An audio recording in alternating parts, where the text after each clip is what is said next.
Sacred Symbols is sponsored by Fume, a natural and airy alternative that may just help you kick a bad habit. Stopping is something we all put off because it's hard, but switching to Fume is easy, enjoyable, and even fun. Fume has served over 150,000 customers and has thousands of success stories, and there's no reason that can't be you. Join Fume in accelerating humanity's breakup from destructive habits by picking up the Journey Pack today. Head to tryfume.com, that's TRYFUM, and use the code SACRED, that's SACRED, to save 10% off when you get the Journey Pack today. That's tryfume.com with the code SACRED to save an additional 10% off your order today. Sacred Symbols is sponsored by Mood and their legal brand of THC called THCA that can help you relax, stay calm, ease soreness, and sleep easier. My friends, it's time for you to try Mood's new THCA flower today, and their variety of other goods too. For 20% off your first order and free gummies, go to hellomood.com. That's HELLOMOOD.com, and use the promo code SACRED, that's SACRED. Again, that's hellomood.com with the promo code SACRED for 20% off your first order of Mood's fine THC products, netting you some free gummies in the process.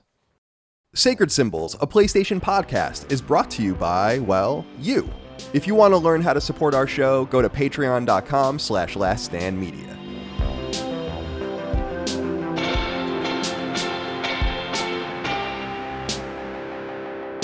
Greetings and salutations. Welcome back to Sacred Symbols, a PlayStation podcast. This is episode number 275. That's a lot of episodes. My name is Colin Moriarty. I'm joined as always by my son, Chris Raygun. Chris, good to see you today. As you backed off a little bit before we started filming, I saw that you got your pizza pants on, which made me very excited indeed. Yeah.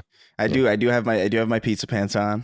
This is like, I woke up 30 minutes ago and I just kind of like laid in bed and looked over the dock and made no effort to eat anything or get dressed at all.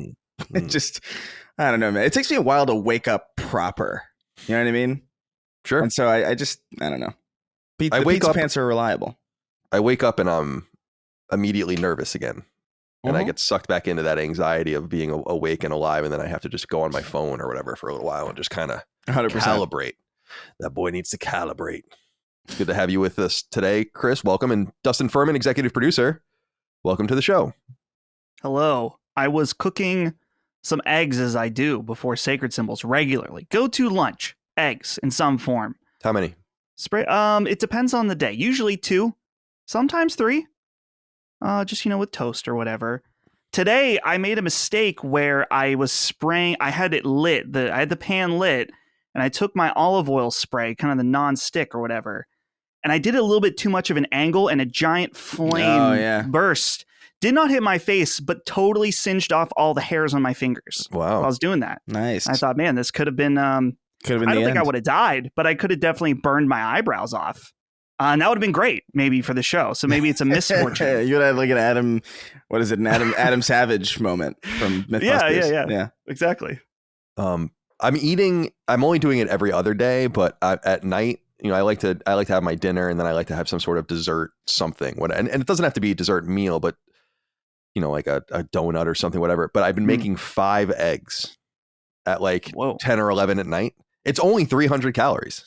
That's really not bad. Virtually no carbs, and I just scramble them. I was using just like spray oil, like your Pam or whatever. But then we went to BJ's, the Price Club, yesterday. That we love to go to the halls of commerce. And we saw the avocado spray, and I was like, I got to try that. So I tried the avocado spray. Works perfectly fine. Yeah. So now, the devil's in the details here, Colin, because I, as I mentioned, my go-to is eggs. Sometimes make a little scrambled egg sandwich, but I am trying to make sure I'm cutting out the unnecessary calories where I can. That Chick-fil-A sauce, it's killer. It's probably as many calories as the entire sandwich. In some cases. So is there anything else accompanying these 5 eggs? No, it's just 5 eggs. And then I do admit no bread or anything like that. But then good. And I've said this before, but I love a wet scrambled egg. Like you cook, the eggs slow, like real slow, like the heat's barely on, and it's just, and then you just get it off. I picked this up from my dad. Like I think I said before, my dad and his people at the firehouse in Brooklyn used to cook eggs for their entire firehouse like this, but like, tons and tons of eggs. And I love it. So I just get those wet scrambled going on, a little salt and pepper. And then I have just a little juice glass of orange juice which is not good for you. But I feel like that's probably better than having an English muffin or something. Sure. You get the carbs and all the. So I'm just trying to make little decisions. I always encourage people. I just make decisions you think you can live with, and I only do it every other day because I'm like, well, it's better than having something with carbs every day. So I'll just try every other day and see how that works for me. So yeah, that's basically what's going on. But shout out to the egg, shout out to the humble egg, and to the humble chicken as well. That gives us the egg. Yeah, 10 out of 10 in both respects, Definitely. both chicken and egg. Yeah, shout out to the chicken, dude. We brought this. I don't think it was on the show. It could have been because we talk about all sorts of nonsense on the show. But I was talking about how I think the chicken came from Southeast Asia originally, and it's so funny how everyone's like, "Yeah, we're good. We want this." For every corner of the globe, like, yes, we need this. We want this. We don't care about all the other weird shit you're eating or doing in all these different places, but we all share the chicken. Yeah, it's just a universally killable animal. Right. That we have all just agreed in unison to murder and consume. Right. En masse. I almost said, like, hey, do you know anyone that doesn't like chicken? They're probably a serial killer if they say they don't like chicken. Dude, it's and then weird. I realized that's all vegetarians. Maybe, well, no, some vegetarians might like it. Yeah, they like just choose not to. Yeah, it's different. Which is also fucked. It's different to like it and choose not to eat it for like health reasons or whatever. I can respect that, I guess. But like, I've met, I think, 2 people in my life who sincerely have told me like, I don't like chicken, and I don't know how that's. I don't understand. I physically can't understand how that's possible. Like, I feel like I could get into the headspace of like a murderer easier than I can get into the headspace of somebody who doesn't like chicken. You know, like it really is that completely alien to me. Yeah, what are you doing to your chicken? Are you just boiling it and like not seasoning it? Like, what the fuck are you doing? Like a Viking or some shit. Yeah, but that's what I mean. It's like that is the only scenario where I can even remotely fathom being like, ugh, gross, ew, to chicken. What are you doing to it? Yeah, exactly. I feel like you could do almost anything to a chicken and I'm going to eat it. I was at my sister's this past weekend for my nephew's birthday party, and they ordered a plate from a place locally called Chicken Fiesta. And I was eating this chicken and I was like, what the fuck did they do to this? This is so good. It was almost unbelievable how good the chicken was. And my only thing here, and I don't know how you guys feel about this, is, and Micah and I were kind of talking about this as we were walking around the halls of commerce yesterday, was I'm kind of becoming more tuned in as I get older with where the food comes from or how the animals are treated. It's important for me. We're becoming increasingly important for me. So we're going for the cage-free eggs now. You can get them pretty cheap at BJ's and places like that. Land O'Lakes has cage-free eggs. It's not that I give a shit that the chickens are prisoners. It's just that I want them to be able to maneuver, maybe have a social life, you know, and all those kinds of things, then lay their eggs and go about their business. Same thing with these free range. You get the cows and the pigs and all that. That makes me feel a little bit better because I don't think it's wrong to eat animals. I don't want to do the killing. You know how there used to be a guy that used to beat the shit out of the cows back 100 years ago? Like they would bring the cows into the slaughterhouse, and there was a guy that would just beat them on the head until they died. Then they created the gun, which is prominent in No Country for Old Men. If anyone has read that or seen that. In It, the clown. There's the whole sequence of him in the Right, exactly. And that, I don't want to do that, but I think that that's kind of the necessity of eating meat. We're supposed to eat meat, but why not just treat the animals better while they're alive? They have no sense of oblivion. It's not like anything like that. It's just like let them be. And I'm trying to look more into that, you know. And it's what we realize is it's not that much more expensive to do it. We should put a lot of money into researching ways to teach cows the concept of oblivion, I think, or teach ones. You know how like we had Coco the gorilla who learned sign language, who I think she learned sign language. Yeah, she learned sign language. Yeah, I think she like reviewed Patch Adams or something with sign language. I don't remember what the hell the story was, but we should definitely. I feel like we should select one cow and just really force educate it, really teach it that it's alive. Yeah, it's alive, and one day that will stop. It's also, I love this, and I also think it's interesting. The Indians would be especially into this because the cow is sacred. Oh yeah, there, which I always found so interesting because my friend Kevin married an Indian woman. I went to college with him, and we lived in San Francisco. All of us, and I would eat dinner over there or whatever, and I'd always have to. This is kind of sad but true. I had 2 white friends who were married to Indian women, and I had to remember which one cared and which one didn't. I was eventually able to consistently remember, but like you'd go over, we'd do like a potluck dinner or something, you'd have to ask. Oh yeah. And you didn't want to be offensive. But then you see something like that where you're in like New Delhi and there's just cows walking around. It's like, don't you guys want to eat? What's going on here? Yeah. You know, you guys are fucking starving, half of you. They probably There's feel the same way. right there. Yeah, they probably feel the same way that we do about dogs, though. You know what I mean? Like where it's like you go to a different country and then they'll throw a fucking poodle in a microwave and China, call it a day, and we'll be like, "Yo, what the fuck? That's Terry. That's that guy has a name and maybe a social security number. Yeah, and papers. Yeah, he had papers. You can't just throw him in a microwave. And it's like my dogs have insurance.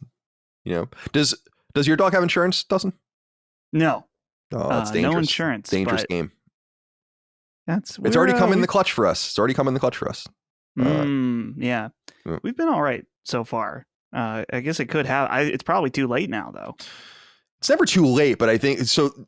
The way I think it works with it's just going to be more expensive. Like if you get them in there under 12 weeks old, I have both treble and rush in Trupanion under 12 weeks old, then you get like the lowest rate.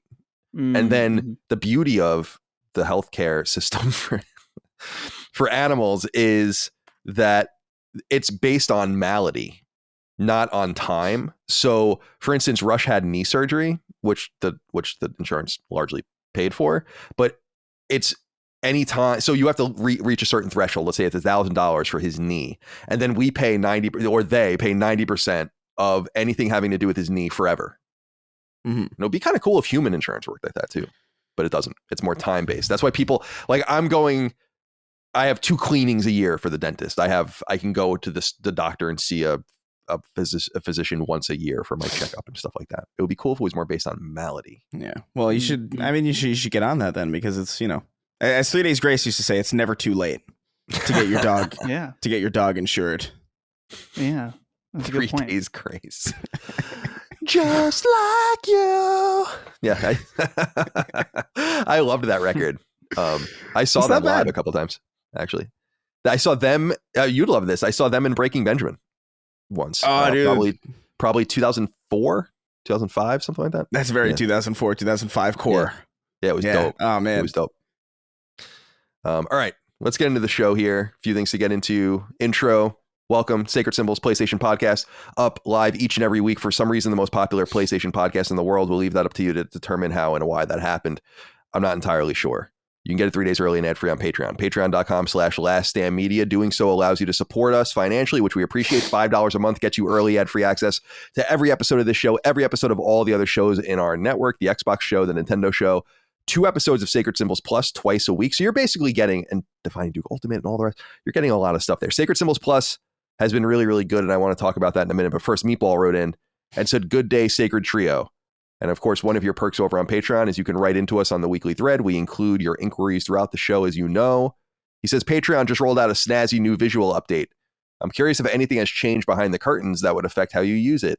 As a company deeply ingrained in Patreon for a source of income, what are your thoughts on the platform as a whole? Have a lovely weekend. My honest theory on Patreon, I love Patreon, and I really like the people that we work with over there, Laura and others. They're awesome. They know how I feel about things, which is that I think they focus on some of the weirdest stuff when they really should be focusing on more obvious things, but they're slow. So that comes from the tension of a creator versus a company that needs to grow and make money and pay its investors back and maybe even go public one day and do all the things that I think they'd like to do. So I love Patreon. I've been dependent on Patreon for a long time. I was one of the first success stories ever on Patreon when we launched it. And Last Stand, of course, is the biggest gaming related anything on Patreon ever. And so we really, really love and appreciate the platform and hope you come and join it. But I continue to press them at the same time it's like the same things over and over again. Like multiple RSS feeds is something that I really, really, really want, and so on and so forth. But generally speaking, I think they do a great job. I just think it's a very difficult thing that they're trying to do because it's not. Our company is actually quite unique on the platform. Most don't need all of the tools and kind of whatever accoutrements that you might need to run something smaller. And they kind of have to cater to the lowest common denominator where they can to get more and more people on the platform. But I do think that they didn't need to change their logo. I thought that was kind of dumb. Oh, the new one sucks. Yeah, the new one kind of does it's suck. It's just a little bean. Yeah, I just think like it looks like a boomerang logo from. Do you remember boomerang? Like the was that a channel or something? Yeah, it was like it was like a Cartoon Network, like where all the old like Flintstones and Jetsons would go. Right. Once they've stopped being culturally important. That's a nice pull. I like that. Yeah, it looks like that the boomerang bean, or like, to be fair, honestly, between all three of Patreon's logos, that the last one was the worst. Like the line with the circle, I hated that thing, and so honestly, like, this is not great either. But at least it's, I don't know, at least it's something else. Like, because I was getting sick of looking at it because it didn't look like there was any design language on that thing at all. Like, what is this supposed to be a P? Is that what I'm getting out of this?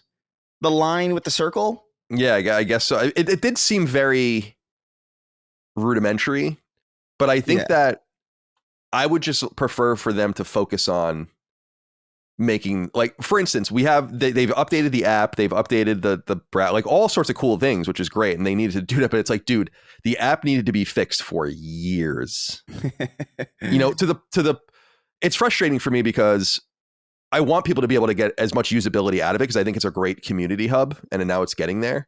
But it's frustrating that it's like, okay, but use RSS, but use Spotify or whatever. But the reality is that I mean, it sounds like I'm really negative on the changes. I'm not. I think it's actually really awesome that they're pulling a bunch of initiatives. It's just that they very rarely get to the things I truly want.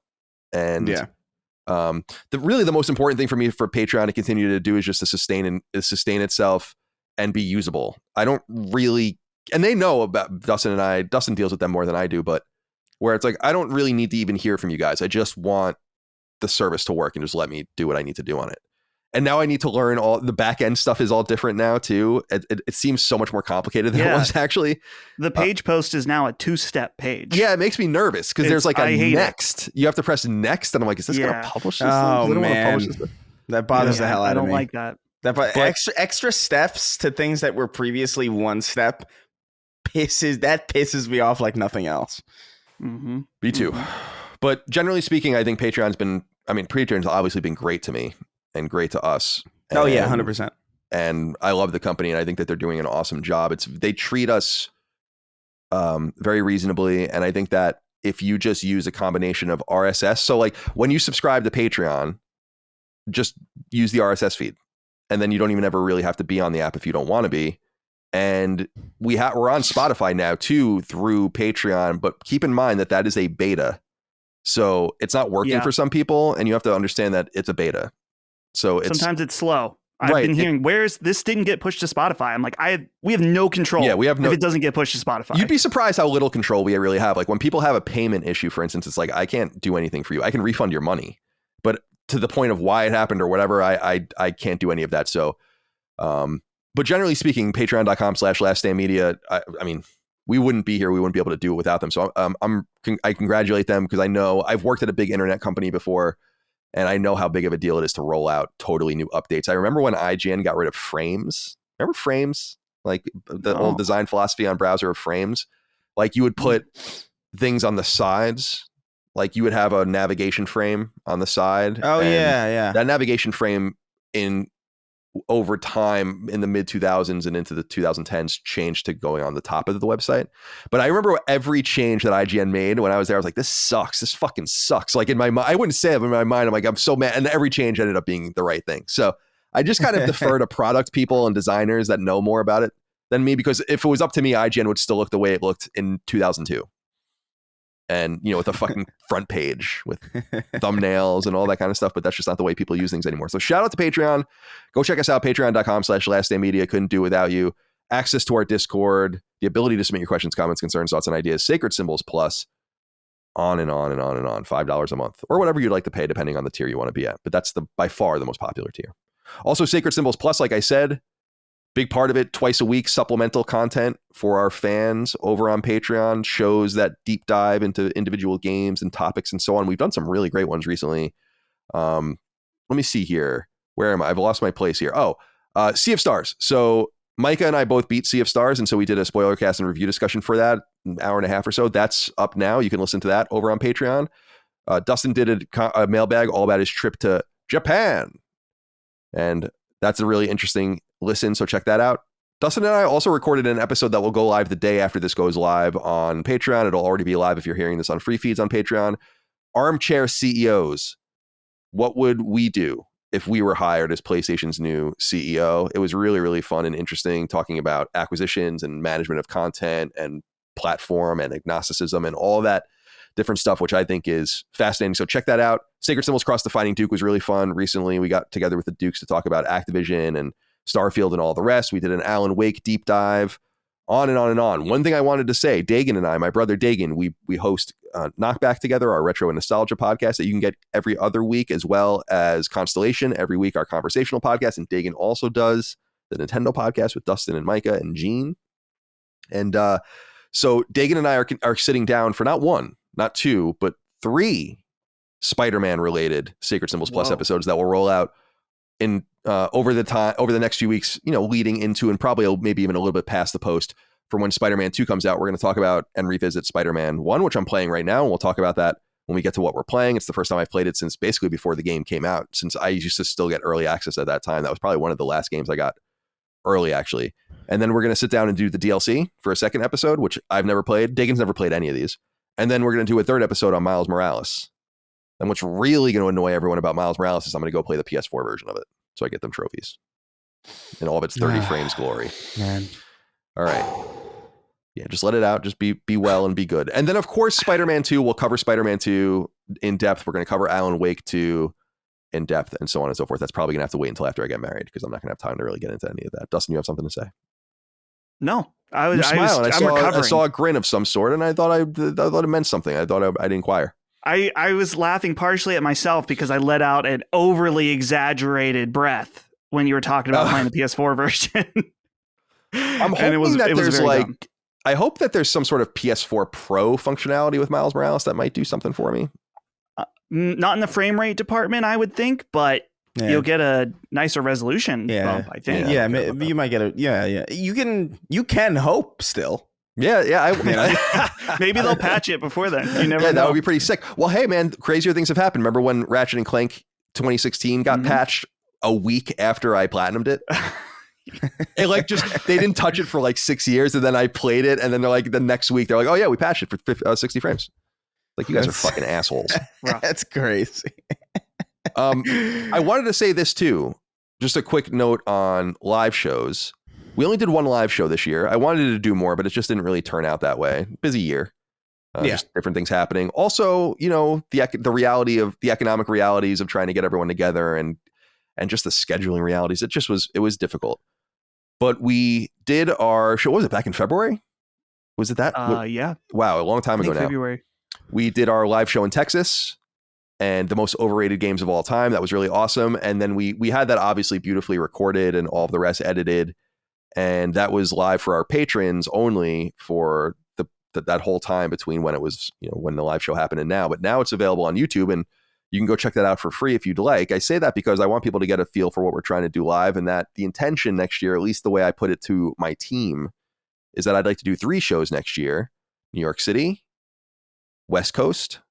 So I don't know exactly where on the West Coast. I think there's a lot of different options, and frankly, I think I'd like to go to San Diego personally. So maybe we'll see about that. Awesome. And number 3, UK. It's time to be inside of you. Now, the UK thing is going to be a little difficult. Or I should back up. The UK thing was difficult because we didn't have enough preceding time from when we wanted to get there to going to a place like London, world famous city, still has a finite number of venues. Kind of got to get on that. And our normal way, we're not lax at all, but our normal thing of being like, we're 6 months out and we want to secure a place. It's like, you can't do that. So it seems like we have good locations for London next year. And that's something that's important for me to make happen. That I want to get to Europe. I think it's important. I saw someone actually say it on Twitter and they were totally right, where they're like, and I appreciated it, where they're like, it shows how much you care about your fans that you're willing to do this because it's very expensive and you're probably not going to make any money doing it. And I'm like, yeah, we're not going to make any money. I mean, I just want to break even. It's not to say that it's just a lot to fly everyone over there, put everyone up and charge you an appropriate amount of money at the same time. So I don't typically do things for free. I like to make profit, and that's the entire idea of everything we do is as a business. But I think that that's like an exception to the rule. And how desperate must they be in Europe for something good, at this point? Yeah. Oh, man. Now, should I dress as a colonial officer on stage? Yes. Yeah, what do you mean? Do I get a powdered wig? Sounds a little messy. Yeah, that might You just get a white wig. It's a horse blanket. My biggest fear about the Patriot quote. My biggest fear about the London show is that at a certain point we're going to have like a QA or a Q&A section, and I won't understand a single question. I guess like it's going to be people with like the harshest accents or like the specific turns of phrases where I'm like, oh no, I don't know what anyone's saying. I'm gonna have to pretend to hear. We have. I don't know exactly who there are, but because the Irish side of my family has been here since the 1850s. It's the Italian side that came much more recently. So we've been here since before the Civil War or whatever. But I guess we have some sort of connection still to Ireland. And my mom would tell a story about how people, I don't know, they knew, my mom's the Italian one, but when she married into the family, they would meet these Irish people that we were related to or something, and you couldn't understand a fucking word they were saying. So you'd basically just be like, just like hope for the best, like nodding along. And I could relate to that because my ex-girlfriend had this uncle who they were all from Boston, and I couldn't understand one word that this dude said. And he was American. He just had that Boston. It was so outrageous. I'm like, I can't believe you talk like this. That reminds me of my uncle Lucho, who I still to this day have never understood. I have always like nodded to like, hey, he's like, hey, Christopher, thank you. And I'm like, oh man, hi, Uncle Lucho. I hope you're doing well. He always had beepers. He had beepers like way later than everybody else. He had like 2 Bluetooths on. I don't know what he had jet black printer hair with like sunglasses indoors. Strange man. Yeah, we got to get him on the show. Yeah, you would. I don't even know where he resides. I feel like he's almost like a.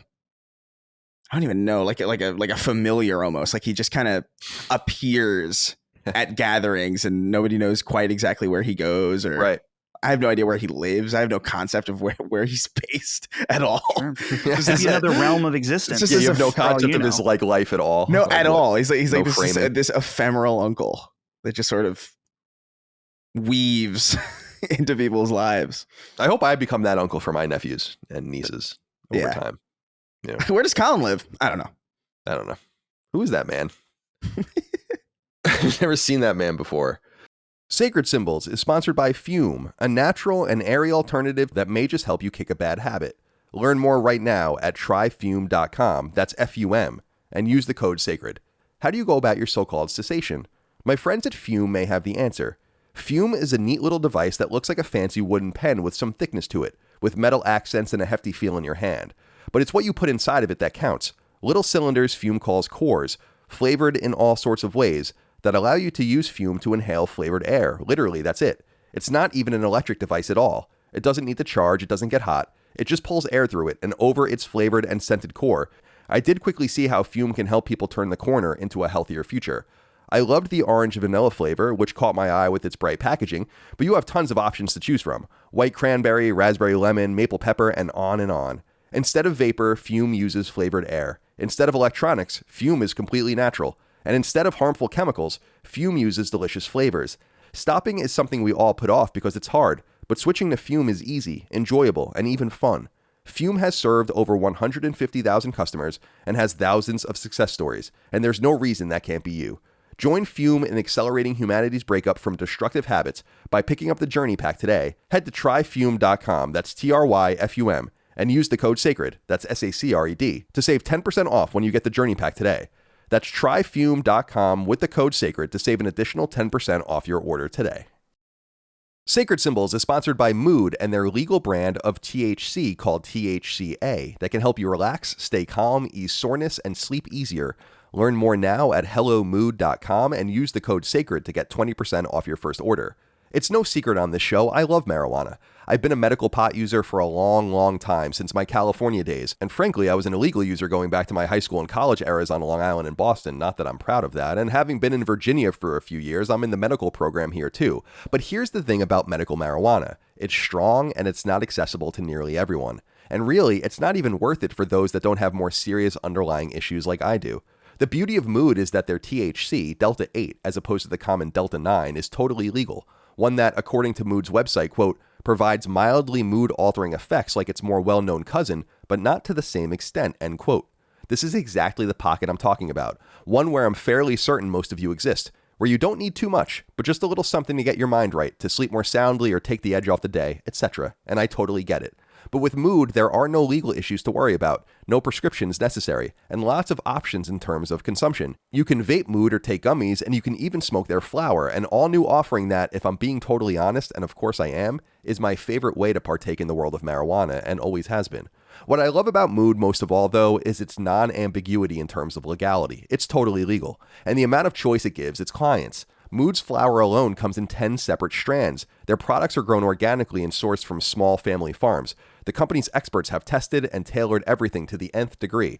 And if you're a flower guy like me, you can buy both bud and pre-rolled joints depending on which mood you're in. Pardon the pun. My friends, it's time for you to try Mood's new THCA flower today, and their variety of other goods too. For 20% off your first order and free gummies, go to hellomood.com. That's HELLOMOOD.com. And use the promo code SACRED. That's SACRED. Again, that's hellomood.com with the promo code SACRED for 20% off your first order of Mood's fine THC products, netting you some free gummies in the process. Let me see here. Oh, John Orlowski wrote in and said, hey guys, I just finished watching An Evening with Last Stand 2 and thought it was awesome. Thank you. Loved seeing you guys on stage, and I'm definitely convinced to go to your next live show. So here's my question. Will you ever come to upstate New York? I'll come to Texas if I must, but let's show some Buffalo Rochester love. Are you kidding me? Yeah. No offense. No disrespect to upstate New York. I think upstate New York is awesome. Western New York is awesome. My brother-in-law, who I love very deeply and have known for many, many years, is from Rochester, actually, and he's like a total Rochester homer. So I totally get it, but I'm not going up there. Yeah. Yeah. My family lives up there. And I can tell you one thing, like I was curious to see if you'd take umbrage with the same thing that I took umbrage with, which is like, look, Buffalo's not upstate New York.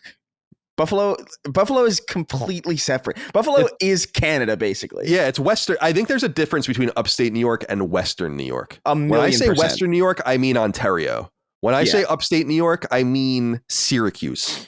Right, you know? Exactly. Yeah, a million, like Hudson Valley. Right. Is upstate New York. And like maybe like above that, like Monticello, even, and you could argue like the further, as long as it's you're in the city and you go directly up, that's upstate. You know, no matter where you are, I would say like obviously the deeper upstate you are, like the closer to Canada you are, the less I would say it counts. But it's still upstate New York in that way. Buffalo is so all the way to the left. It borders Canada. That's not upstate New York anymore. Right. Yeah, like Syracuse is somewhat close to Canada, but it's not all the way over there. So what you're saying, which I totally agree with. And you can even go for, there's that whole, like when you go towards, if you split New York, upstate New York in half, there's like one part that goes towards Ottawa and Montreal. That's upstate New York. The part that goes towards like Toronto. Yeah. That's Western New York. That's Western New York. Yeah. Which is very different. I would totally agree. More New kind York of, yeah, go ahead. New York has the same problem as Pennsylvania in that it's so, you guys have the west and east, but also the north and south being a great distance. I have people message me and say, Dustin, where should I go in Philadelphia? And I say, I've never been to that city. I've been outside of it, but I've been there twice. Where should you go in Philadelphia? Yeah. You better hope to survive. Yeah. Yeah. But that's the thing. The western and eastern Pennsylvania are practically two different places in a million different ways. It sounds like it's same in New York, but you've got another dimension up there. Well, let's be real. Like our states are countries. Like I'm tired of us pretending like that's not the case, because like it's even just within the same state from like Boston, dude, Buffalo and Manhattan are so different. It's ridiculous. Like to the point where those are different planets basically. And so like you have that exact dichotomy of like north, south, east, west in these different states being completely different 50 times on the same landmass. With the exception of like some like Rhode Island's probably like not all that, you know, diverse as far as like what cities and towns are like, and so the smaller states like that. But still, man, it's absurd how different things are. Like I'm actually astonished that I've never been to Philadelphia. I've somehow avoided it entirely, despite spending most of my life on that side of on that side of the country. Philly, I give respect to Philly because it's important to Dagan, because Dagan's lived there for so long and basically, grew up there in his late teens and into his 20s in college and all of that. But it's not great, in my opinion. It's really not. There's a few good. I've been there many, many times, and there's a few good things there. But it's funny you say that about Dustin, about Philadelphia, just coming from where you're from, Western Pennsylvania, so you have no real context. I get the same thing where people are like, I'm going to New York City. Where should I, go? And I'm like, I'm not from New York City. I have no idea where you should go. I've never claimed to be from New York City. I don't like New York City a particular large amount. It's not like what I am. I'm a Long Islander. And then people ask me where I'm going on Long Island. Where should I go? And I'm like, I have no idea. It's huge. You have to be more specific than that. There's millions and millions of people there. You have to just be more specific than that. You don't want to go where I'm from, not because it's not nice. It's very nice, but it's very far away from. Yeah. Like, you have to intentionally go to where I'm from. You would never drive through it. There's no reason to be there. And that's kind of why I like it. But Long Island's going to fall into the ocean probably in the next 20 or 30 years anyway with all this global warming. Who knows? So it's good that I have nothing to do there. By the way, I believe it was Wiz Khalifa who said, I'm from Pistolvania, where them shooters is. So that is true. That is where that is indeed where the shooters is. Yeah.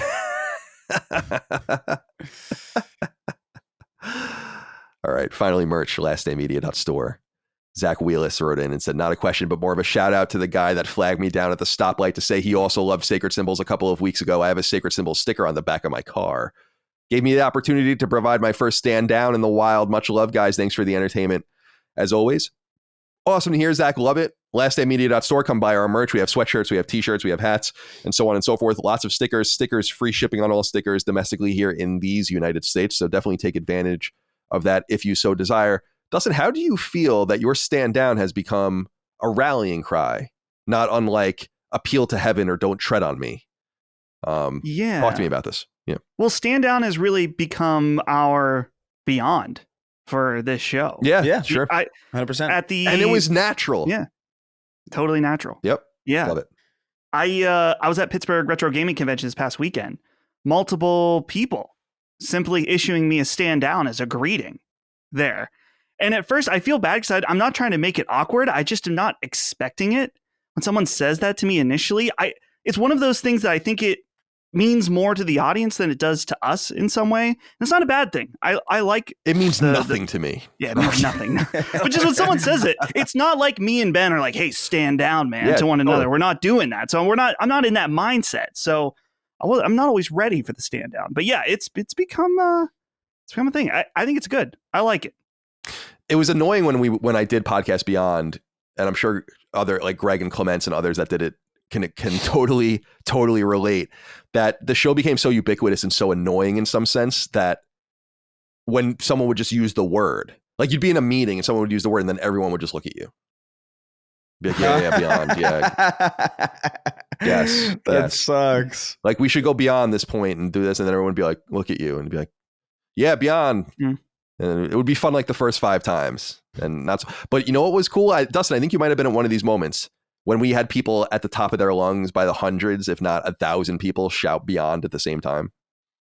You know, at which time? Like PSX, Comic-Con, all those kinds of things when we would do our panels.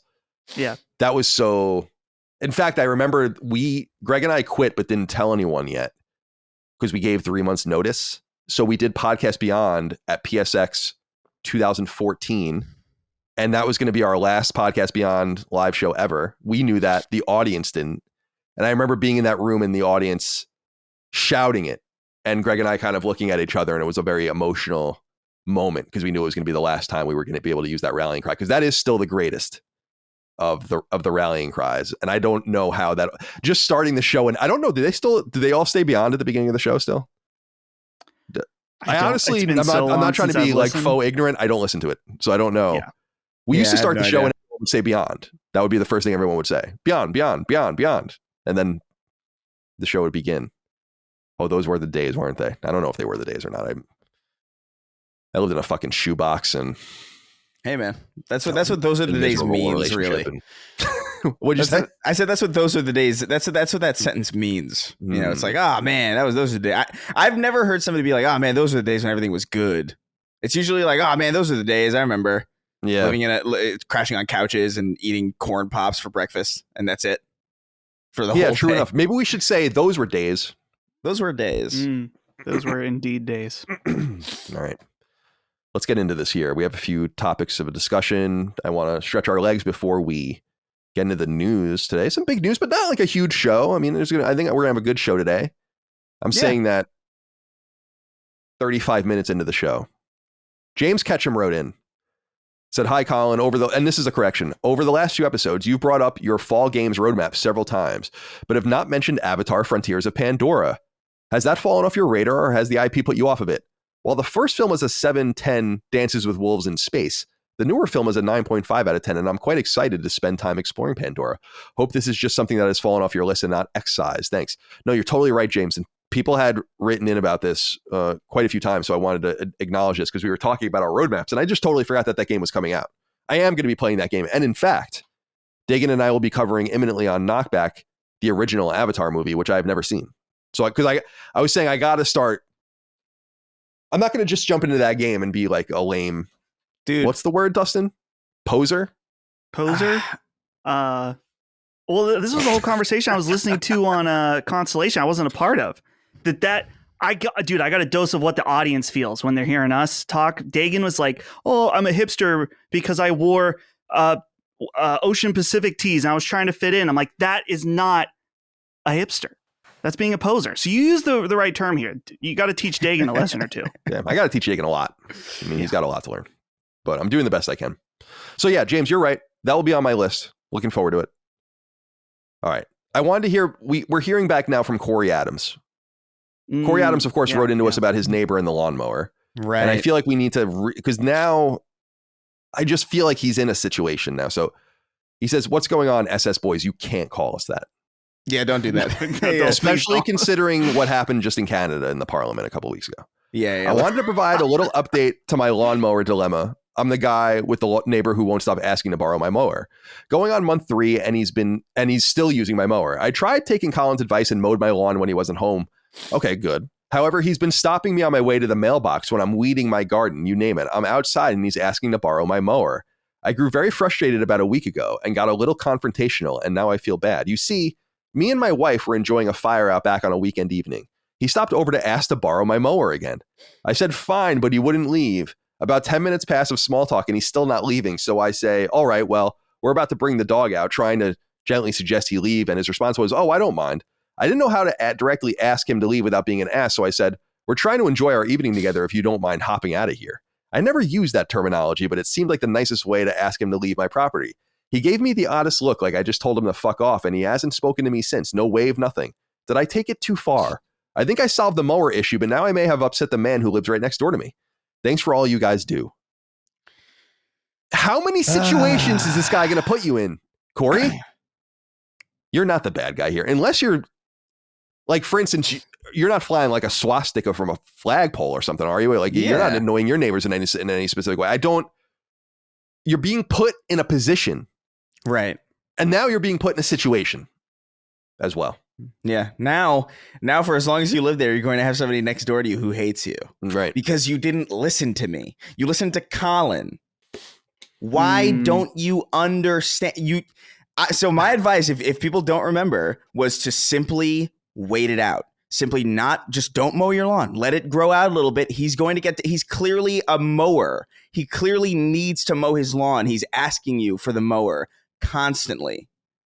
If you just let it slide for a week, 2 weeks, 3 weeks, it's going to be too much for him. He's going to have to be like, all right, I got to go fix my mower now because now my lawn's going crazy. And now he's going to fix his lawnmower. You're going to do your lawn. And now the problem is solved. You don't have a person next door to you who hates you. I'm sorry, man. I think you backed the wrong horse on this one. I'm so 100% confident that my plan would have worked. It's crazy. Yeah, we can't go back in time, unfortunately. We can't reverse it. No. This is the problem with this. Your neighbor here, Corey, is that this is the problem with polite versus impolite, considerate people, inconsiderate. See, this guy's inconsiderate, not polite. He's pushing you, Right. push you a little bit, push you a little further, till eventually the polite, the considerate person says something that might just be taken a little bit as impolite or inconsiderate, just a little bit. And even though it's not, and then the impolite person, your neighbor in this case, acts offended. Fuck off, dude. Fuck off. Enough of that. So, yeah, it sucks he lives beside you, but honestly, this sounds like the best situation where you're just kind of mutually living beside each other, not interacting. As long as he doesn't, put salt in your garden or try to poison your dog, I think that this is a good situation. And it didn't sound like you had a particular fondness for this man anyway. So let him and his impolite ass chill out on his own. You don't need him. I agree. I am in total agreement with you. You don't need to worry about this guy, in my opinion. I understand, the discomfort. I don't want to be boys with my neighbors. I'm not fucking friends with my neighbors. You don't have to. I mean, I'm friendly with them. I say hi to them. I guess that's going to be a little bit of a difference between you, but I'm not worried about them. They're not worried about me. I think that's what you have to just put out there. This guy has put you in a position. You are now in a situation. I don't know how many times I have to say it. He is the aggressor. What grown man? Yeah. And weren't you saying he was older than you? So he's maybe Gen X or above, let's say, and he's asking another person for their lawnmower repeatedly. Are you a fucking 10-year-old? You know what this is, right? You know what this is, Colin, right? This is that episode of Seinfeld where they have the name tags in the building or like the pictures. Yes. The pictures of like so people can greet each other, and Jerry doesn't want to do it, and now he pissed off everybody. Or was it the kiss hello? Both of them. You fucked up, man. I don't know, man. I don't think it's your fault. I'll reiterate here. I don't think it's your fault, right? This guy's clearly in the wrong, right? This guy's clearly overstepping in like a million different ways. But I don't know. You should have waited it out. Yeah, he pushed back just a hair, and not even impolitely. Maybe a little direct, but. Obviously, that's what the situation called for. I think if you wouldn't mind hopping out of here, it was probably what did it. Like, I think it probably, it's a little direct. I think it probably would have been like, hey, we don't have a lot of time together. We're trying to just kind of, that's how I would have done it. Sure. Let the guy finish my sentence in his head. That's a trick that I've learned over my many years of dealing with many people. It's like I start to say what I'm going to say, and then I like kind of cut it off with like a kinda. You know what I mean? Where it's like, hey, like we don't have a lot of time together, so we're just kind of, and then it's like, oh. It's interesting how you can force people's brains to like autocorrect to what you're trying to say. That's a good insight. It's a wild trick, but I don't know, man. Corey, just keep an eye on your water supply. Yeah. Because here's what's going to happen. Like, I don't know how connected you are to your neighborhood or how connected this guy is to your neighborhood. But if that guy's more connected than you are, then you're going to have like a massive, this is like a thing that spreads and grows potentially. You might have to move. Yeah, that was I encountered a similar, I mean, it's not a similar situation, but I live in a normal, I don't know what you would call it, maybe an upper middle class neighborhood. How would you describe it, Dustin? Maybe just a middle class neighborhood, right? I just think it's a middle class neighborhood. Yeah, it is newer homes, which puts you. But I guess you bought it. I don't know. It's a. You've said before. What kind of development is that called? Where it's all the houses are all very similar. Oh, like an HOA? Housing development. Oh, a development. Yeah. It's it's a huge thing. It's like there are so many houses around me in just like my area. I don't know what the fuck anyone even does for a living. They're building more and more and more of them. I'm like, what do you all do here? Hell yeah. Where it's like houses starting in the 500s or whatever. And I'm like, what? What is everyone doing here? But nonetheless, I get along generally, first of all, if I can give someone a piece of advice, it's this. Just wave at everybody. That's what I do. And whenever I see a car coming through, just wave at it. That way I don't know if you're a fucking delivery man. I don't know if you're lost. I can't tell you who anyone is, really. I'm getting a little bit better over the literal years, but so that's one piece of advice. Just wave at everyone, keep things cordial and keep things nice. But we have like these little open areas, and there'll be like a few houses and then like an open area with like some woods or whatever. And people bring their dogs there. And I saw a woman just let her dog poop there and then just like run off, and she didn't pick it up. And I was like, you gonna like, pick up your dog's poop, or whatever. But what I have to understand is that she put me in a position. But to the point of connection, this woman's is better connected in the neighborhood than I think I am. And I think that she, that kind of interaction might have hurt me with the people across the street from her, because they don't seem especially nice to me anymore. So you do have to be very diplomatic and, kind of play things up. But again, who cares? Yeah. I mean, who really cares? Don't let your dog poop, by the way, and not pick it up. That fucking annoys me to no end. I can't believe people do that. The thing that gets me crazy is when I'm walking through my neighborhood and so you see like a piece of poop on someone's grass. It's like, are you serious? Dude, if I caught someone doing that on my cameras, I would literally make a sign. And I have fucking 4K cameras pointing out, and I would make a sign and just blow that person up and have like a huge banner of them letting their dog poop on my lawn. It's like, that would be like the biggest amount of disrespect. You want to talk about borrowing someone's lawnmower? That's worse and worse. Anyway, be careful out there. Yeah. I guess is what I'm saying. It's crazy out there in these suburbs. Okay. Greg Dawson wrote in, said, "Hey, CDC. Point of order from last week. The show started with Colin declaring teabags disgusting and gross. Colin then announced with zero sense of irony how he would pay $10,000 for a lock of 200-year-old hair and that he thought it was a low asking price. Now, we've come to expect insanity from Mr. Moriarty, but this is too egregious not to mention. But more than that, Chris and Dustin both sleeping at the wheel yet again. I'm wondering if Colin's random statements of psychosis are so frequent, they've just become white noise to the boys. Either way, you all need to give your heads a wobble and stop the madness. Thoughts?" Do you know how fucking annoying it would be if Chris, every time we heard something that we thought that one of our co-hosts said that was insane, that we just instantly were like, no, that can't be. Every once in a while, I'm going to do that to Colin. There would be no show. There would be like, it would, the show would end immediately. It would collapse in and on itself. No, you got to pick your battles. Yeah, dude. Sometimes it helps to just go with the flow of the conversation, because I just thought it would be a funny conversation to have about like what is the asking price of a 200-year-old hair? Yeah, totally. I'm not going to buy a piece of 200-year-old hair, and I think we even said as much on that episode. All right. Colin said he would though. Colin said he would. Yeah, but like. I take umbrage with this idea that we were asleep at the wheel. I don't think we were asleep at the wheel at all. We both said that was insane, and then we both like started to talk about like, all right, well that's crazy, but like, what would the asking price of something like that be? If I was in the mindset of like some weird collector who liked to collect, I don't know, Gandhi's fucking skin fragments or whatever the fuck, like these weird people who like collect baffling shit through history. What would I pay if I was in that? If I had that brain? I think that's what we were doing. Yeah, fair enough. Yeah, I agree completely. You can't fight every battle. Yeah. Mm-hmm. What are we going to do? Like attack Colin every time he says he likes Far Cry? Like what?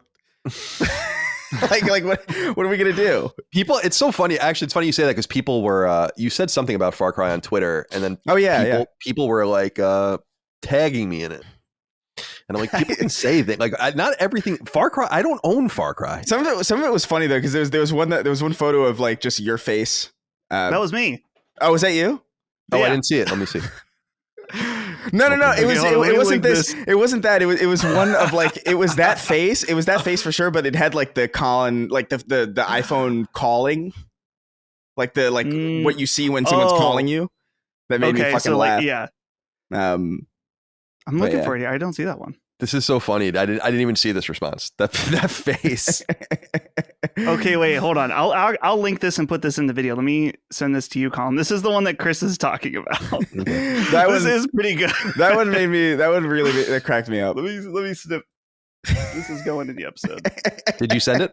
Oh, I sent it on the footnotes side. Hold on. There we go. Okay. There we go. Yeah. It's a really good image. You know what's haunting about that? What's really haunting about that image is that you would never FaceTime me.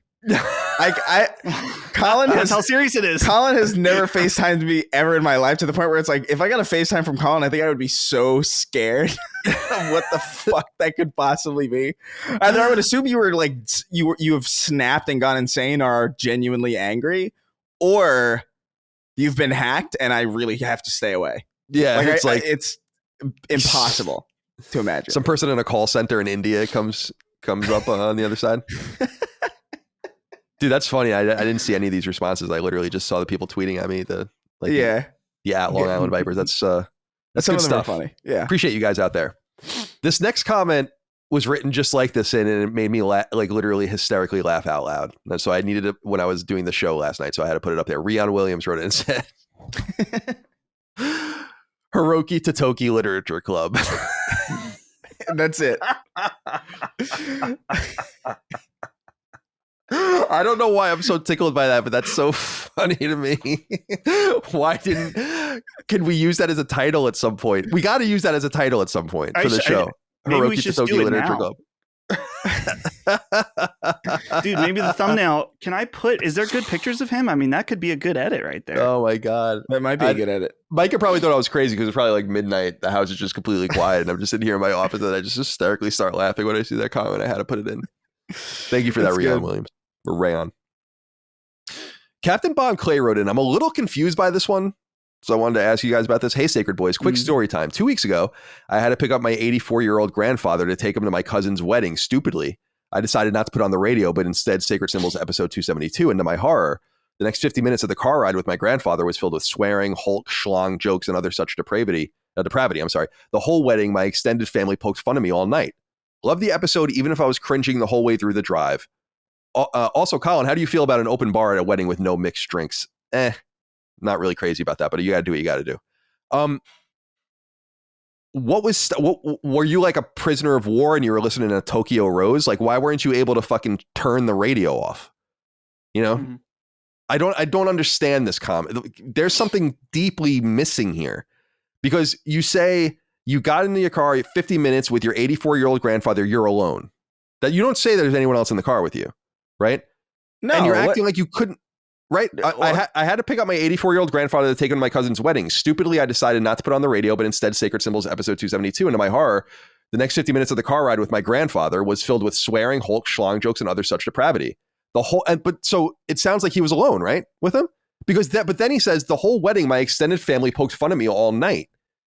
Well, so there's a huge gap in the story, like a massive gap. It's like Empire Strikes Back would be missing. Yeah.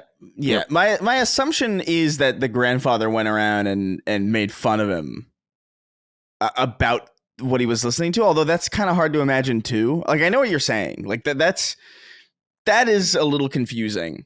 That some 84-year-old guy that somebody that old would even understand that it would be funny to make fun of somebody for listening to something like that. You know what I mean? Like that's like right. They're not going to be old people like you were saying. We're going to be old people. Right. Exactly. Like at 84, absolutely. That's me. If I somehow I don't want to say miraculously make it to that point because I have no intention, but that's crazy. Like now that you mentioned it, I do feel like there is something kind of missing here. Because what the fuck was going on at this wedding that there's like nothing better to talk about? What did you have like one of the North Korean television sets that you can't change the channel? Like I don't understand what was stopping you from turning it off. Yeah, just listen to something like, I don't know. Yeah, 50 minutes of just or you just don't want to talk to your grandfather. I mean, that's kind of what I'm getting out of this is that you have nothing to say to your grandfather. Yeah, like probably. You could have nothing less to say to him, I guess is what I'm saying. Yeah, I don't know. It's confusing. Finally, let us welcome someone new to the world. Alex Landry wrote in and said, "Hi, CDC. Just wanted to give a shout out as I was listening to Sacred Symbols while waiting to go into my wife's C-section where our new son, Colin, was born on Monday. Knowing I had a 50-50 chance of our child getting the boy name we had picked out, it only felt right to do so. I have been listening to other content as I keep little Colin company in our hospital room while my wife gets some sleep. Very excited for my PlayStation Portal that I will be able to use while on paternal leave in January as I hang out with my son in his nursery. Please keep doing all that you do and know it's greatly appreciated by those of us out here, even if we don't write in frequently." Alex, congratulations. I had a name. I guess I've had a child named after me. Look at officially. That. Wow. So he's extra special. That boy is blessed. He's blessed. Oh, he's blessed. Blessed little Colin. Oh, man. Oof. That's rough. All right, let's get into the news. Smaller news items to get through first. Wanted to just do a little PSA here. New PS5 bundle alert. Oh, was this the alert that we all got on our phones yesterday? This is what happened. By the way, what did you guys think of that? That was interesting. So It came early. Yeah. 2 minutes early. Yep. It came early. So I wasn't paying attention to it at all. I'm actually kind of It was almost like it. So I was on my phone already and I was scrolling through stuff, and then it came up, and instinctively, when I saw it and I heard like the first millisecond of it, I swiped it away. So I barely even experienced it at all, but it felt like after it had happened, I was like, oh my, whoa, that was so, it was like a Cyberpunk Sandevistan, like slowdown, where like I did that way faster than I've ever done, like swiped away anything. To the point where it's like, oh man, I kind of wish I like read it at least to see what it said. I like just out of curiosity, because I just missed it entirely. And everybody else had all these like fun little like edits of like their phones, and it would say like yo you up or whatever, and I'm just like, god damn it, I swiped it on instinct faster than my brain could even perceive it happening. Interesting. So I lost it. I missed it entirely. Yeah, it happened. I went to Richmond to go pick up my suit and my clothes for the wedding, and it buzzed, and I was like, and it went off in my phone, and I was like, oh, I totally forgot this was even supposed to happen. Personally, I felt like it was very dystopian. Not that they did that or can do that, but just it reminds me of like a horror, or not a horror movie, like a destructive movie, or like an apocalyptic movie where they look at their phone and they get the message from. Oh, that's like in Hawaii, or what was it? Was it Hawaii a couple of years ago that had like that false like the missile nuclear alert? weapons? They were like ICBMs coming towards Hawaii. Yeah. Can you imagine how many people probably made like really like last minute horrible decisions, like only to find out that it was just completely stupid? It's like when the plane is crashing in the last episode of Seinfeld. Exactly. Yeah. Oh man.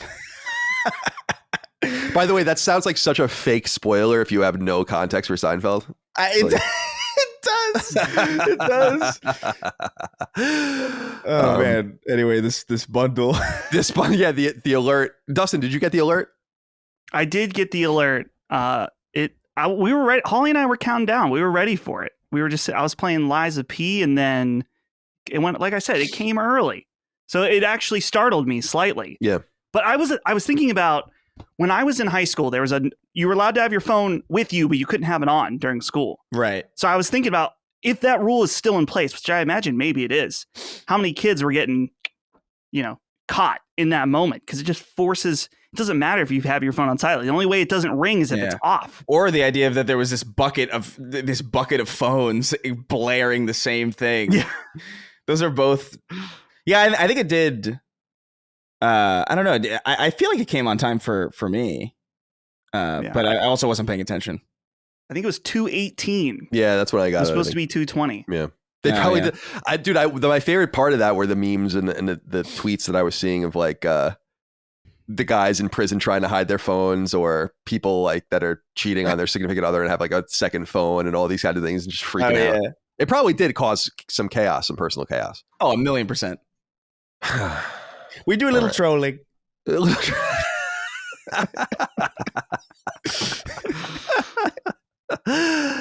that's good stuff. All right. New PlayStation 5 bundle. I just wanted to let people know there will be a Spider-Man 2 bundle. This was announced by PlayStation on their social media feeds.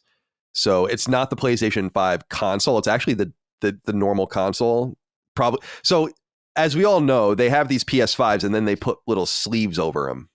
Yeah. Right. With the new, and then they can dip the card in the box, and I think that's probably what this is. And they are absolutely desperate to get rid of these old consoles, I think, because I don't know how many of these things they were sitting on or how many they still have, but they're probably not producing anymore because of the new model that will be coming and the free game that they're giving away. We discussed last week that by the way, they tamped down on. We're probably partially responsible for that, by the way, by telling everyone about the free game thing that you had and we told everyone the URL. So apparently, like, you have to be, I don't know if that was widely known, but that was reported before our show too. So that's why we reported it here. So that's happening as well. But just want to let people know, if you're in the market for a PS5, which I know some of you are, if you're still playing on PS4 or on other consoles, or want a second one or whatever, a gift for a friend, this might be a good possibility, a good potential purchase for you. So check that out. Although if I were you, I would just wait at this point, right? Yeah. For the new one. Mm-hmm. All right. There's a discourse going on, speaking of Spider-Man 2, about Spider-Man 2's length. And Will Hahn wrote in and said, Hey, Sacred Boys, hope you are doing well. So it looks like Spider-Man 2's completion time is around 30 hours. What's with the backlash over this game not being long enough? The argument of equating a game's length to its quality is a tiresome one, and it seems like some gamers just can't get enough. In a world full of games that are practically a second job, 30 hours for an open world seems refreshing. After all, less is more, in my opinion. Let's just hope 15 of those hours aren't Peter Parker putting together a semiconductor for Mary Jane's school project. Have a great day, guys, and keep up the awesome content. Thank you, Will, for writing in. So yeah, there is a discourse going on about this. This comes from Spider-Man 2 started getting into people's hands in late September. So people are playing it, beating it, and leaking that information. And we kind of already knew this. I want to say Brian Inithar said that the game was about as long as the original when he was asked during the media process earlier this summer when they had previews going on. So I don't know that this is huge news, but it was interesting to see people's responses to this, both positive and negative. So Dustin, let's go to you first. What do you think? Spider-Man 2, 30 hours. That's 30 hours to platinum. Apparently the story is 15 to 20 hours. So that would be 30 hours to 100% it. That is thrilling news as far as I'm concerned. I know Chris feels the same, and we'll get to him in a minute, but where are you on this? Yeah, this is awesome. Not every game needs to be a million hours long. I love a lot of really long games. Persona 5 is over 100 hours, but games are hopefully designed to be a certain length and paced certain ways. And so if this is a well-paced 15 hour story, 30 hour for full completion, and it's amazing from end to end, then fantastic. It's I can see some, I don't even know if I want to say complaints. I did see complaints, but we'll say criticism of, or I guess another viewpoint of just people that are saying, well, I only have so much money to buy games. I need more leverage than that. I say, okay, I get that. Then just you shouldn't buy this game new. You should choose to buy a longer game or wait until you can buy 2 games for the same price. It sucks, but that's just the reality of, if you are budgetary constrained, buying new games is probably not the best bang for your buck. So I get it. But anyway, I'm as long as these 30 hours or even 15 are perfectly paced, then hell yeah, bring it on. I just think I hear what you're saying, but I just think that's such a broken way to approach the medium. Even if, because you're looking at, you're trying to maximize you're commoditizing the game and reducing it to hours played versus money spent instead of the experiential portion of playing a video game, right? And I understand that's like a pastime, and I get it, but it's weird to judge things like that, because that same assumption would say, I just want to watch movies, right? Like, I just want movies to watch. I want hours. But to me, I'd be like, I just want good movies to watch, even if there's only 2 of them a month or something like that, and then I'll find something else to do. So when I see something like Spider-Man 2 with such high production values, it's like, well, 30 hours for what you're going to get, no doubt, is going to be 30 hours well spent. And then you can go spend the other hours somewhere else doing something else, even if it's not a video game. I just don't like this this is exactly the problem. This is a fucked up situation we're in, where people are judging games like that, in my opinion. I think that it is wrong to judge a game's quality, for sure, by how long it is. But I don't see an issue with making buying decisions, especially if you are on a budgetary limit based on how long something is. I think that totally makes sense, but you shouldn't bitch and complain about it and act like it's the game's fault. Mm-hmm. You know, because some people don't want to go do other things. They don't want to go watch movies. They want to play games. That's what they want to do. And if they only have a certain amount of money budgeted for the rest of the year or something like that, then that should come. I would imagine that would come into making decisions. Again, if you're saying that Spider-Man 2 sucks because it's only 30 hours, that's a completely different story. Yeah. But if you're saying, well, I really want to be able to play more games and fill out my time better and be able to experience more, then just don't buy it new. But if you're going to miss I totally get that. But if you're going to miss the 30-hour game for that, then you're missing the games that are shorter than that too, right? So you miss Dead Space, you miss Resident Evil 4, right? All these, unless you play it later on sale. Yeah, that's true, but I just feel like that's such a deprivation. I feel like I'm breaking your brain with this idea. A lot of people don't buy new games. No, you're not breaking I know yeah. that. But you're not breaking my brain on that front at all. What I'm saying is, it's breaking my brain that hours spent with something is better than being able to control the quality of it. Let me give you an example. I watch the NFL all day on Sunday, right? But if you told, and I do it because I think it's fun, but actually a lot of the stuff you're watching, it's dead game, commercial, what they call garbage time, which means when the game's basically over, but they're just playing it out and all of the rest. But if you came and told me, hey, Colin, instead of you sitting here from 1 until 9 watching whatever you can, what if we gave you 5 hours and it was like really great football? Yeah. Like, oh, okay, that's awesome. I can free up 4 hours and not do this, and have like the best experience. Yeah, I don't know. Yeah, Chris, sound off. I don't know. I do feel like a lot of people are looking for time as well. Like, I think like Baldur's Gate would be like a steal for like somebody in like high school. You know what I mean? Like where it's like they've got, or like even like middle school or something. It's like they've got nothing to do. They've got no real responsibilities outside of just like really like rudimentary schoolwork. A game like Baldur's Gate for $60, $70, it's going to take them they're going to get a lot of value out of that. Granted, that's not every game that's that long for sure. But like just as an example, like $60 for like a kid on Baldur's Gate, that's going to last them for a very, very long time. A lot of like, and consistently new things, by the way. Like it's a very long game with a lot of branching paths, and it's one that's replayable in a way that a lot of games aren't. That's going to carry their dollar forward in a way that Resident Evil 4 at launch probably won't. I don't think this applies to most people, by the way. Like I do feel like most people, like we talk about everybody complaining about Spider-Man's length, but we both know, or like we all know that it's going to sell an insane number of copies. And like what's happening on Twitter is so unimportant. And I think that's kind of what I've learned over many, many years of being on this show and kind of analyzing like the public response online versus the industry reality, is that like, yeah, I'm sure some people are complaining about the length of it for clout, or maybe because they actually do care for whatever reason, but it's going to materially, it matters so immaterially to the reality of how the game's going to do and how people actually buy games. Plenty of people are going to play this and buy this 30-hour game at launch full price and be totally happy. So I don't know. I think it's a bizarre conversation. I think it's crazy. But I almost feel like it's not even real also. You know what I mean? Yeah, I agree with you.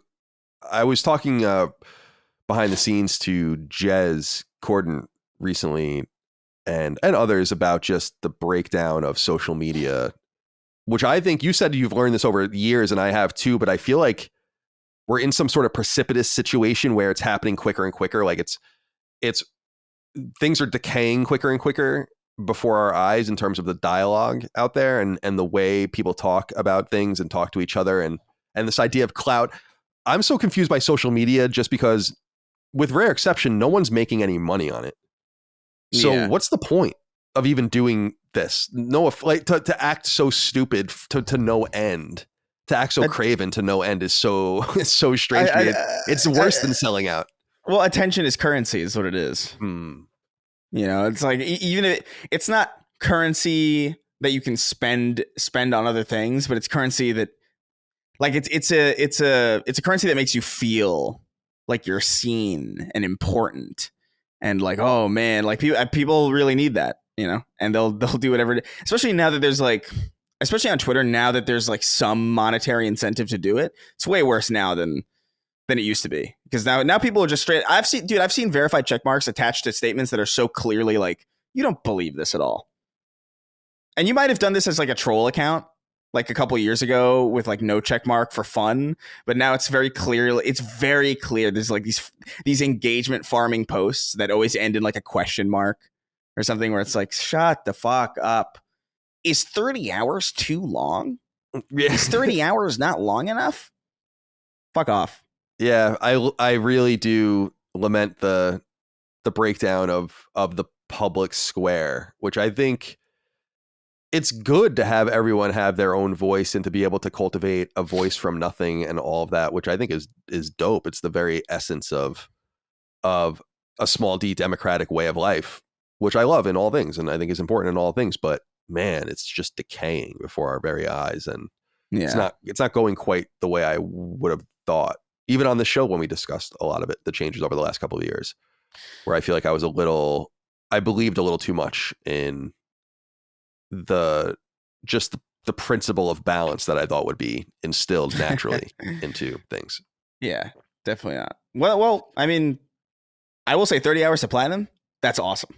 Yeah. I might actually do that. I might actually go for that because that's like Dustin and like anybody. Like I love those long games, but at the same time, it's like I tweeted about this recently where it's like, dude, Dead Space remake and Resident Evil 4 remake really made me appreciate how awesome the pacing for games was around that time. Like the mid 2000s to late 2000s had like perfect pacing for video games to the point where it's like it's almost embarrassing from like a modern standard where you play God of War Ragnarok and you're like, this is a great game, but like, fuck, it's so long. It's so long. And even to be honest, dude, even with Spider-Man, like those, you know, the Mary Jane stealth sequences. And it's like, dude, do we need this?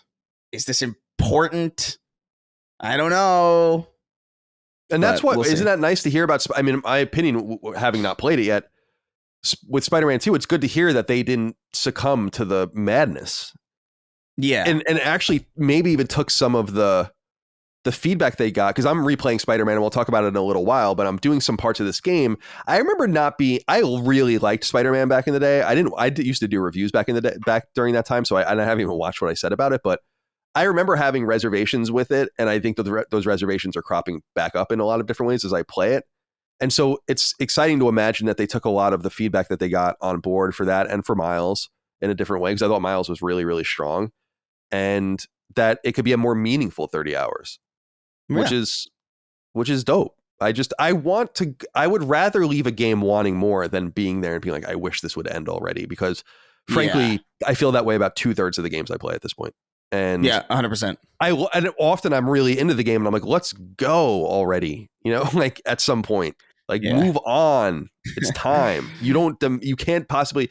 Playing Alan Wake was a really great example of a game that, for the first time, where I was like, damn, this is awesome. This is so perfect. Yeah, Why can't no one complained. That's that era. Yeah. That's that era. That's what I'm talking about. It's like Alan Wake, Dead Space, Resident Evil 4, like 2003 to 2012 was such a good, like, for pacing. Well, BioShock so good. Masterful. BioShock. Every single Gears game is perfectly paced. All those Halo games are perfectly paced. Like it's just like, dude, people would destroy Gears of War 1 if it came out today in terms of how long it is. Oh yeah, it's shorter than The Order, I think. You know, probably, yeah. So, but no one.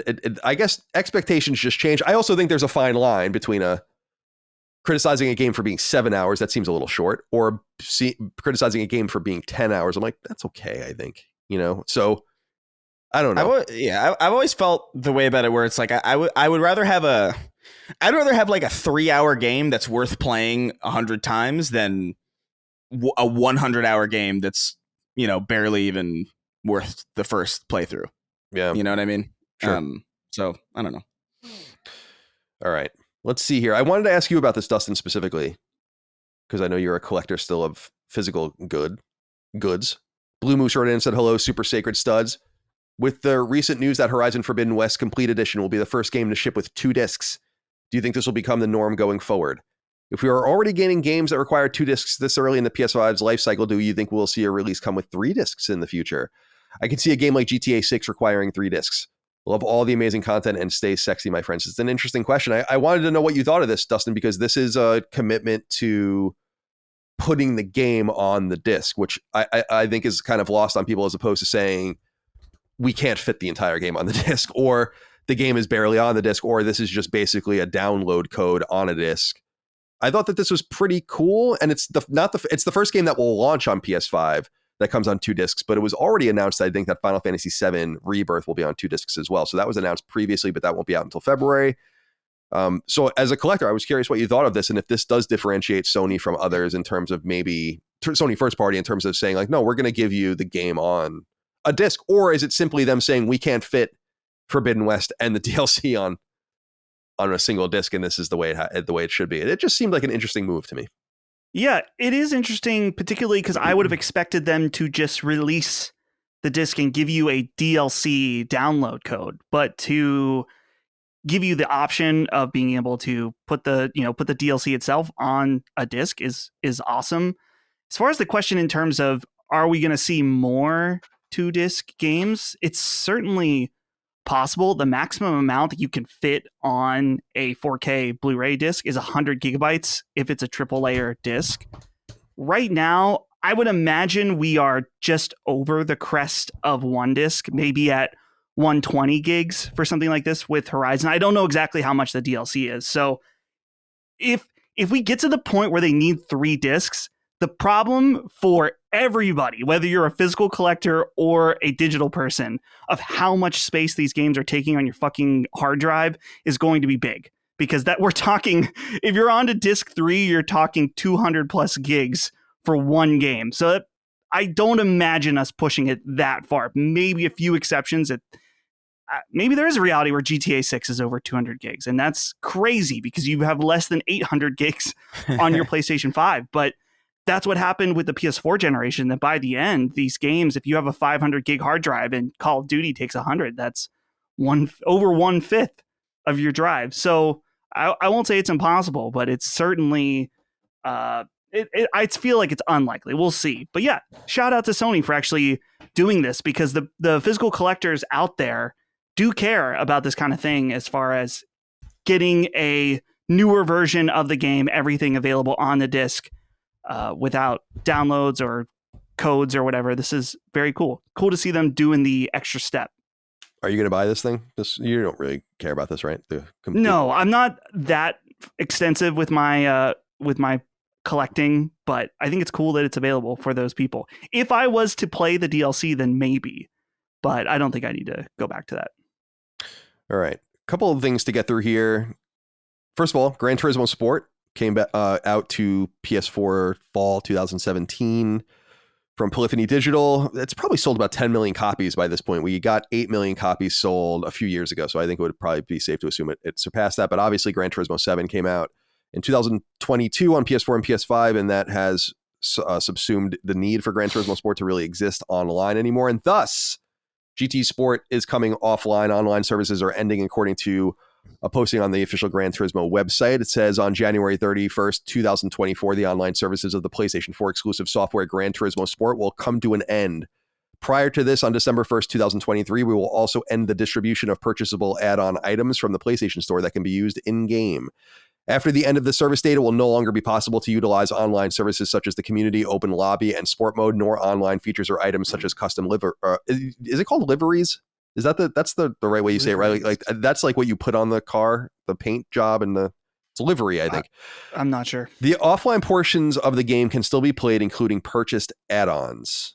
We would like to thank the many users of Gran Turismo Sport Online service since it first launched in 2017. From here, we will continue to improve the online services for the currently available title, Gran Turismo 7, on PlayStation 4 and PlayStation 5. So this is fair warning to everyone out there still playing GT Sport, or I think this is especially fair warning. I'd be interested to go to PSN profiles where that game is probably sprung to life now, as people realize that they're on the clock if they want to get the Platinum Trophy there. And it's always fun watching people kind of race against the clock and try to do it. So they have plenty of time. January 31st, 2024, GT Sport, goodbye. Good to know you. We have a little bit of clarity on the Sony hack. This comes from the website Bleeping Computer.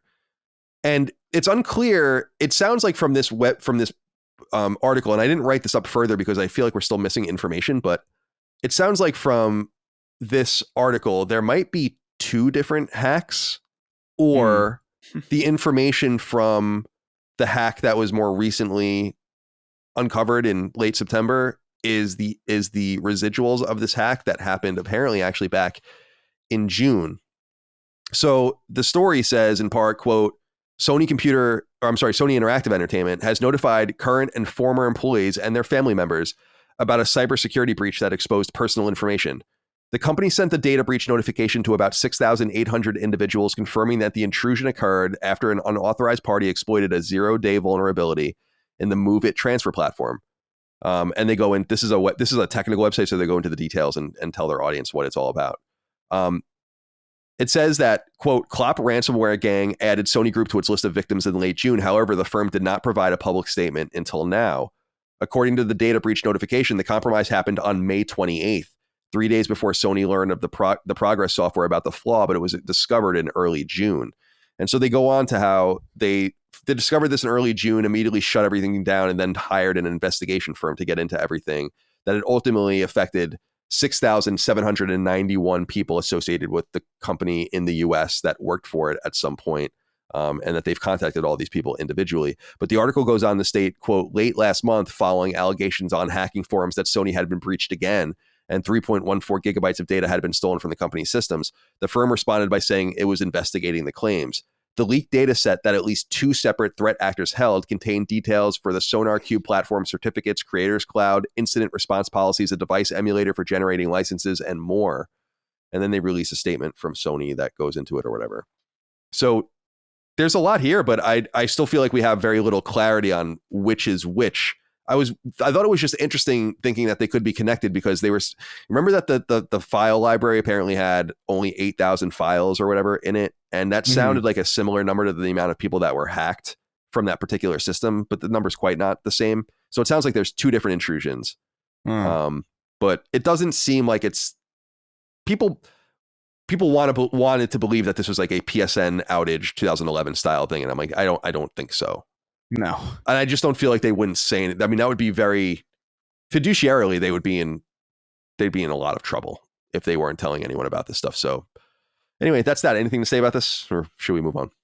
I think they're just to make sure this is noted, just they are giving credit monitoring to anyone that was affected. So they are taking care of those people. They're not just like, hey, sorry, your Social Security credit card and every place you've ever lived is now on the dark web. They're it sounds like they're trying to take care of the people, which is good. Good. So if and as that develops, we'll of course talk about it more on the show. We talked about Cyberpunk earlier, and I wanted to shout them out. They announced on their various social media feeds that Cyberpunk 2077 has surpassed 25 million copies sold, making it a bona fide hit.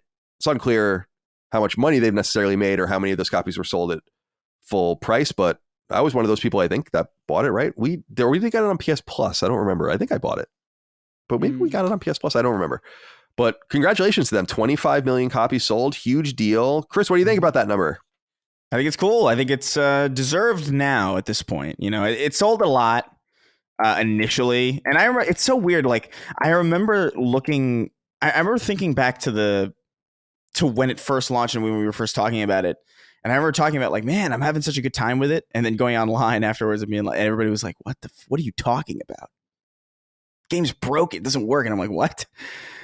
It was so frustrating to have a game that I thought was really, really cool at launch that I just couldn't recommend to people because it was just so inconsistent on people's hardware. It was like a frustrating position to be in. And obviously it was so bad that Sony took it off their store for what was like 7 months or something, 6 months. Yeah, it was a long time. So, I mean, they've definitely come a long way. I think, well, I'll talk more about Cyberpunk when we get to what we're playing, but, you know, props to them. They stuck with something that they probably could have got away with just patching and leaving in the dust. So it's nice to see them still supporting it, and it's nice to see the success of it, especially with all the transmedia stuff that's happening. I know they just announced like a live action show that they're working on too with some other people. So I mean, Cyberpunk is awesome, and it's nice to see it succeed. But there is still that part of me that's like, man, that it even happened at all. Especially on like PS4 and Xbox One, and that was even allowed to happen still rubs me the wrong way in some way. Mm-hmm. I can't help but not think about that every time I think of Cyberpunk, even no matter how fixed its reputation is and how good it is now as a product that I can safely recommend to most people. I don't know how they managed to even let that happen in the first place. It would have been it would have been as simple. It's not simple, but all it would have required for them not to knock that first domino over was to say like, we can't release the game on PS4 and Xbox One, and just kind of back off of that. Even if you had to refund everyone and take the hit and apologize and even show how it would be. See, this is remember talking about to Shannon Studstill about this. I brought this up in the past about the Santa Monica's failed game, where it's like, you should show it and talk about why it failed and how this works and what went on. And it would be interesting if they took that tact instead and said, like, listen, this is, you can imagine in October, they're trying to enter certification in the fall of 2020, and they release a video instead saying, like, listen, like, we can't get this to an acceptable place. And here's the footage, and here's what we're trying to work on, and here are the problems, and we're going to get these things on the new console as soon as possible. We're going to release on time on PC. We're really, really sorry. It would have been a different story. Yeah. But maybe they would have even sold fewer copies if they did that. Although, sure. Because remember, we were saying, like, look at all of the millions of copies they just sold in pre-order, and those might have been canceled. But I just, reputationally, I agree. I don't know that I can let that go either. And it is a bummer it's a bummer up and down that it was even allowed to be certified and put on PlayStation at all. There's a lot of people that are to blame for that, not just people at CD Projekt. So yeah, we'll see. Anything you want to add, Dustin, before we move on? No, I want to play Phantom Liberty at some point. There's just too many things. It looks awesome. So they released sales figures for it. I think it's sold over 1 million units, the DLC, and maybe even many times more than that, maybe a few million. I don't know. I think it was 600,000 on PS5, which I thought was pretty decent considering it's an older game. And they also noted that they're doing some sort of live action Cyberpunk project. Mm-hmm. No real information on that yet. And they also talked a little bit about how they're staffing and getting ready to kind of enter production on the sequel to the game. And it sounds like the sequel is really going to be run out of their North American studios, which I think is really interesting. So the Witcher will, I guess, continue over in Poland at HQ. And we'll see how that all stacks up over the coming years. But I assume we're quite far off from Cyberpunk 2078 or whatever they're going to call it. All right. This was an interesting story that made the rounds a little bit after we recorded the last episode, and people had been interested in talking about it. One of those people is Vincent Cashel. He wrote in and said, "What's up, Sacred Crew? What's the deal with the KOTOR?" I don't know what the KOTOR means, maybe the remake. Not only was the trailer taken down for a very odd reason, but it seems like the initial announcement tweet from PlayStation was deleted as well. Is it safe to say this game is canceled due to Embracer's rocky financial situation, or is an expiring music license and a trailer for an upcoming game completely normal? Thanks as always, and remember, I can't say that. No, we can't say that. I should have deleted that. Can't say that. No.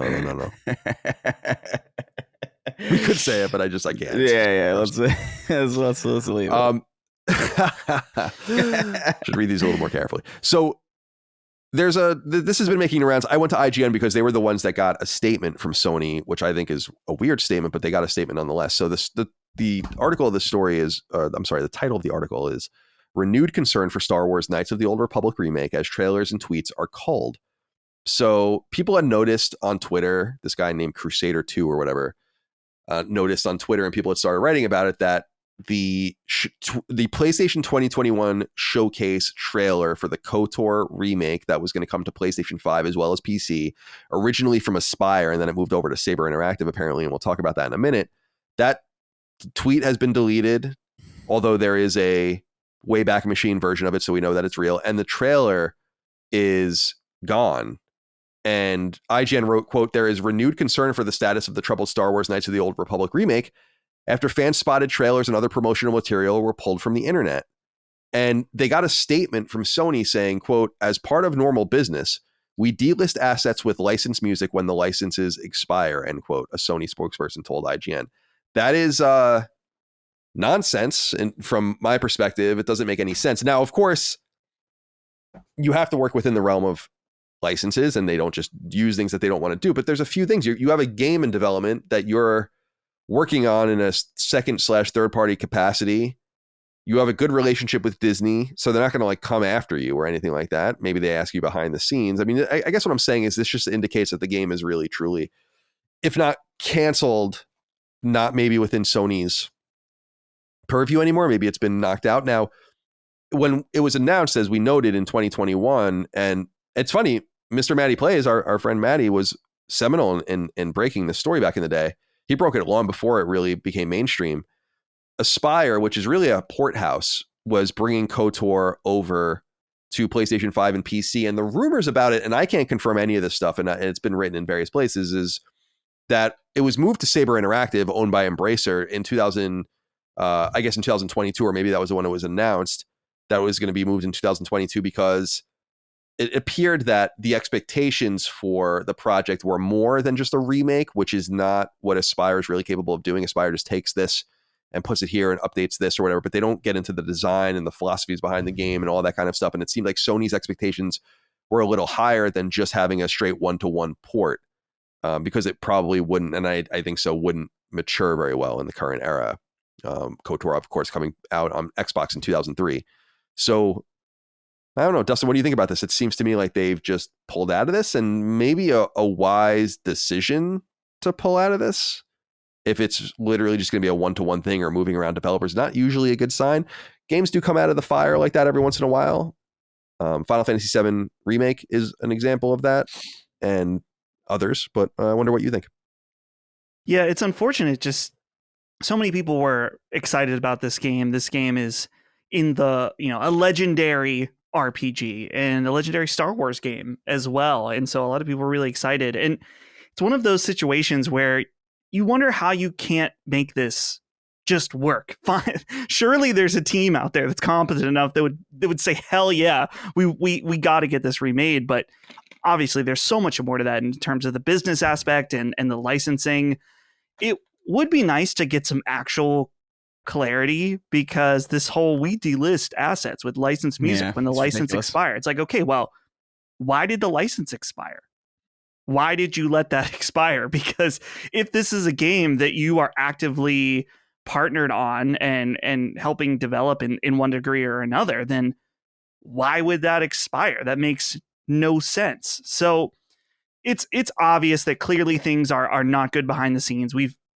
There's been rumors for a while that things aren't good, and this is just kind of where there's smoke, there's fire situation. And so hopefully we still see this game come to light in one way or another, hopefully out of the hands of Embracer, just because, not that Embracer has made bad games, but it just seems to be chaos over there right now. So who knows what will happen, but truly overall, just a disappointing experience for many fans out there. Anything you want to add, Chris, before we move on? It's a shame, man. Pray for Maddie. Poor Maddie. I was with him when we watched that showcase live in his office, and he flipped out. He was like flipping all over the room, like Yoda in episode 2. Yeah, exactly. Just like our friend Yoda. I can't. I hate that. Can I just say I hate it? It's so disrespectful. Even as a what year was that movie? 2003. Yeah. Something like that. Well, it wasn't the second. Right? The second one was 2002, and the third one was 2005. Yeah. I that's just. And I don't remember which one. I need a cigarette after even thinking about that. Yeah, I'm sorry, man. Just a little piece of news here on the Red Dead Redemption 1 port, the kind of beleaguered port that came to PlayStation 4 and PlayStation 5 back in, in August. It got a surprise 60 frames option in an update on PS5, and Woodsy wrote in and said, "Howdy, Sacred Men, with Red Dead Redemption PS4 getting a 60 frames patch, it has me wondering, is now the right time to buy it? This re-release is bare bones and Rockstar is charging $49.99. Seems steep, but on the other hand, I've never played the game above 30 frames. At what point should I vote with my wallet? What say you fellas? Also, Colin, hoping your upcoming wedding goes swimmingly. Peace." Thank you, Woodsy, for writing in. What do you guys think for the $50 buy-in? So it's important to note it's only for PS4, but this patch will work. Is it a PS4 Pro patch, or is it just a PS5 functionality? I didn't even know you can really do that, but I guess that's how Last of Us Part 2 works. Yeah, I was going to say that makes sense. Yeah. Come to think of it, but so $50 for Red Dead Redemption PS4, really not touched at all, other than some upresing, I guess, and now running at 60 frames on PS5. Is it now worth it, Chris? I still kind of feel like no, but it really depends on what you're looking for. Like if you've never played Red Dead Redemption before, I think totally. I think it's a really, really good game. I think I've played it backwards compatible on Series X, and it's even modern, even from like a modern design standpoint. I think it's like a really strong game. It's obviously a Rockstar game, so that whatever limitations or grievances you have about Rockstar games still apply, but it's a super solid story. It looks really good, and at 60 frames, I'm sure it plays really well. I mean, I think I commented about when I was playing it on Series X, I almost couldn't tell that it was 30 anyway because it was so smooth. So I'm sure it being even smoother now is I would say it's worth it if you've never played it, but I would also kind of feel like if you have played it already, I don't know necessarily what you're going to get out of it, especially because there are modes that are still missing. Their multiplayer is obviously not there for probably good reason. I assume there's probably not going to be a lot of people playing it, but even just to delve around and fuck around with it, that has value. So I don't know. I think it really depends on what your experience with Red Dead is. If Red Dead 2 is like really important to you and you want to see like where it goes because this is ultimately a sequel, I would say totally, yeah. But if you've played it before, I think this is one of those things where probably just let it lie. What we need is GTA 4, but that's probably never going to happen. God, that would be nice. Do it right though. You got to do it right. Yeah, please. Oh my God. Cousin. Dustin, anything you'd like to add? Is it worth? That's the question I've just been thinking while Chris was talking. Is it worth it? Yeah. At $50, it is undeniably you're paying a premium because it's Red Dead Redemption and it's a Rockstar game, and for $50 for a up-resed, pretty much straight port, that definitely is a premium. On one hand, I want to say no, like Chris. On the other hand, if you really want to play this game and you want to play it at 60 FPS, it's an amazing game. So I'm not going to say your money is poorly spending 50. I'm not going to say it's the best value. Yeah, for sure. But it's not going to be a bad purchase if you play it and enjoy it and are able to, even if I was thinking, I haven't played this game since it came out in 2009. And I thought, man, I really would love to play this game again at some point. And I would want to play it at 50 or at 60 frames per second. But for $50, again, not a great value. I guess, and it depends on what you mean by value too, because the game hasn't changed at all. It's still a great game. It's just in our mind that because this game came out in 2009, it should no longer cost $50. To me, it's almost like if a classic movie was re-released in theaters, like, would you go see it for the price of like a normal movie? You know what I mean? It's like, I think the answer to that, it depends on what the movie is. Like I'm definitely not going to go see fucking Mac and Me in a theater for like $20 and spend like $30 on snacks. But I mean, if it's a solid hit like Red Dead Redemption, like I kind of think, yeah. But at the same time, it's like, I don't know. This is a cautionary recommend from me. You know what I mean? Where it's like, if you've never played Red Dead Redemption before, now's your chance in the best possible way. 60 frames. You're not really there's no other way to do that. But if you have, it just depends on how much you liked Red Dead, really. Yeah. Dude, have you ever gone to see an old movie at the theater? I saw The Shining in theaters and I did pay a premium for it, but it was pretty damn cool. Yeah, it's an awesome. I think it's a great idea. I feel like I wish more movies would do that. To be honest, like I would love to see. I would love to see The Matrix in like a theater. You know what I mean? Oh, like, that'd be so sick. I did see The Matrix in the theater. yeah. I missed that chance. I didn't really. That's so funny. Seeing something like 2001: A Space Odyssey in IMAX or just even like a large format. Wow, yeah, that would be amazing. Or Food Fight starring Charlie Sheen. Dude, yeah. Oh fuck! I just ripped this page out of I hate when I do that. I accidentally ripped the page out of my notebook. I wanted to save you, Dustin. Red Dead Redemption came out in 2010. 10. Okay, I was in 9th grade. That's what I was equating to 2009. Yeah, so thank you. Wanted to just save you from that. The reason I know that is because GTA 4 is 08.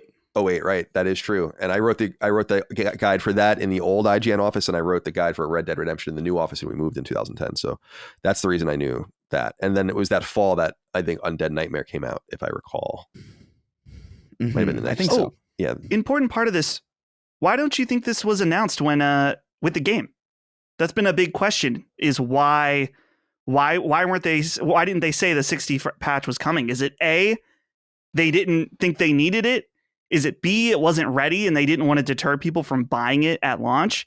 Is there something to do with the fact that they wanted to keep it at parity with the Xbox backwards compatible version? Because they are Xbox people now, initially they had the best and cheapest version, but now they're not getting a 60 FPS, at least currently. Maybe they'll patch that, but it is a bit of an odd situation that now they're coming out and saying, "Oh yeah, here's I the 60 think FPS patch." I think by nature, I think it's probably something to do with C, the parity, with the hope of A, that no one would care. But that's of course wildly ignorant. I would assume that they would know something about that, but it must have something to do with that, because the Xbox version, there is no Xbox version of this port. As far as I understand, this is a kind of like its own thing that's on PS4, Switch, or whatever. So I don't even know if they could do. No PC as well, right? And God, that would be glorious with just what we could do with that. We'll put young Aloy in Red Dead Redemption. The stretched version. Yeah. Ew. Ew. Oh, that's heinous. This happened right before, or was announced right before we started recording, so I haven't looked into it too deeply, so let's go into it together. It comes from the PlayStation blog. Sony Pictures Core, formerly Bravia Core, launches on PS5 and PS4 on consoles. Exclusive benefits including early access to select Sony Pictures films. So it says, quote, "Our friends at Sony Pictures Entertainment produce a lot of fantastic films, and today I'm pleased to tell you about our new collaboration to provide the PlayStation community with access to some of these memorable movies on PS5 and PS4 consoles. You may be familiar with the Bravia Core app." I'm not. Which is a great, is that the same thing as PlayStation Core? Is that like the evolution of it? I have no idea. Which is a great way to access a wide range of recent and classic films from Sony Pictures on Bravia's TV and select Xperia devices. Bravia Core will be rebranded to Sony Pictures Core on these devices next year. And starting today, we're launching the Sony Pictures Core app on PS5 and PS4 consoles. Once you sign up for Sony Pictures Core on your PS4 or PS5, you'll be able to buy or rent up to 2,000 movies straight from your console. At launch, this will include blockbuster hits such as Spider-Man Across the Spider-Verse, Spider-Man No Way Home, Uncharted, The Equalizer, No Hard Feelings, Bullet Train, and Ghostbusters Afterlife, among others. And I think Gran Turismo is going to join it very, very shortly as well, according to all of this. Here's the thing that you want to know. If you're a PlayStation Plus Premium or Deluxe member, I don't know what the fuck PlayStation Plus Deluxe is. Yeah, what? You'll get access to a curated catalog of up to 100 movies. There's 5 asterisks after this one, which is hysterical. Through the Sony Pictures Core app to stream on demand from the Sony Pictures library. It's so funny. It's if you're a place, it's like they couldn't just come up with a different symbol to use.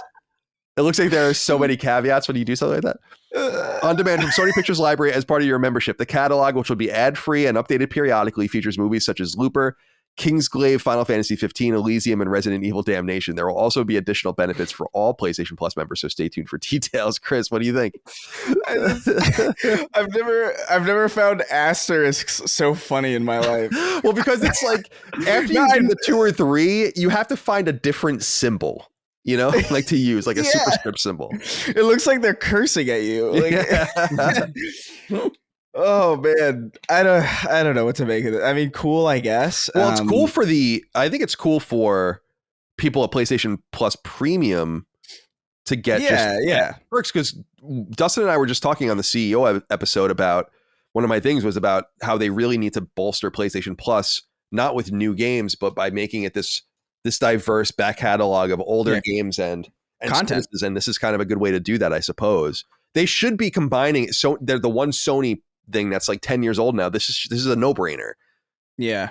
I'm sorry, go ahead. No, I mean I think it's a solid idea. It's a good way to get premium it's a good way to get value out of premium, because right now premium just doesn't really, I don't know, man. It's those classic games are cool, but then you get like those redundancies, like the worst version of Ape Escape on PSP being alongside the better original PS1 version, and you're just like, this is a wasted slot. So it's a good way to beef up that portion of PlayStation Plus with like a reasonable offering of just content that feels like it's worth the money. But yeah, I can't say it really interests me. These asterisks, man. That was muted. Sorry, I'm muted. What the fuck is PlayStation Plus Deluxe? Yeah, that is exactly what I'm looking into. I think I have an answer. Okay. Maybe. Okay. Either we are the worst PlayStation podcast on the internet, or something has changed, because I'm looking at the membership plans right now. I have no memory of this. PlayStation Plus Deluxe is the base tier. What? That was Essential. PlayStation Plus Essential. Let me. I'll send you guys the link right now. I believe you. I'm losing my fucking mind, because goes Deluxe. No. Okay, they have these in opposite order. Premium. So premium is now deluxe, and essential they have on all the way on the right side. Okay, but do this. Click on it. Click on deluxe. It just brings you to a page that says PlayStation Plus Premium on it. So is it premium or is it deluxe? Maybe it's deluxe in some places. Countries? Yeah, like maybe like in the UK it's deluxe or something. Like what the fuck I don't know what the fuck deluxe PlayStation Plus deluxe is. This is the US English site. And you said, hold on. And you said the one before that. Yeah. New Zealand. Oh. Okay. It says EN-NZ. So you fucking people from New Zealand. You Kiwis and your fucking deluxe. Oh my God. You're lucky you got PlayStation at all down there. That's mean. I shouldn't say that. I felt like that was a trick. I'm like, what are you talking about? PlayStation Plus Deluxe. Sounds like something you get at fucking McDonald's. Yeah, it's a sandwich. Colin, I have some thoughts about this. Yeah, please. Okay, first of all, I want to point out, you rightfully skipped over this, but I just have to read the paragraph before. Says, Gran Turismo, based on a true story, is currently available through Sony Pictures Core. I like the use of the apparent full title here, Gran Turismo, based on a true story. I did not know that was the complete title of the Gran Turismo movie. So nice of them to use that full title. Second, what do you think about the fact that these are the movies they're leading with for the free tier? Looper, okay. Final Fantasy Kingsglaive, Final Fantasy 15 Kingsglaive, the extra movie because they didn't finish or introduce the game at the beginning properly, so they made a movie. Elysium, and then Resident Evil Damnation. Man, this is just this has got my mouth salivating. Yeah, totally. Man, all these if these are the ones they're leading with, what other garbage is going to be part of those 100 other movies? Get the Emoji Movie up there. Oh yeah, dude. How much you want to bet that will be one of them? I'm sure it absolutely will be. Because what else? What other value does that movie have outside of just padding content for whatever service that Sony has? Yeah. Like it's literally purposeless outside of that. All right. Yeah. So I guess if you're interested in that, good enough. It's good to make those things available. Just too many subscription services for films and TV, in my opinion. Yeah. To keep up with. It's just, I read, by the way, I read something very scary because it resonated deep within me because I was like, wow, I never considered this. I don't know why I never considered it. Netflix is raising its prices again. I don't know if you guys saw that. And I was reading just the reactions to it on social media and on various stories. Very, very interesting. And a lot of people were saying they know that people are going to start flowing out of these things more and more, pulling the Colin Moriarty and the method many people do, where you just kind of rotate between them as you go. And by the way, this new Netflix price increase, I'm like, I'm out. And now remember, I always had I had a Netflix account just as a legacy thing. I've had Netflix since the early 2000s, like 2003 or something. And I've always had my account active just as a thing, but I'm like, I'm not paying for it again. You guys keep raising the prices over and over again. I don't think the product is improving much. And I find that a point of frustration. By the way, what do you guys think about Netflix raising its prices again? Are you guys upset about this? I was already out when they got rid of family sharing, but I am in right now. I am doing the Colin Moriarty where I signed up to watch One Piece. I'm keeping it this month to watch The Fall of House of Usher, which is the creator of Bly Manor, Midnight Mass, and Hill House. Right? Hill House. That's what. Yeah. So I'm gonna keep it, but after that, I'm out. Yeah. So I'll just sign up as needed when new Stranger Things, something like that. I'll go for it. But yeah, the Bly Manor one is Poe, right? This one's Poe. Yes. Very cool. Yeah. So, but anyway, I was reading in these comments before we move on, and because I never really thought about this, that they will probably stop allowing you to sign up a month at a time, or it will be incredibly punitive to do so, to keep you engaged by selling you 3-6 year-long month subscriptions, very similar to the way the subscription services work for PS Plus and Game Pass in some way. And I think that I was like, damn, that I don't know why I didn't think of that, but that is true. They're probably going to make it more difficult and more punitive for you to just fly around the way you want to. But that's just the way it's got to be. It's too many things. That's why I think it's so important we keep our prices on Last Stand the same. As long as we can anyway, because it's just, I don't know, people you're just nickel and diming people at some point for perpetual capitalistic growth instead of just putting out a good, solid, profitable project or product, I should say. Anyway, this final thing I wanted to talk about, a little more serious, but a lot of people wrote in about it, so I didn't want to ignore it. Since Sony owns Bungie, and this would just be an interesting thing to talk about, even if that wasn't true. Bungie put out this tweet on October 2nd in the afternoon, and it leads to this initiative that they're announcing at Bungie called Latin at Bungie, that is, as far as I can tell, not even online anymore. I don't know if you can really see anything about it anymore because I'm clicking on the links now and they don't work, but it's this grouping, I guess, of Latino and Hispanic. And by the way, I don't know exactly what term to use anymore because Ramon, my best friend, was like, oh, I don't want to really go by Hispanic anymore. I want to go by Latino. I was like, okay. I never really thought about the differentiation. Where are you on that, Chris? I don't really care. I think it's so Hispanic basically means from a country or place that speaks Spanish. So like somebody who's like from Brazil, they speak Brazilian. They would be Latino, but not Hispanic. People from Puerto Rico and Spain, they would be, or somebody from Spain would be Spanish. Somebody from Puerto Rico would be Latino and Hispanic. So that's basically the layman kind of surface level differentiation between the three. Although I'm not a ball buster about that stuff. You're a Latino. I only know about that because I have to, you know what I mean? So anyway, they announced this thing, Latin at Bungie, that's supposed to be this initiative that they're trying to do. And they wrote this on their tweet: being Latin and then /A/E/O/X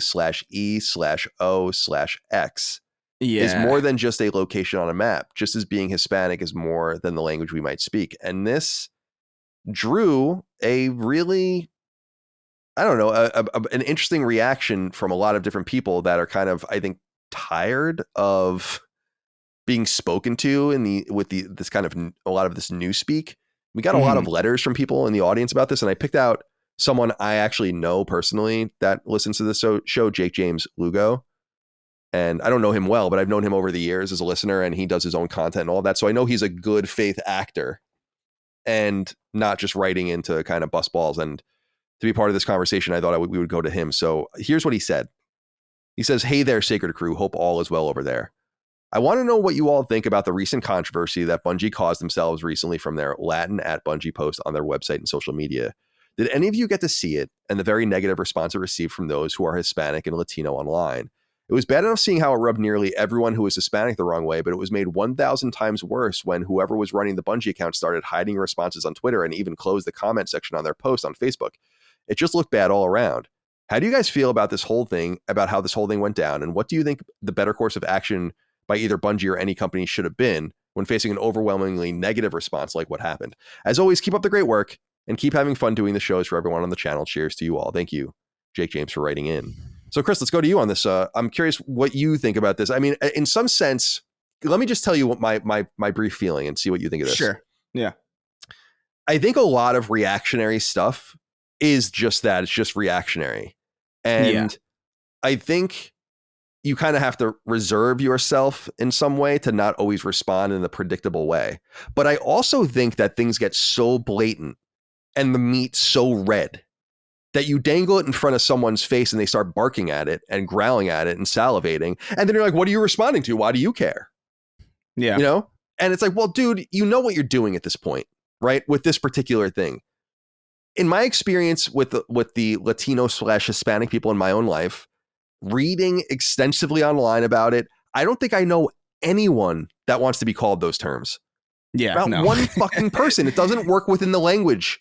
The romance language, the gendered romance language, and they just shove it down your throat. And so as a Latino / Hispanic, I'm curious how you feel about this. You think it's all just for naught? It just seems like, who are they speaking to and for when polling shows that I think it's like 2% of people that identify as Latino or Hispanic want to be called that, you know? Yeah. Yeah. It's very dumb. It's very much like just some white rich guy in an office being like, I think this is how we're supposed to say things. Let's do this. And it's like, no one talks like this, dude. Like nobody I know, dude, even I know so many people who are Hispanic and Latino, obviously, because I am that. right? And I have a lot of friends and friends who are, by the way, gay or lesbian or queer or whatever, even non-binary. I know a couple people who have that identification. They don't call themselves fucking Latinx. They say Latino or Latina because that's just what the fucking language is. It's really the thing that's really bothersome to me about all this is that Spanish already is a language that was forced upon a lot of the people who speak it in the first place. So like the idea of like, okay, like we're going to force this language upon you. Like the conquistadors are going to come here and like degrade whatever culture was here originally and like force Spanish upon you. And now you're going to speak Spanish for generations. Right. And that's going to be part of your identity, regardless of whether you like it or not. And now it's like, okay, now that you've had that for a long time, now let's go again. Let's go again. Like, okay, now that you've been speaking this, actually, that's changed now because in the white English speaking, like West center of the place or center of the world, we don't do gendered language anymore. It's like, no, you don't get to do that. You don't get to take someone's language that was already not theirs to begin with, that they have to like, that they had to adapt to and like live with and like evolve over time to suit their own needs. I mean, you go to different places in Latin America, like Puerto Rico speaks a different type of Spanish than Mexico, and like all these different things. There's like nuances that we've changed and we've done to the language to make it our own, and then be like, actually, we want you to do it the English white way of no O's and A's, please. No gendered language, please. We're gonna go with X because it's neutral or whatever. It's like, you don't get to fucking impose this again. That's fucking crazy, and I love it. I love the irony of it because it's I don't like to use the word like colonization because I think it's like too like it's too politicized, and a lot of times people like misuse it or whatever. But it's with a lowercase c. It's like colonization a little bit, where it's like, okay, we're going to go ahead and English your Spanish now. And it's like, dude, you already Spanished our fucking other thing that we had before that we don't even know anymore.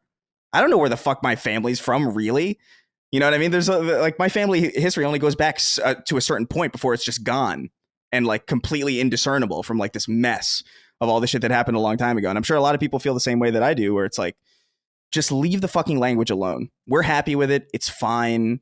It's not offensive to anybody here. Even younger people who are of the persuasions that this language is trying to appeal to, people who are queer or gay or lesbian or trans or whatever. Like most people, even in, and I mention this a lot because I'm in LA. I'm in this place where like presumably you would assume the echo chamber would be supporting this kind of language, but like, dude, most people here absolutely do not like this Latinx bullshit. Like no one takes this seriously. This is purely a Twitter invention for like very small communities that aren't even really, they're not fucking real. Like I have yet to meet somebody who's like, yeah, I'm Latinx. Not once. Well, that's the whole thing, Chris, is, and I'll just shoot straight on this, is if your aim is to be diverse culturally, then maybe don't have an initiative so clearly designed for and by white women. Yeah. And you'll probably be, better off. Yeah, we want to be really inclusive, by the way. We want to be really inclusive, by the way, so we're going to impose English on your Spanish. Right, exactly. It's American it's a neo-American colonialism. Like are all of our drama about gender, about all of this stuff, race, like we are I've said that ad nauseum on Constellation. That is our export. Along with our technologies and all of that, we are exporting this stuff and crushing people with it. And it sucks. It's so lame, this further division of people and the rewriting of language and all that. That's why to me, we said this before, it's like, be non-binary if that's what you want to be, but we can't use the word they. That word means something already, and we're seeing the little erosions like this. This is why the term cis woman or cis man, I'm not crazy about that either, because it's just like, that's a man and a woman. We don't need to further, subdivide everyone's man and woman, or trans man or trans woman. Yeah, right? no, I agree. I agree. There's a lot of like unnecessary divisions, but at least with certain things like that, where it's like, at least like a cis woman, like when somebody says that, you at least know, like it has a reason. You know what I mean? Like, what that is. You know what I mean? In your head, that has like an actual like definition. Whereas like X, what does that fucking mean when you throw it at the end of Latin? By the way, if you wanted a neutral term for Latino or Latina, Latin is right the fuck there. It's literally in the headline of this article. Latin at Bungie, and then they're like Latin or Latinx or Latinx, and it's like fucking stop. You had it already. Like, and that's kind of thing. It's like it's hard to know whether or not like I think that's really where the anger is, because like if this had been just the post normally, where it's like, okay, yeah, there's like a Latino Hispanic initiative at this company, it's like I'm sure that would have drawn ire from like your usual suspects or whatever, but like I don't think nobody would. I think most people wouldn't have cared. It's like, okay, yeah, whatever, that's fine. But like the idea of like it's that X thrown in there, and this weird like /E/O/A/X, it's so dumb. Shut up. Nobody thinks this way. I really can't stress this enough. I am in LA. This is alien. This is not real. And I think the reason it only feels real is because like now we have the internet to gather these people into big clumps. You know what I mean? Whereas before it's like these, like, I feel like this would have just, withered and died in some random obscure corner of the internet. But now we can have like a convention, where like they'll all like congregate in front of like a Chipotle or Chipotlex. I don't know what the fuck. I don't know what the fuck is going on. Oh, by the way, on that note, I'm so glad you said that, because Dustin, when we recorded yesterday, I forgot to tell you they're opening a Chipotle really close to my house. Like the Chipotle near my house is probably 15, maybe a little more minutes away, and this one is 5 minutes away from my house. Hell so yeah. they're going to be much closer. It'll be much more attractive to order it on DoorDash now, or just go there, because they don't have to do the long drive, and you get the fucking kind of lukewarm burrito, and you get the I wonder how the Chipotle would be over there. I didn't really like it in New York, really, when I went. It's fine. I would prefer what you're able to trip over and down the street in LA. No, but what I'm saying, it's like even like this is something I've noticed too. Like even like pizza that's not authentic New York pizza in New York tastes better. You know what I mean? Like, and I feel like there's something about that too with like Chipotle, where it's like Chipotle here is fucking awesome. Just because it's surrounded by everything else that I assume the ingredients are probably very similar, but yeah, I don't know. Dude, yeah, I've kind of forsaken my Chipotle recently. The Butler one has been pretty subpar. Yeah, I haven't been there in probably a month and a half now. Maybe I'll go tonight though. Maybe I'll give them a second chance. They got rid of the Al Pastor chicken. And this has hurt me deeply because I was a very big fan. Yeah, they still have that over here. I love that shit. Oh, so good. Yeah. Dustin, do you have anything you want to add about this from your perspective as a Hispanic man? As a Hispanic woman, yeah. As a Hispanic woman? As a white woman? Yeah. I'll keep it brief because I think Chris covered it beautifully overall about what they said. I want to remind people that I understand that companies are made up of people with political opinions, but companies aren't people. They don't have political opinions. It's very strange to me. Obviously, this is everywhere. This is the new normal, but seeing these companies be this outwardly political is still gross to me. This is how Bungie has always been, though. They've always been a very outward political style company. I've just learned to just kind of ignore that, and people who like that, great. But their companies are here to exist to make money, and I understand make great products. There is a side of that too, but I don't know. Anytime it's like what we've talked about with the pride flags that come out in June and then they go away. It's very much it feels like that. Disingenuous, yeah. For this. All right, let's move on. And I don't want to dwell too much on the negative and focus on just the kind of these trivialities in some way, but it is like Dustin was saying, a cultural sort of situation that we have to pay attention to. Like why do these things need to be said at all? I guess is a really good question to remain apolitical. And I don't know, Jake James, thanks for writing in about it, and everyone else that wrote in about it as well. I wasn't originally going to talk about it, but felt weird to kind of ignore it, I guess. So at least acknowledge it.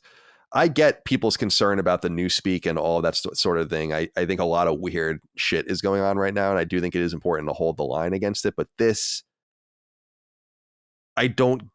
specific thing seems, to your point, Chris, so off the reservation that it's wild that anyone's trying to make it happen. That's why I'm saying I couldn't imagine the opinions, the political and social opinions of the people who are pushing this shit through at Bungie. Makes you want to cringe thinking about what kind of people they must be. No What's offense. crazy about it too? It's like, it's probably it. You know what's crazy about it too is like, it feels, I don't even know. I feel like it's almost just like an afterthought. Genuinely. I feel like they have these initiatives where it's like, all right, we're having like a Hispanic thing at Bungie. Like, how are we going to do it? It's like, oh, well, I don't know. We'll write a blog post about it. It's like, do we do the X or A or like, what do we, and they're like, I don't know. Maybe.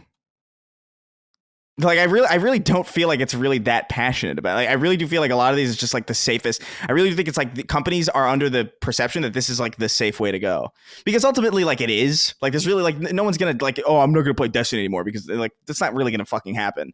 So there's no real danger in them for doing any of this stuff, and I'm sure like backlash is in and of itself kind of its own currency.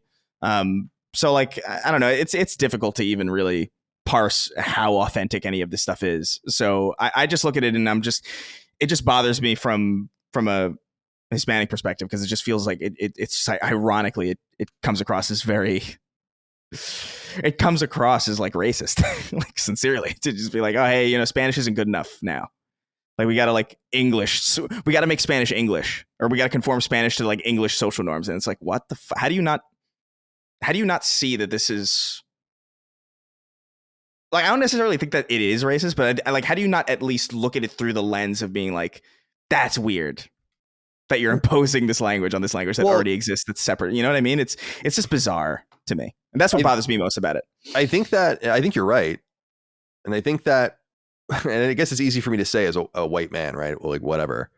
Right. But this singular obsession on race is so misguided, and I do not understand what people do not understand about this, that it is about class. It is not about race. And it would be cooler to see these companies focusing on the poor and down and out, as opposed to just racially dividing and subdividing everyone into smaller and smaller categories that are meaningless to each other. This goes back to the argument I had with Danny O'Dwyer those years ago when he got really mad at me and tried to embarrass me on Twitter and all those kinds of things. When I asked him, I'm like, do you think my black neighbor on Long Island has more or less in common with me than you do as a white person from Ireland? And he thought that was like, he was aghast by that. And I'm like, dude, I have more in common with the black person that I grew up next to than you any fucking day of the week, because it's a cultural thing. We grew up in the same place. We went to the same school and all of that. It is absurd that you are so dumb that you subdivide people based on race and think because our skin color is the same, but everything else about us is different, that we somehow share something with each other. That is racism.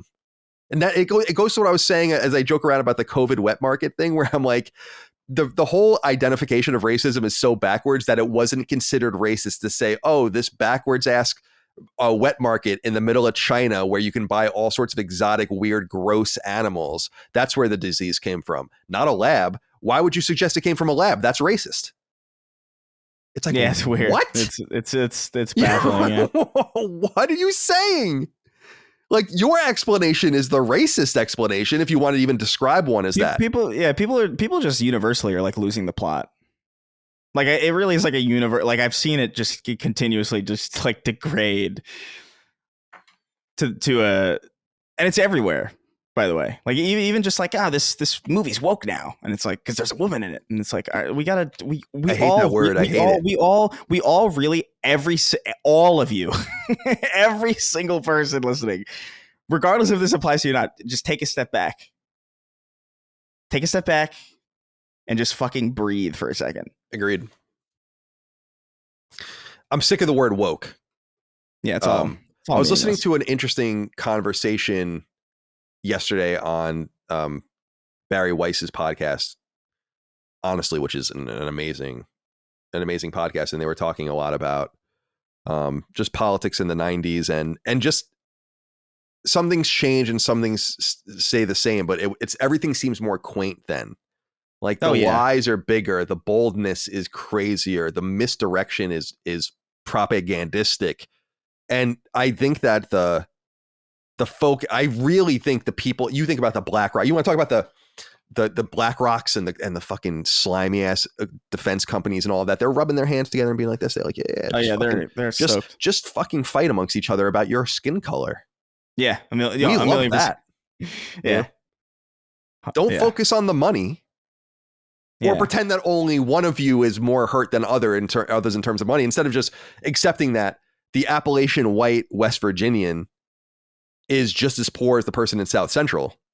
Yeah. And realize that if you bound together and kind of threw aside those shackles, you would maybe affect some real change. So this is that kind of shit. Easy wins for boardrooms and initiative, diversity initiatives and all that, but meaningless on the ground. And again, Chris, to what you're saying and what I've experienced as just someone who knows a lot of Hispanic or Latino people and have talked to them about these things, is it's totally out of bounds for them. It's actually offensive. Like, I think it makes Trump voters. Like, literally, like that kind of thing manufactures them like a factory, in my opinion. Mm-hmm. So, anyway, on that note, let's get into what we're playing. Okay, so Dustin, I'm eager to start with you and hear what you're playing first. I leave it to you. Sure. I have picked up and started playing Lies of P. Ooh. So I think I'm about halfway through this game, which is already saying a lot because I've tried a lot of Souls-like games. None of them ever stuck. I'm going to see this one through all the way to the end. So first of all, the positives are this game has amazing atmosphere. And I know that it's similar, so it's a kind of an easy comparison, but very clearly like BioShock Infinite in a lot of ways, kind of that same time period. I really love the Pinocchio angle on it because it does lean into it pretty heavily. Yeah. So I'm trying to remember what the actual Pinocchio story is and how much they've drawn from that. There's probably things that I don't even realize. Obviously, this game draws its inspiration from Bloodborne and from software games. It does that to a T, to the point where at certain points, I think it's almost too much in some ways. You kind of have if you've played from software games, okay, around here there's going to probably be a checkpoint, and then voila, it appears. It has a lot of those types of things, a lot of those tentpole things, and luckily, like I said, it does them well. It has a lot of interesting things in terms of its enemy designs, its boss designs are all really top tier. It runs flawlessly. At least the 60 FPS mode on PlayStation 5 runs really, really well. And overall, I'm having a great time with it outside of the fact that, and this is pretty important, so I understand this could ruin it for some people, but I've seen a lot of people saying they're enjoying it. But I think that the combat is almost there. It is about 90% of the way there. Mm-hmm. It's about 10% that doesn't quite feel right to me. And I think that it's just trying to mix two From Software combat styles, in that it's really trying to be quick and very aggression heavy like Bloodborne, which is cool. I like that.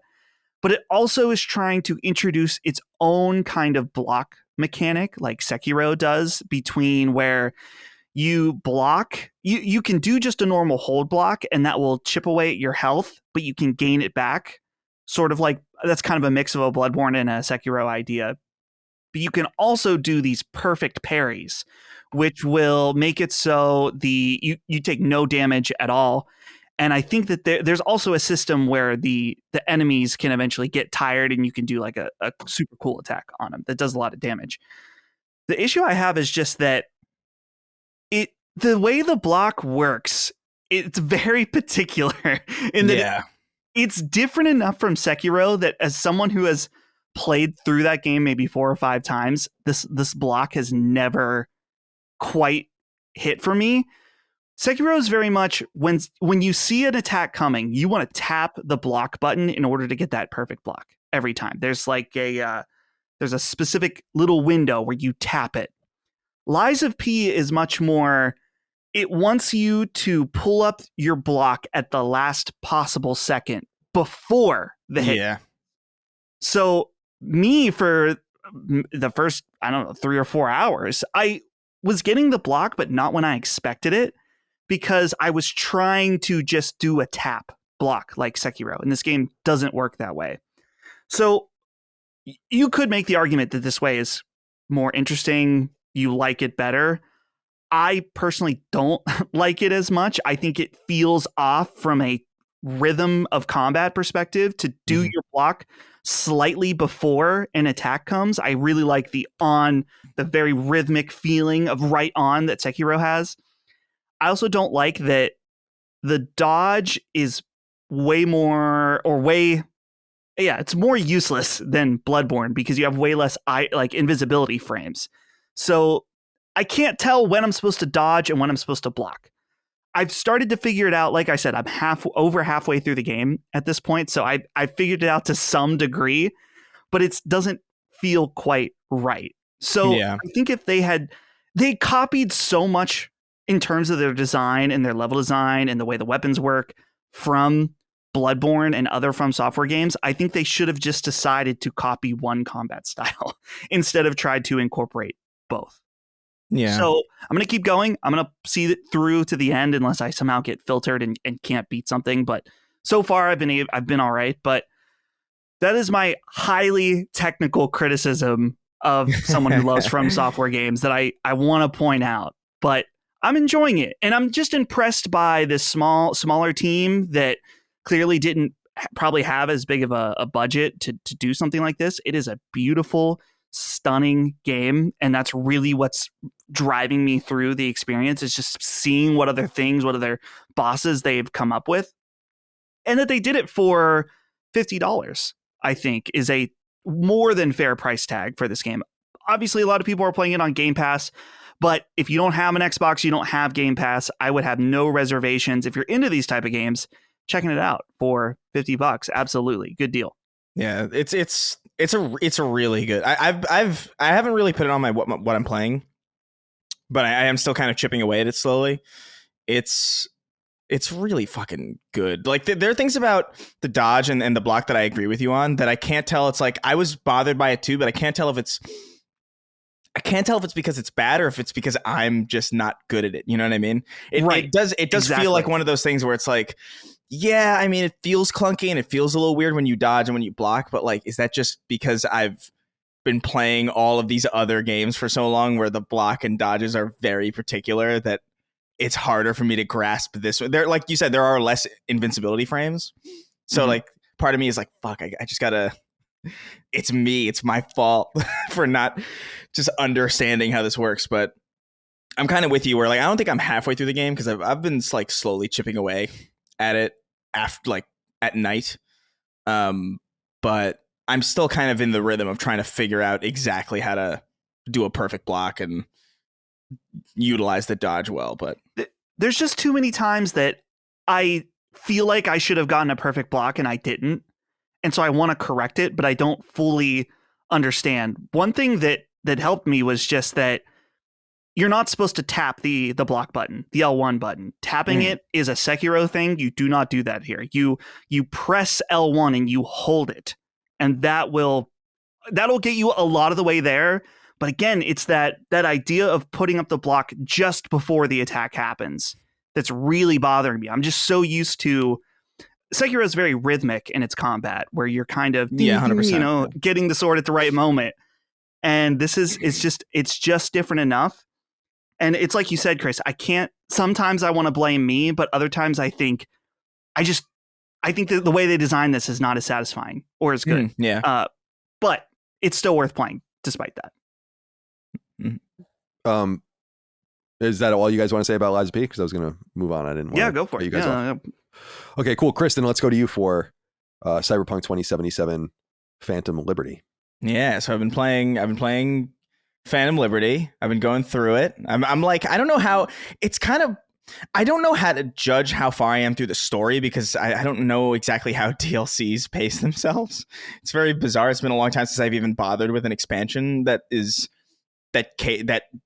paces itself or writes itself in the way that this game has. But so far, especially in combination with the 2.0 update, man, it's like it's such a transformed experience in a way that I genuinely wasn't expecting. I'm a little annoyed that I played it already, to be honest, because I kind of wish I could have experienced all of this as one package, like with fresh eyes and just on day one, because it would have been so cool. But the redone skill trees really do a lot for this game. Like there's so much utility to everything now, whereas like I feel like base Cyberpunk 2077, it was really good still. Like I really liked it. I lucked out and had very, very few, if any, issues with it, like technically speaking.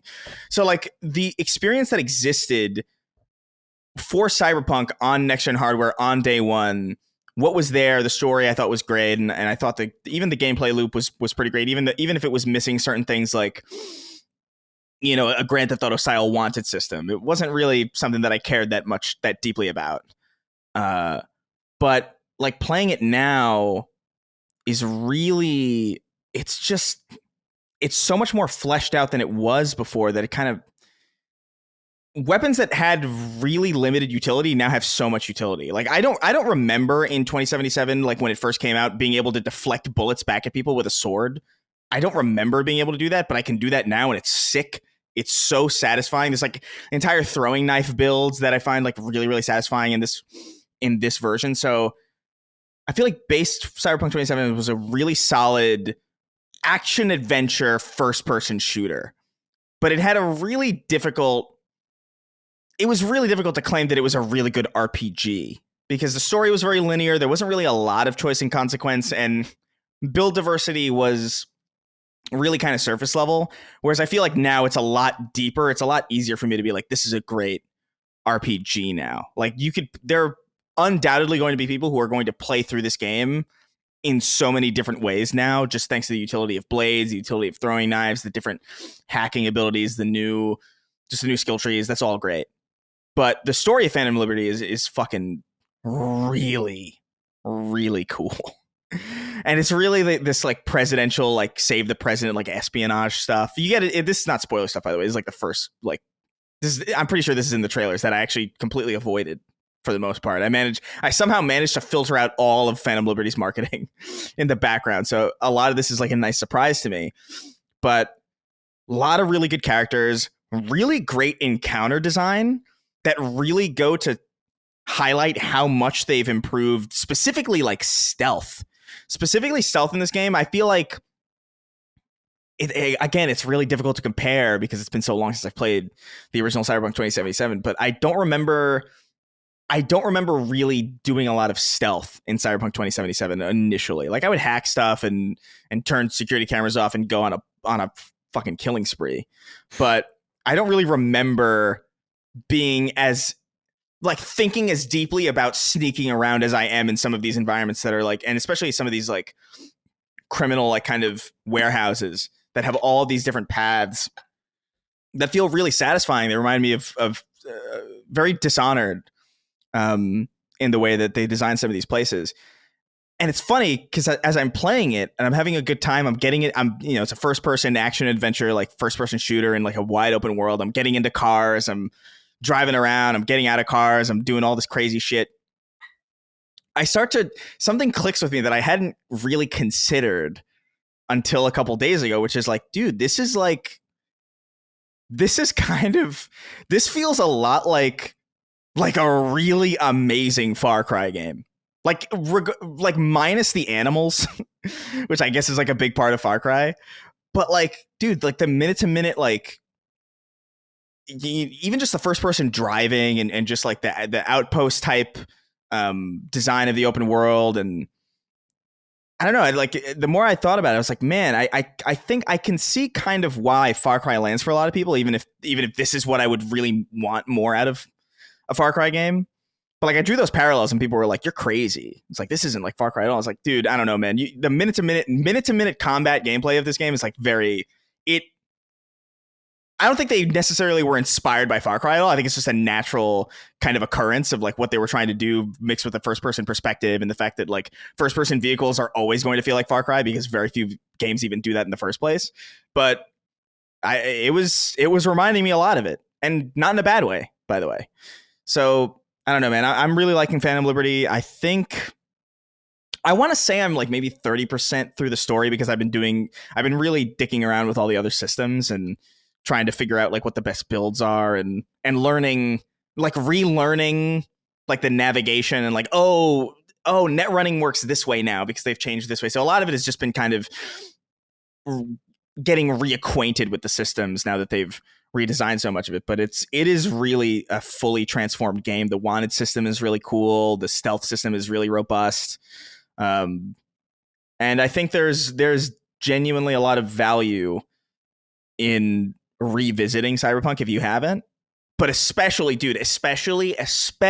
you've never played Cyberpunk 2077 before, absolutely jump in on this because it is so good. And now there's even more content there. It's like, it really is a no-brainer, easy recommend from me.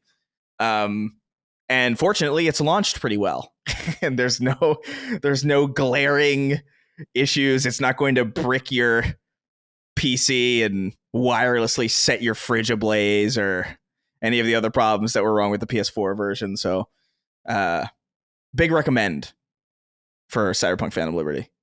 It's as you said earlier in the show that it came so late and you're mad about having to play it so much later after the original game, and that's where I'm at. I just don't. I'm sure it's great. I just don't care. I know what you mean, and I'm moving on with my life. It's too much to be releasing DLC like this. Part of me wishes they just saved this for the sequel. To be completely honest, like it frustrates me. It frustrates me that this is what's always bothered me about DLC. It's like, oh yay, now I get 3 years after I've already invested a lot of time and like personal investment into this thing. Now it's amazing. That is frustrating, and I wonder how. I don't know, man. I wonder how Final Fantasy 16's DLC is gonna strike you for that same reason. Like, are you even gonna bother with that? I don't know. I don't know. I guess it really depends on the nature of it, and if it's compelling enough for me to go back. But that's very rare. Like the games that I think about, Chris, where I went back and really played and liked the DLC in different ways was Fallout 3. And remember the DLC started rolling out that following January, and they released, I think the game came out in October, and they released, so October 2008, I want to say. And then in January 2009, they released Operation Anchorage. And then in February and March and April and May, they released all the DLC, the Alien Invasion or whatever that random DLC was, Mothership Zeta, the Pit. Yeah, the Pit, which was cool. You went and got all the ingots that you were trying to find. And of course, what was it? Point Lookout. Was that in that one, or is that? I think that was the right one, which was the new map. It was like a totally new map, and you went to Maryland. You went to like the swamps of Maryland, which was kind of cool.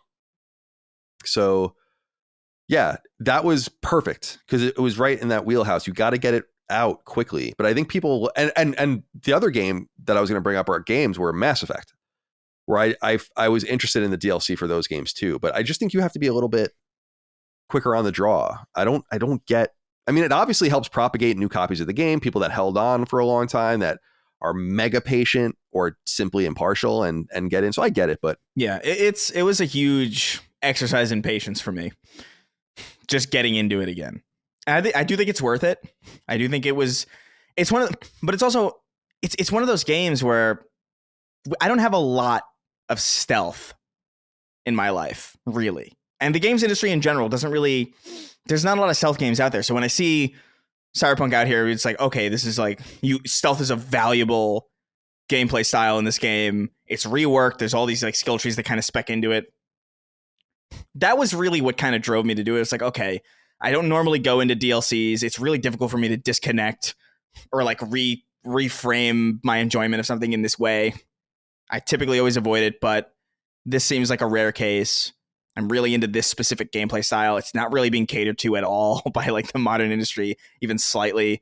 So I'll give it a shot. But it was at least like 6 hours of unlearning muscle memory, that I had built up from having remembered what I played before and trying to jerry-rig my understanding of where in the original plot does this take place. Like, oh, I think I remember this was before. Oh, yeah, this was after you get to Pacifica, but like, what the fuck even was Pacifica again? Oh, Pacifica was this place. It was annoying for sure. I really can't fathom how people just do this all the time. Like, there are people who just dive into DLC all the time. I can't do that. Yeah, this is a very rare one-off occasion for me. I can't even imagine anything else sucking me in like this for any reason in the near future. Like, this was a rare one, but I'm glad I did it. It was totally worth it. But. Well, that's what's exciting for me to go back to some of these games. Like and I'll get into what I'm talking about or playing now and talk about it a little bit, which is Spider-Man. It's cool for me to go back to these games and have the opportunity to now play it fresh and then play the DLC. Because I remember the game came out when Sacred Symbols was a very young show, and we were like, yeah, maybe we'll go back to the DLC and blah blah blah, and then we just never did, and we never even talked about it. So I have no experience with it, but having framed it now through the playthrough of the first game again, I'll be subsequently up on the world. I'm playing Spider-Man again, and I'm like, man, I forgot about all this shit. I don't remember any of this. But or you like, for instance, I love the Shocker. He's like my favorite Spider-Man villain ever. Like, Shocker's he's dope. And I especially love his old outfit with the lines all over it and everything, but he's cool in this too. And then I forgot, I was like, oh yeah, he's in this. I totally forgot about it. I don't know. It's just games kind of just leave my mind after a while. And there's just so many games coming in and out of it. I can't keep up with all of it. So it's cool to go back to it. But I'm also reminded of the things that I didn't like about it the first time. And a lot of it we talked about earlier in the show, but the padding of it, it's just so blatant.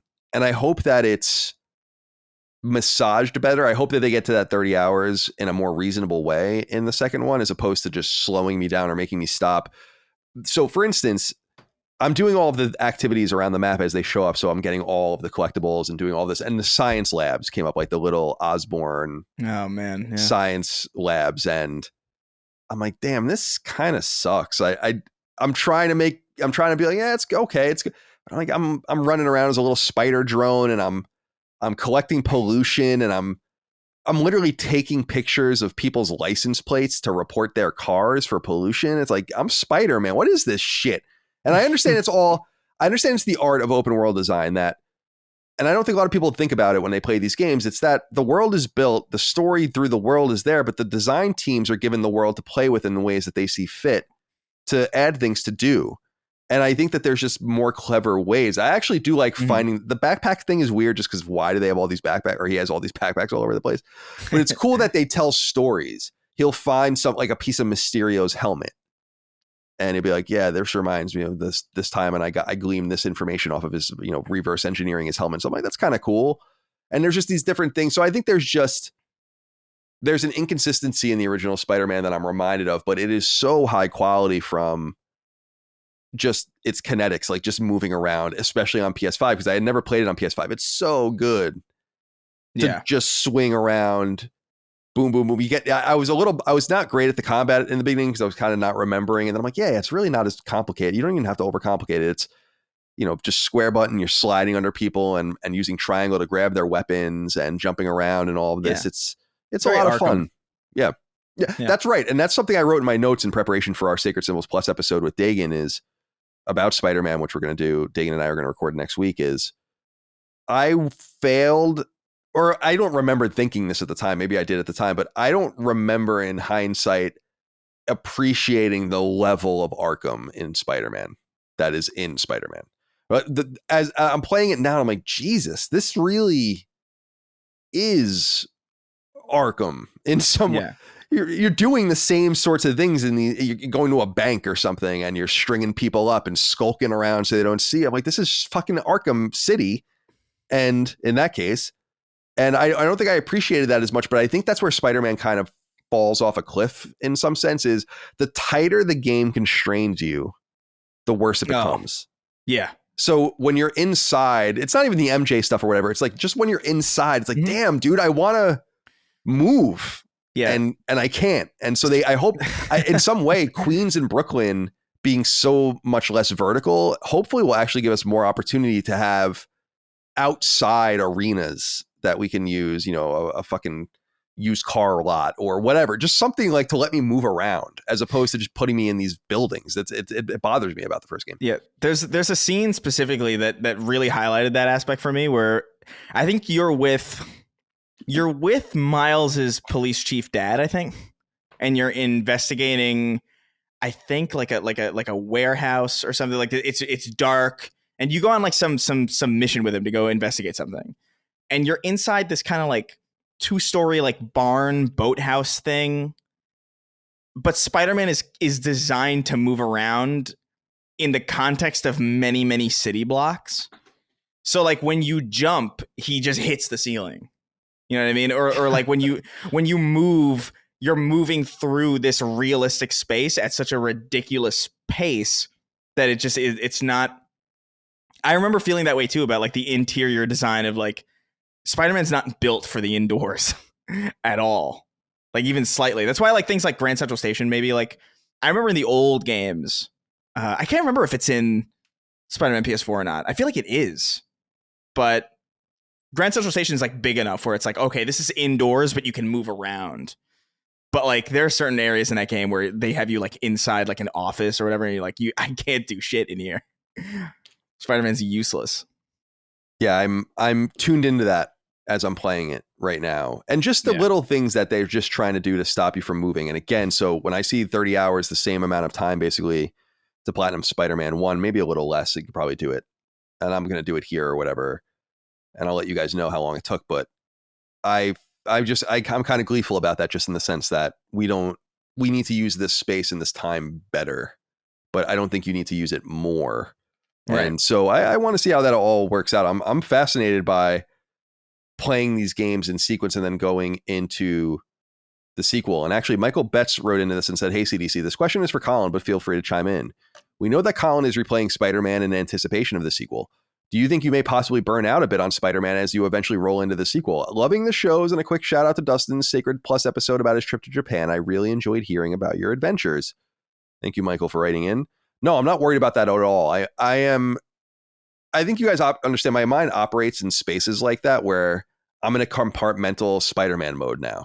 So I'm going to play these games pretty much in sequence and just immerse myself in this for a month and then just move on. So that seems to be a better use of my time than either trying to have recollected these games without having replayed them or replayed them over a bigger period of time. I wanted to play as close as possible. And basically the choice I made, especially after Alan Wake was delayed, was I was going to try to move them both in so I can get an Alan Wake, maybe play Alan Wake 2, and then maybe get this, but it wasn't going to work. And then I just decided I'll play Alan Wake first, and then I'll play the Spider-Man games and move into Spider-Man 2 and then get an Alan Wake. And at least I'll get to have one of them quickly. So it works out for me. This is the way I want to play. And so I'm enjoying Spider-Man. I think it's a great game. I think it's not amongst the best PlayStation exclusive games, but I think it's certainly one of the most important. And I really like playing it. So I'm excited to see Spider-Man 2. And we'll have more to say about that on Sacred Symbols Plus. So I'll leave it for that much deeper conversation with Dagan. And then I beat Sea of Stars. As I said at the top of the show, we did a Sacred Symbols Plus episode, Micah and I, a spoiler cast and review discussion about an hour and a half on Sea of Stars. Now, it's important to note, as we did in that episode, that I didn't and she didn't do the real ending, which requires you to do all of the side quests and do all these. I won't spoil any of it, but you have to like go really above and beyond. Does that annoy you? Yeah, a little bit. I mean, I think that we were talking about it where it really we talked about what we kind of spoiled it for ourselves so we can be more efficient in the spoiler cast and review discussion. So we kind of sacrificed that. So we saw what was going to happen and like what you needed to do. And I think Micah made a good point where you shouldn't really be sealing off your primary ending from something secret like that. There should be a complement to the ending that's secret, but not the full kind of breadth of it. And that's kind of annoying. But Sea of Stars is a really, really cute and interesting game. And I really had a fun time with it. I think that, and this is something I noted on Sacred Plus too, is that I usually don't look for criticism of games or see like what people are saying about them. I kind of want to go in fresh. But when I was searching specifically for the connections of the game to The Messenger, which I won't spoil here, up came a bunch of these Reddit threads and threads from other places where a lot of people were complaining about the game. And what I discovered about it was, though it has a really high critical reception and a lot of commercial success with, 250,000 plus copies sold, plus available on Game Pass and PS Plus Extra and Premium, a lot of people are pretty upset with this game. And there's like a small, division of vocal people that call it out for being boring and slow and trite. I don't think any of those things are necessarily true. I think that the game's story and characters is not what's really important. What I think fundamentally is great about Sea of Stars is, first of all, it's aesthetic. It's absolutely gorgeous. But apart from that, it takes the systems of Japanese style role-playing games and JRPGs generally and does something with them. By just making a few interesting tweaks, it becomes a very, very fun and unique game to play. So for instance, there are no items and you cook in the game, but you can only have 10 dishes with you at any one time. And those are basically the only ways you can augment yourself with what you would consider an item, but there are no potions or antidotes. When you die in battle, you revive after two turns with half your health. So that's kind of part of the strategy. Is can you just hang on with these other two guys while this guy revives and even has more health? You don't have to waste one of your pieces of, one of your ingredients or your food items or whatever. So I just think, generally speaking, the game shines most in its systems. It's like really, really fun to play. And I think I think it took me 28 or 29 hours. I think I'd probably need another 10 hours or so to do it all again, to platinum it, not to get the secret ending.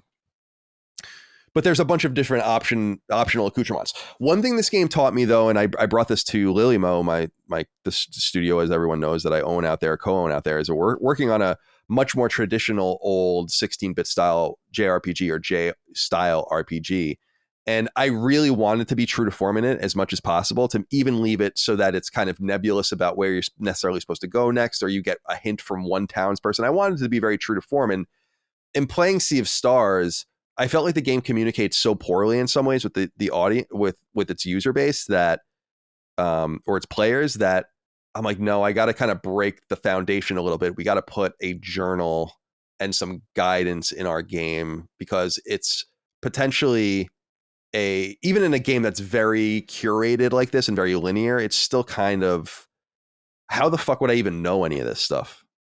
And that's not fun anymore, I don't think. Like, there's some QOL things that I think they could have tended to a little bit better. But generally speaking, I think it's very, very good. And I think it's not for everyone, certainly. I think people that like Japanese role-playing games, think about the hallmarks. I think it touches Chrono Trigger, obviously, but I think Breath of Fire is another series, the Capcom Japanese role-playing game, from an aesthetic point of view, I think is somewhat instituted in this game. And I'd be surprised to learn if that wasn't an inspiration. So yeah, Sea of Stars, we leave it there. I think that, will I do the secret ending and the platinum? That's a maybe from me. Maybe will do it during football or something on Sundays on my Backbone or whatever, but I'm not going to sit there and play it on the big screen anymore, for sure. I think I have to move on. But yeah, 25, 30 hours, nice length for the game. I think it's $34.99, which I think is very appropriate. So yeah, shout out to them. Before we move on to a couple of news items that we have to get through, just a few more letters here, a couple more letters. Cheese Technology wrote in and said, y'all strashing? Dustin, are you going to strash? I don't think so. The reviews were just, not that I'm going to live and die by reviews, but they're just low enough that there's too many things that are going to be most likely better. I think that it still looks fun, regardless of the reviews. But between finishing Baldur's Gate, Lies of P, trying to check out Cyberpunk, Alan Wake, Spider-Man 2, the list just goes on. I cannot be caught strashing in this environment right now, in this climate. I can't be strashing. So yeah, no, for the time being. Yeah, I think I wanted to, and I talked to people, talked on this show rather, about wanting to play Infinity Strash, and the reviews were a little off-putting. I read Push Square's review and looked at a couple of other reviews, because I wanted to know. I wouldn't usually do that, or be curious about that, except for I know that this is based on subject matter that I am not familiar with from Dragon Quest. And so I wanted to know if it would be enjoyable for me. And through that, I learned that it was kind of getting these subpar responses. And that kind of coalesced around the time that I was also just running out of time with Spider-Man, where I'm like, we can be more ambitious with something that's more useful, like Spider-Man, for our show. So I'll maybe get to this later. And I don't even care about the price or anything like that. I just, reading about it, I was like, nothing about this sounds like I must play this right this very second. So I can put this off. So yeah, am I strashing? Not at the present, but I think that there will be a time where I do indeed strash. And I'll strash the night away. Yeah. I'm sorry, Chris, you're not going to strash, obviously. Nah, no fucking way, man. Chris wouldn't be caught dead strashing. I was about to say that exact thing. I was like, I would not be caught dead strashing, man. And finally, Michael, a lady, wrote in and said, and I loved how passive aggressive this letter was, so that's why I wanted to use it. It says, "Hey, Colin, why aren't you playing Star Ocean: The Divine Force? It has your name written all over it. It's the most 6.5 out of 10 game you can get, and we all know you love to find the diamond in the rough in these types of games. By the way, do you think you like spending time with these underdog games because you had experienced being an underdog yourself for so long?" Let me put this way for you, Michael. My tastes haven't really changed at all. I always played obscure and weird games. It wasn't really me that would go and get the biggest and the brightest box games during the cartridge era and the CD era. I was always playing things kind of offbeat with the occasional mainstream game, and I feel like that's still the way I am. So indeed, I don't think I've changed at all. As far as Star Ocean, there's an interest there for sure, but I just, generally speaking, because there's that Star Ocean second story game coming out, right? That's I got to figure out where to begin, because I messed around with Star Ocean on PSP, and we didn't even get, I want to say, the original Star Ocean until later, which I think was a Super Famicom game. I have to go look into this, but nonetheless, you know me, I want to make sure that I'm like absorbing it in the proper way. If it's okay for me to, if it's more like Final Fantasy or Dragon Quest where they're truly disconnected from each other, then I don't give a shit about that. Then I can go play them out of order. But if there's like something to be gained by knowing one or the other or whatever, very similar to like Trails, where those games should probably be played in a certain order, which is in and of itself confusing because there's all these different orders that people suggest, chronologies but I want to more appreciate that. If the games are truly, literally not touching each other, then maybe I will do that. What do you know anything about this, Dustin? I know Divine Force, that it was, some people were saying it was better than the reviews gave it credit for, but I know that the 2D HD game is coming out this month, I think. So, but I'm curious about that, but I don't think I can get to that right now. I was thinking, Michael kind of bold here, not only with the passive aggressive comment, but then accompanying it with some psychoanalysis. Yeah. As if you asked for that, I love the listener psychoanalysis. Please please psychoanalyze me even more. I love when the audience says something about my body. I love when the audience says something about what's in my head. My favorite thing, of course, is when people in the, not really our audience, but just generally people out there, make up stories. Like I've told you before, the guy that said that he watched me play Wonderful 101 at E3, that always stuck with me because that never happened. And I'm like, why did you just make that up?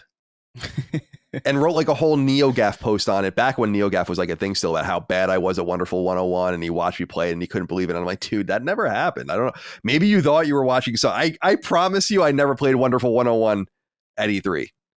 I don't think. Maybe I did. All right. That wouldn't make any sense. We didn't make our own schedules. It would have made no sense for me that I would have been sent to play the Wonderful 101. They would have never sent me to a Nintendo appointment. The only Nintendo appointment I remember in recent history was when I went to play Zelda and they didn't have fucking Y invert. Bunch of assholes. Let's get into the news. This one's big, I guess, but it's kind of, well, let's just read it and we'll get into it. I feel like this is a little bit of an ethereal sort of thing we got to try to grasp as best we can. Number one, there's been some smoke surrounding Naughty Dog since we last recorded it, and so we should go into it and see if we can figure out what's happening at Sony's most prized internal studio. The biggest piece of news comes from website Kotaku, which reports that Naughty Dog has cut dozens of people from its team, but in traditional Kotaku fashion, it's made out to be worse than it is. Naughty Dog released potentially 25 people from its team, all contractors released from their contracts early and mostly revolving around QA. Not a single full-time employee of the dev, of which there are roughly 400, were affected by the move. Kotaku does later report, however, that the vaunted faction standalone multiplayer that was originally siphoned off of The Last of Us Part 2 is so-called, quote-unquote, on ice, as Sony figures out how they want to proceed. Okay, so we have that component. Contractors let go and a project worked on for years at a high cost being at least temporarily shelved. Meanwhile, a piece from Bloomberg's Jason Schreier, widely circulated but light on any actual details or news, did have one interesting nugget. Sony's internal move towards games as a service at least partially has, quote, been an uncomfortable pivot for some, end quote, according to this piece, though it's unclear which sources, if any, expressed that, or if it was merely an observation and an obvious one at that. More astute is this, quote, some insiders are worried about the company's lack of coherent vision, with its seemingly misplaced bets on service games, niche VR headsets, and a baffling machine called the PlayStation Portal that allows people to play the PS5 anywhere on the go, but only by streaming them from your home via PS5. On PS5 via Wi-Fi. And finally, we come to the most recent news regarding Naughty Dog at the time we're recording. Anders Howard, a longtime dev at Epic who joined Naughty Dog not even a year ago, has already left his position, according to website Insider Gaming, which noted his LinkedIn had been updated. This is a significant sign because Howard is renowned for his work in monetization, specifically Fortnite's monetization, which he designed and helmed during its rise into the behemoth it is today. His hiring at Naughty Dog, which was undoubtedly very expensive, was a sign that they needed help monetizing the Faction spinoff. However, reporting also indicates, as we've discussed on the show plenty, that Bungie, which Sony purchased last year and is kept siloed from PlayStation Studios, is giving the thumbs up or thumbs down to the long-tail potential of the various nearly dozen games as a service projects PlayStation currently has churning. Word is Faction's got a thumbs down, hence all of the trials and tribulations behind the scenes. All right, so we have a few things to talk about here. I guess we should take them one at a time. Tim Copeland wrote in and said, hi, Colin and the cuties. I know you've spoken about this topic ad nauseum, but I feel like it's more prescient with the Naughty Dog contractor layoffs. Is it best for PlayStation fans to just give up on Factions coming out at all, or at least within the next 2 years? My friends and I got into a debate about this, so I wanted some expert opinions on whether it's time to give up hope and give this game a Viking funeral. All the love from Texas. Dustin, let's go to you first on this. I'm curious what you think. We're going to talk about the game Hyenas next from Sega. It would almost make more sense to have talked about them out of order just for this point, which is knowing that Hyenas is the most expensive game, as we're going to discuss, that Sega has ever attempted to make, and that they were willing to cancel it after announcing it and even letting people play it. Is it possible that maybe Sony and Naughty Dog would just cancel this game as opposed to and write it down? You can write down the cost of it. So get at least, a third of it back in your taxes or whatever and call it a day. Or do you try to shove this thing out the door? And here's my whole thing is that I just refuse to believe that what they have is bad. It's just impossible to believe that. So like, what is the problem? Because Factions as just a spinoff was something dynamic and interesting. And they saw something so interesting in the second one that they spun it into its own game. So what is it? And is it just the monetization and the long tail that's the problem? Because if it is, I think they need to let go of that and dissuade themselves that even matters and just release the fucking game. What do you think? Yeah, that's the kind of thing that I was thinking is that initially we had heard reports about how with Bungie coming in and saying that it wasn't sticky enough, that this maybe they needed to redesign it in a way that would retain players. And I understand that business perspective, particularly in an era where Sony is chasing live service, seemingly, maybe not totally, but above all, that they have 10 plus 12 whatever different projects where they're trying to get one of them. And it definitely feels like at this point it would be a shame to not release whatever they had, because it sounds like this could be a live service / multiplayer game that we haven't seen before, with the talks of how that maybe there's different characters and writing going on. Obviously Destiny has in-depth story and is a live service game, but having Naughty Dog level narrative tied to live service, that sounds really interesting. Even if it was something that we just played for, God forbid, throughout a year. Right? Yeah. If it only lasted a year, maybe there's 2 or 3 content packs or something like that that you can buy into, that sounds awesome to me. And I'm curious, eventually I'll throw it to Chris about this idea of lifestyle games are cool. I've been involved with a few of them, and there is something rewarding about that. Being able to go back every few, some people are dedicated all the time. Some people dip in and out, and they're usually designed that they can do that. There are major problems with this. Destiny's biggest problem is onloading new players is practically impossible because of it. I would love to have that middle ground though, where there's this dedication like, hey, this is going to be a long-term game where we're going to do, this is your price to entry and these are the additional things that we're going to do. It's not necessarily going to be, oh, I'm a factions guy. You know, we don't need necessarily there to be 12 games that they release that change who you are as a person and as your play style, I guess, in a more actual sense. But it is unfortunate that I think that when I read stuff like this and the possibility about it being on ice, it just brings me back to the question we had before about what is Bungie's role in all of this? Because we hear about this reporting. I'm just so curious. It's so interesting to me that, yes, Bungie has one of the most successful live service games of all time. At the same time, this guy from Epic who had designed the monetization has experience working on one of the other biggest live service games. And clearly there was some kind of battle there. And it's funny to think about Bungie being this end all be all live service creator. Because I think about it, it reminds me of something that it's like if you knew a guy who got his driver's license test 2 years ago. And he failed a lot when he initially got his driver's license test and really had to figure it out for himself.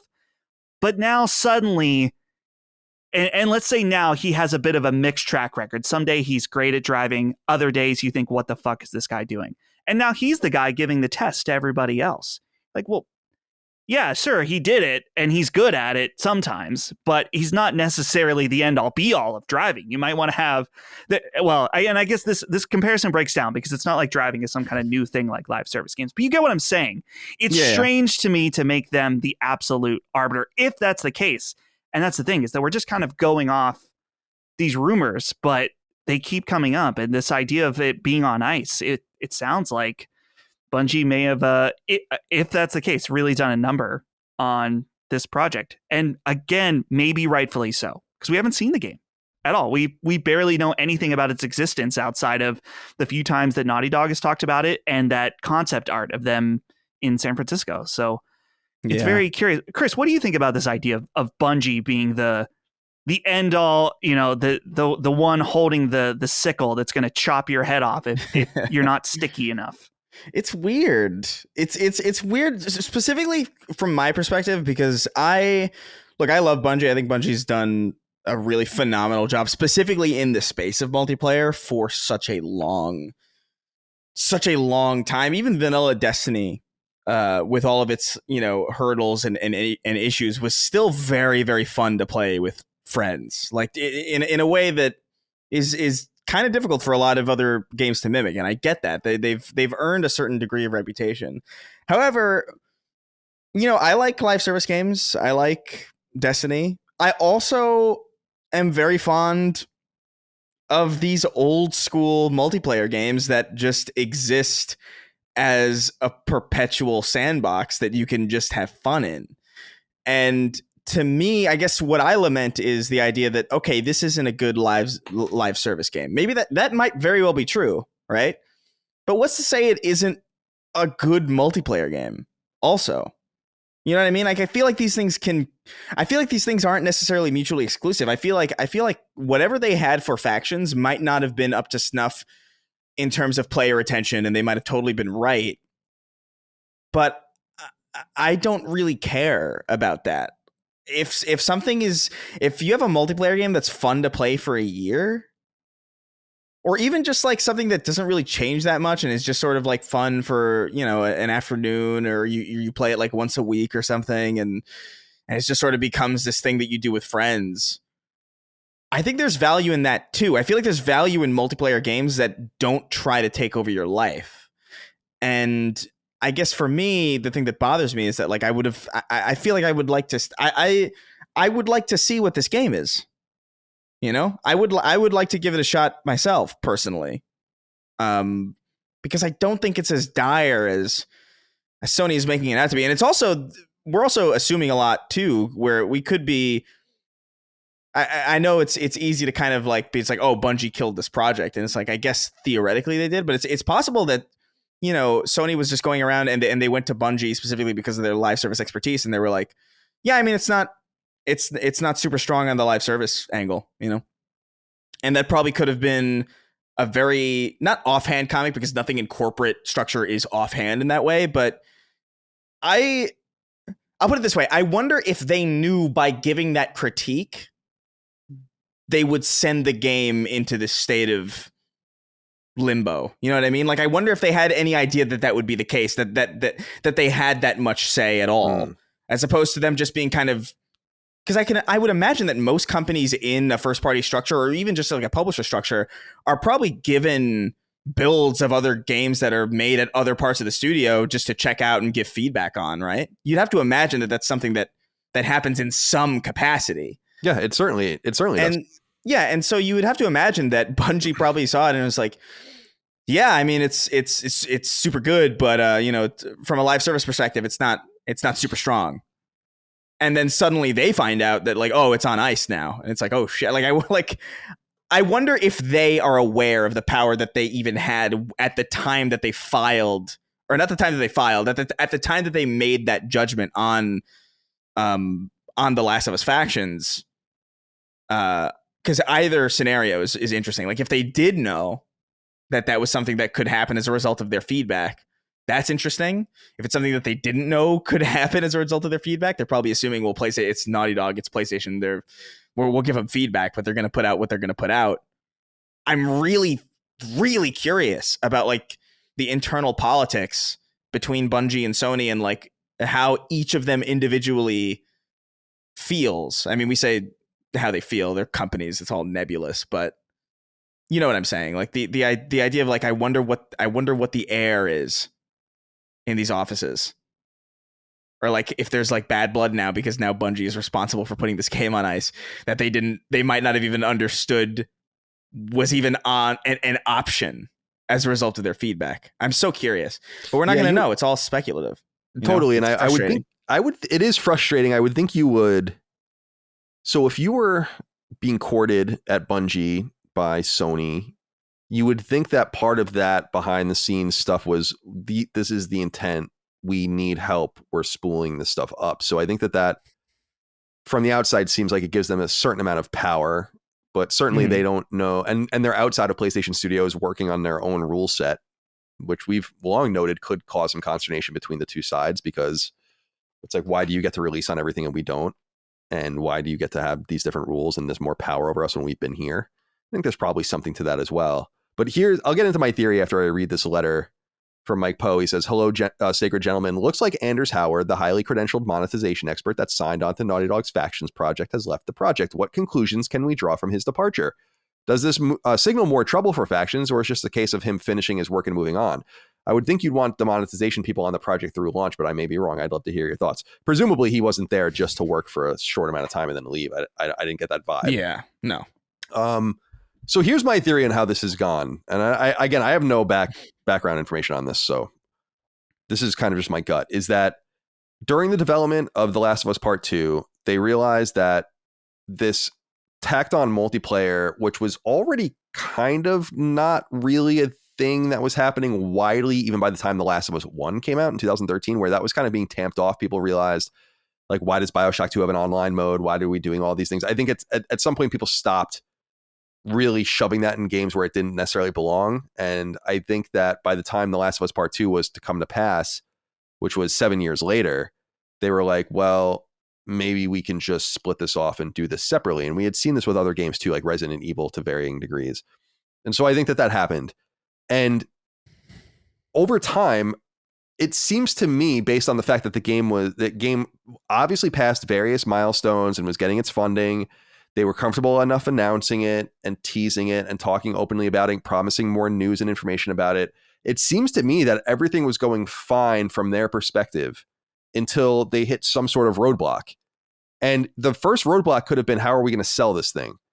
And that's maybe where they brought in this Anders guy from Fortnite and started trying to monetize it. And it's what it seems like to me is that this guy was brought in at the last, 20% of development, where it's like, okay, now we got to figure out how we're going to sell this. And he probably looked at it. Certainly he was shown it before he was hired, right? So he had an idea and probably an approach that he wanted to take about, this is the way we're going to sell it. This is the way they packaged it and set it all up.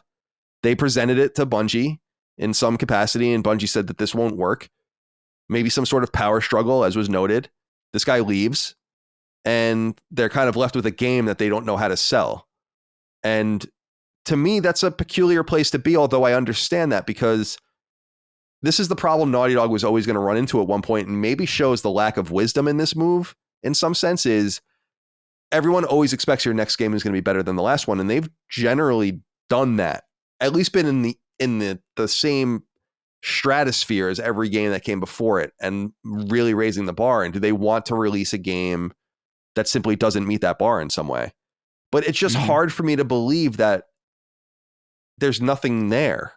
That it seemed like the game was being developed just fine until the late stages of it. So there seemed to be no drama or danger around it until they were trying to figure out how they particularly wanted to sell it. And like many games, and we're going to talk about Hyenas next, as I noted, sometimes that structure changes and the way you're going to sell a game changes as it is in development or even after it's announced. But that's my theory, is that they have something probably pretty solid. It's just a matter of, as we know, how they're going to sell it. And I just don't think that there's a quality problem. And you can see QA contractors getting called off the project because they were probably planning on heavily testing the game around this point, and there's nothing to do now because they don't know what they're going to do with it yet. That could also signal that they're not even going to bother QAing it because maybe they know that they might not release it, but that seems so hard to believe. Yeah. I just don't know what's worse for Naughty Dog, canceling a game or releasing a game that's an 8 or something. I don't know, actually. And people would bring up something like The Last of Us Part 1 on PC, and I would say that was unfortunate, but no one gives a shit. Their audience isn't on PC. I could care less about that port. We want like the homegrown PlayStation stuff, and I just don't know. I don't know what to make of it. I would love to know more, but I don't even bother trying to ask people because no one's going to talk about it anyway. Finally, Pumpkinhead wrote in and said, "Hi guys, did anyone else think Jason Schreier's report into Jim Ryan's and PlayStation's failures was often mean-spirited and off base? He states that PlayStation gamers hated Jim in quotes, but I would posit that most of them don't even know who he is. He described the PlayStation Portal as baffling, but although he might not want one, it seems like a whole lot of Japan does. I could go on with other examples, and he does make some good points, but it felt like he was mostly being an angry dickhead for the sake of it. Cheers. Love the show. Thank you, Pumpkinhead, for writing in." So that's the other component I wanted to talk about in this story, which was this Bloomberg article that was making the rounds. And I was kind of perplexed by this because I saw that it popped up, and I don't have and will never have a Bloomberg subscription. So I can't read it, or you get to read your one article a month. So I was actually waiting for other websites to cover it. And then I slowly realized that no one was covering the story that I cared about, Push Square or VGC over time. And then I finally saw it being linked somewhere else. And then my free article came up. So I actually got to read it. And I'm like, there's really not a lot here. He notes that some insiders are worried about the company's lack of coherent vision, with its seemingly misplaced bets on service games, niche VR headsets, and a baffling machine called the PlayStation Portal. I would agree with you, Pumpkinhead, that the PlayStation Portal actually seems to be a little bit of a low-key pre-order success. Maybe they way under, manufactured what they need or thought they would need. That's possible. But as far as I understand, they're not easy to find, or weren't easy to find for a while in a lot of different locales, including Japan, where it seems like it might be pretty big. And why is everyone calling the games as a service thing misguided or whatever when we don't even know we don't know yet. Yeah. Everyone's like, it's too early. Yeah. It's like, right. And again, we will talk about this with the next story, but I think it's a little early to write the obituary of all these different games as if none of them have a prayer and we're wasting time. I don't know about that. As I said on our episode, Dustin of Sacred Symbols Plus, I think people need to accept it. That was the first thing I said, actually. It's my notes are right here. Embrace games as a service in mobile, but keep a close eye on what makes PlayStation is what I said as my first order of business. It's like the financial imperative and the player base imperative is to go after these games. If you care about PlayStation, you want them to succeed in some way here. You don't want them to just cede the space to Tencent and Epic and all these various companies when they can just do it themselves. I don't understand people's point of view on this. You have to just have it both ways, or at least try to have it both ways. And so I agree that Jason's article was just, I don't think it was anything more than like one of his newsletters. And I think people were making it out to be more than that. It didn't seem like it had a whole lot of hard and fast information. I could have told you any of that stuff. Yeah. Just from observation. Yeah. And I don't think he's entirely wrong to say that gamers didn't like him. I think that is true. I think that, and this is something we get into in our CEO episode, so I don't want to spoil it too much for Saturday, but there is an element where, from a fan perspective, some of the things he said kind of sucked when he was talking about seeing old GT. Who would want to play this? Who would want to play these old games, right? We believe in generations. It's stuff like that where he put his foot in his mouth quite a few times. And it was obvious, too, that if you are purely non-business minded and just thinking from a fan perspective and putting Phil Spencer against Jim Ryan, then that Phil Spencer is way more the likable guy. Phil Spencer, that he is the gamer. You see that he had the screenshots where he's playing Fallout 76 and stuff like that. He's much more from a game, like I said, a fan perspective, likable. Yeah. But the thing that we get into our episode, and this is where I'll just put a little invitation, is that you got to have a bigger mindset than that. You have to look at the whole picture. And yeah, Jim Ryan was not perfect, but in terms of being able to ship a console during a global pandemic, he did a pretty good job from that perspective. Yeah, I think they definitely liked him in the boardroom. Like they definitely liked him in the higher. I feel like higher ups at PlayStation really liked Jim Ryan. He did a pretty solid job. But I would say, yeah, it's probably accurate to say that most people. I would say, well, first off, the overwhelming majority of gamers do not know who this guy is. That's just absolutely true. Like, most people don't pay attention to the industry in the same way that we do here. We are in a very specific bubble. We know Jim Ryan. We know Phil Spencer. Phil Spencer might be a little bit more widely known to general audiences in a different way, just because he appears more often on other stuff. But most people don't know who Jim Ryan is. And of the people who do know who Jim Ryan is, I guarantee you there's two camps of people. There's people who either don't have an opinion on him at all, or the people who really, really don't like him. I don't know. I don't think anybody is like, I love Jim Ryan. That guy's not real. Those few guys on Twitter that don't exist but pretend to. Those are the guys. They're like, yeah, Jim Ryan. I don't know anybody who loves. There's nothing to love about Jim Ryan from like a consumer perspective. He's just a guy. He's doing a job. I love certain things. I love that picture of him holding the PS5 controller, that's funny, but like, I'm pretty indifferent to the guy. Like, he just exists. And so to say that he's hated by most gamers is like, it's both wrong, but I get it, because anybody who feels anything about Jim Ryan probably doesn't like him. Does that make sense? Yeah, I think so. I think I agree specifically with the sentiment that there's no strong feeling in the positive towards him, because he just didn't have a personality or a presence. And a lot of his tenure was over a pandemic period where there just wasn't a lot of corporate appearance and the ability to do showcases, although they never really embraced it after the fact either. Mm-hmm. I do talk on the CEO episode about how I think that people overestimate the use of having a creative as your CEO. In fact, I think that is maybe even detrimental. And he's obviously much more of a marketing person specifically. That's his background. And there's no doubt that PlayStation made major investments and bets under his tutelage that we simply don't know the outcome of yet in the mid and long term. But as Dustin noted, in the short term, you can just look at PS5's performance and realize that it's, as I noted on the CEO episode, a legendary move, like to get that many PS5 sold in this insane time in human history where people just didn't think, and how Sony had to leverage all of its relationships and put everything on the table in order to get these things shipped. And remember, they were putting them on like 747s and shit, and shipping them at great cost to just get them in the markets. It'll be pretty interesting if someone writes a book about that one day. Maybe they will.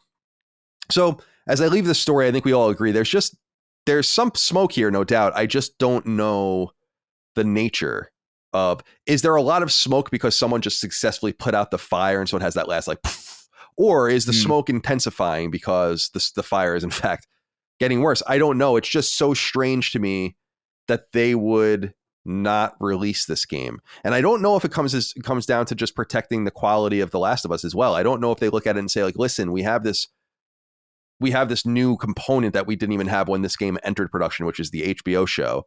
And it's very widely held as a high level, really high quality show, award-winning or soon to be award-winning show. And we simply have to treat it better than releasing a game that's going to get a 7 or an 8. And maybe that's just the recalibration. I don't know. But it's like, was that really the game? Just show us the fucking game. Let us decide. You guys seem to have made something that you thought pretty highly of until a certain moment. And remember, Neil said earlier this year that we would see it later this year. So that was the case this year. Yeah.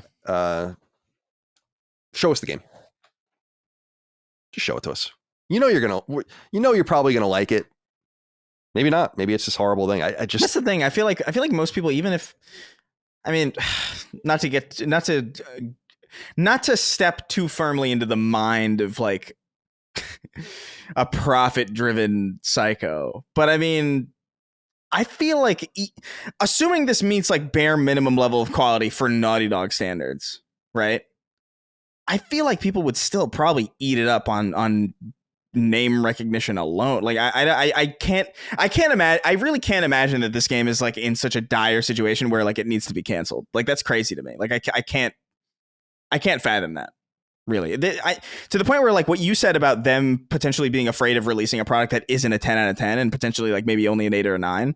I feel like that might actually be like the biggest part of it on some level, where it's like, damn, like if we put this out, it's like it's really good, but it's good in a way that our audience probably isn't as receptive to if they've come to expect certain things from us.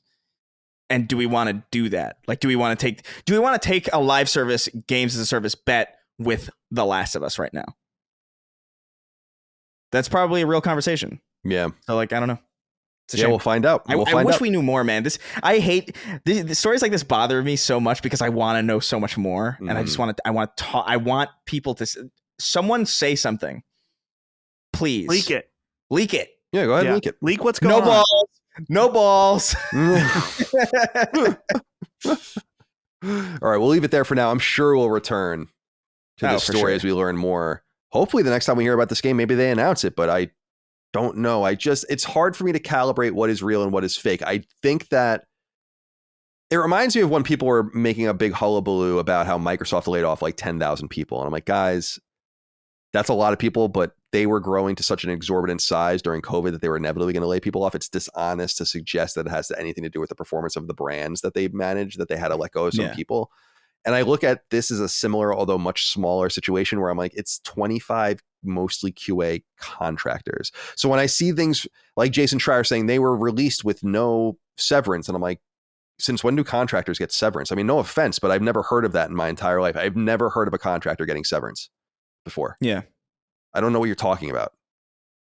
So to me, I again, it's so what is real and what is the journalism in quotes and the exposition about the situation? It's hard to say. I think Sony is letting this situation get a little bit out of control, though. I think this is the kind of the unintended consequences of silence, is just letting various stories take hold. Don't say anything about the Sony hack for a week. So everyone's like, oh, man, fucking horrible thing. Don't say anything about the game at Naughty Dog. Oh, we'll just have to read LinkedIn and figure out that you're letting all these people go. And apparently you're telling them to keep quiet and all that. That looks very shady, doesn't it? Just talk a little bit more. Yeah, a little bit. Maybe. And I think that is definitely, I think, going to change. That must have come from Jim Ryan. I have been professionally covering this brand for so long and studying it for even longer than that silence was pernicious during his era specifically. That wasn't any of the other eras of PlayStation. That was that era of PlayStation, of just falling off the face of the planet and talking to GQ. It's like, okay, well, hopefully we move on. But regardless, I'm not as hard on Jim Ryan as a lot of people are, because I just don't think we have the full answer yet. How, as we noted, Dustin, right? How things like Fair Games and Concord and things like that go will paint the picture better. But maybe this is him too. Yeah. Not only was this game greenlit under him, but Bungie was brought in, Bungie was put on it. All this hullabaloo happened all under him as well. So maybe we're getting a clearer picture indeed. Yeah. Okay. Number 2. Last week, we reported on word from publisher Sega that it was shutting down its Hyenas FPS project in development at its renowned British studio Creative Assembly.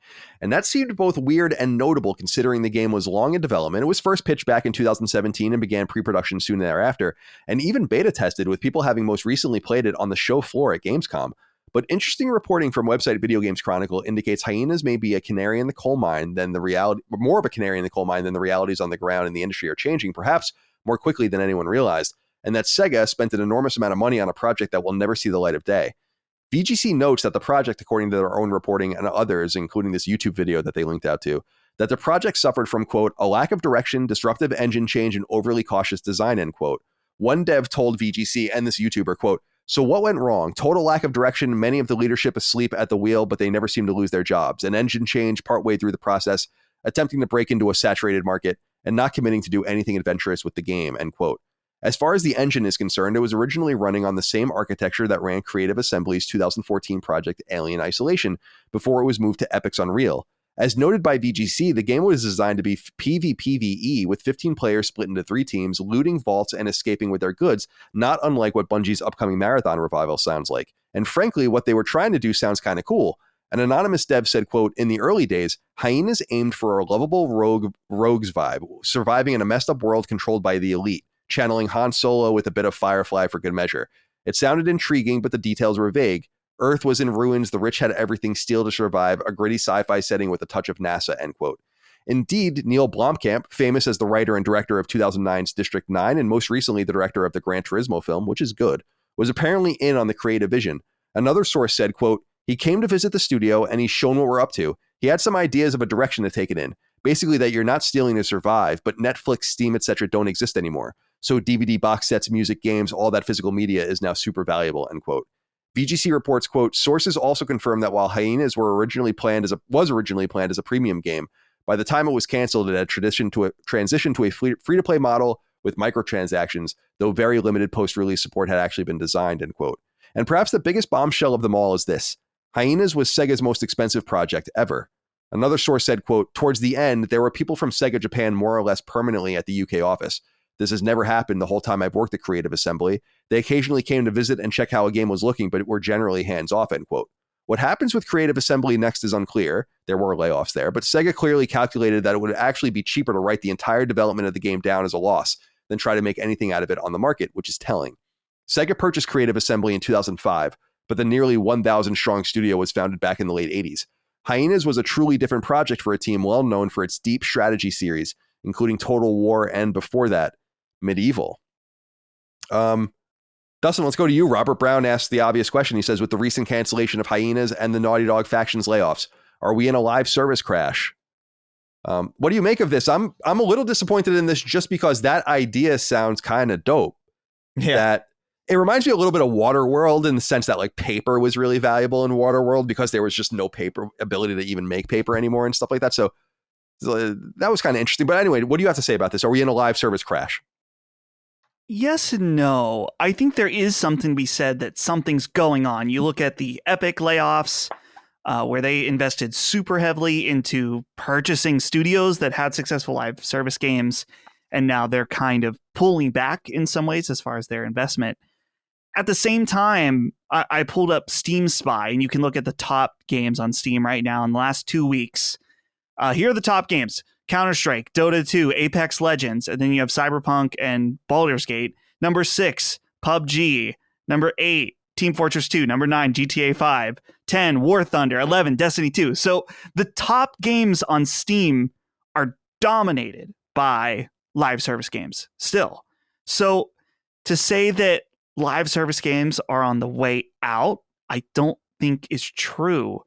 But clearly there's something going on that there are less room for big ones. The big ones are kind of established. And I think that people or these different companies are investing to try to be Apex or PUBG or something, when really their investment level, you could still have a successful live service game that doesn't have to be the biggest and the best. But putting all your chips in on one game, I think, is starting to feel more risky than ever before. And that's where we see kind of this pullback. Live service will continue to thrive, but we need to see appropriate budgets and expectations. And I think the days of the big bets are over. Yeah, it's interesting. And this kind of goes into some people's theories, and maybe rightfully so, that Sony's bet on these kinds of games was simply ill-timed. And because of how long these games take to spool up, you simply made a decision too late. And we just don't know how that's going to work out. But to your point, and I think this is what I've been saying too, is that there is a permanence and a realness to the player count and the people and the money that go into these games. They're just, you have to peel those people away from those games.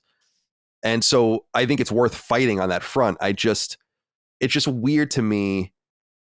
I would love to know what they thought behind the scenes to just say, we're just not even going to bother. We're just going to, the most expensive game they ever made. Chris, what do you think about this? Are we in the midst of a live service crash, or do you think that Dustin's more nuanced approach is probably the right one, that there's just a what I would call an attention deficit, right? There's not enough people. Yeah, there's a lot of, the issue is like, we're at a point now where there's so many live service games and a lot of them are really good. So you've had people who have spent a lot of time in these live service games and have developed entire routines around them. You know, like Destiny is huge, Apex is huge, Fortnite is huge, and those are only the big three. There's like plenty of other ones that are really, really good that have like moderate success. And jumping into that market now is a tricky thing to do, because like you said, there's only so many people playing games in the first place. You're going to get some new people. Obviously, there's people cycling in and out. There's people probably just starting to play games. There's people kind of pulling back. That's just how that works. But you need more than just new players. You need lapsed players from other games, and you need to keep that beast fed in a way that's very difficult to do if you're not willing to really commit to those resources. And I don't think they were really committed to it. And also it looks like they just didn't really know what they were making. It seems like, because what I'm hearing described in this write-up is not what I saw when I was looking at gameplay for Hyenas. When I think of like, oh man, yeah, the rich have everything and you have to steal to survive, and there are these like, you know, physical media is like valuable. I'm picturing like a very grungy kind of like, you know, you're wading through like underground sewage, like sewage systems and subways, trying to loot. Like, oh man, there's like here's like I don't know, some ancient, like one of the biggest movies of all time is down there in mint condition, and like, oh my god, entertainment. Can you imagine? Right, like, being able to shut your brain. Like that's such an awesome idea. Like, I love that idea. Uncle Buck on VHS. Yeah, Uncle Buck. Yeah. It's worth a lot. No, but dude, that's such that really is an awesome idea. Like, that's such a sick idea. The idea of like just like really esteemed movies being like barely, like they just don't exist anymore for you. So like there's like one copy and everybody's like fighting over it, and that's a really awesome idea. I love that. And then I went to go look at gameplay of Hyenas, and it's guys running around in Sonic the Hedgehog onesies collecting merch in like this brightly lit, like neon, like, I don't know, it's bizarre. And I just don't think it had any real chance. Yeah. You know, what were you gonna say? I think about the delicate dance that the development of these games, where they have to go with what works to some degree, right? But at the same time, they have to differentiate themselves and try out new ideas. And new ideas are inherently very risky at the same time. So how do you balance that, where it's like, okay, we want our game to feel good, but with what's established, but and that's I have like Hyenas gameplay up right now, and it just, there's nothing about this that feels like it would tear a player away from another game. How about that? Yeah, it's a tricky dance to do. I'm not envious of anybody who has to figure that out. But at the same time, yeah, you really got to go for it. And it seems like they settled on something that was a little too wacky and unserious and not very interesting. And as a result, it doesn't exist anymore. And I don't think it's necessarily a crash, although there's definitely some things that make me feel like we're maybe heading in a direction like that, but not this. This is purely just, there's so much competition. There's only so many players. You have to peel people away. And if you're going to peel people away, you got to have something really interesting and unique and cool. And this just wasn't that. And maybe Last of Us Factions isn't that either. And maybe that's, that's like that probably plays into it too. It's like maybe it's like, man, this is good, but is it going to will it peel?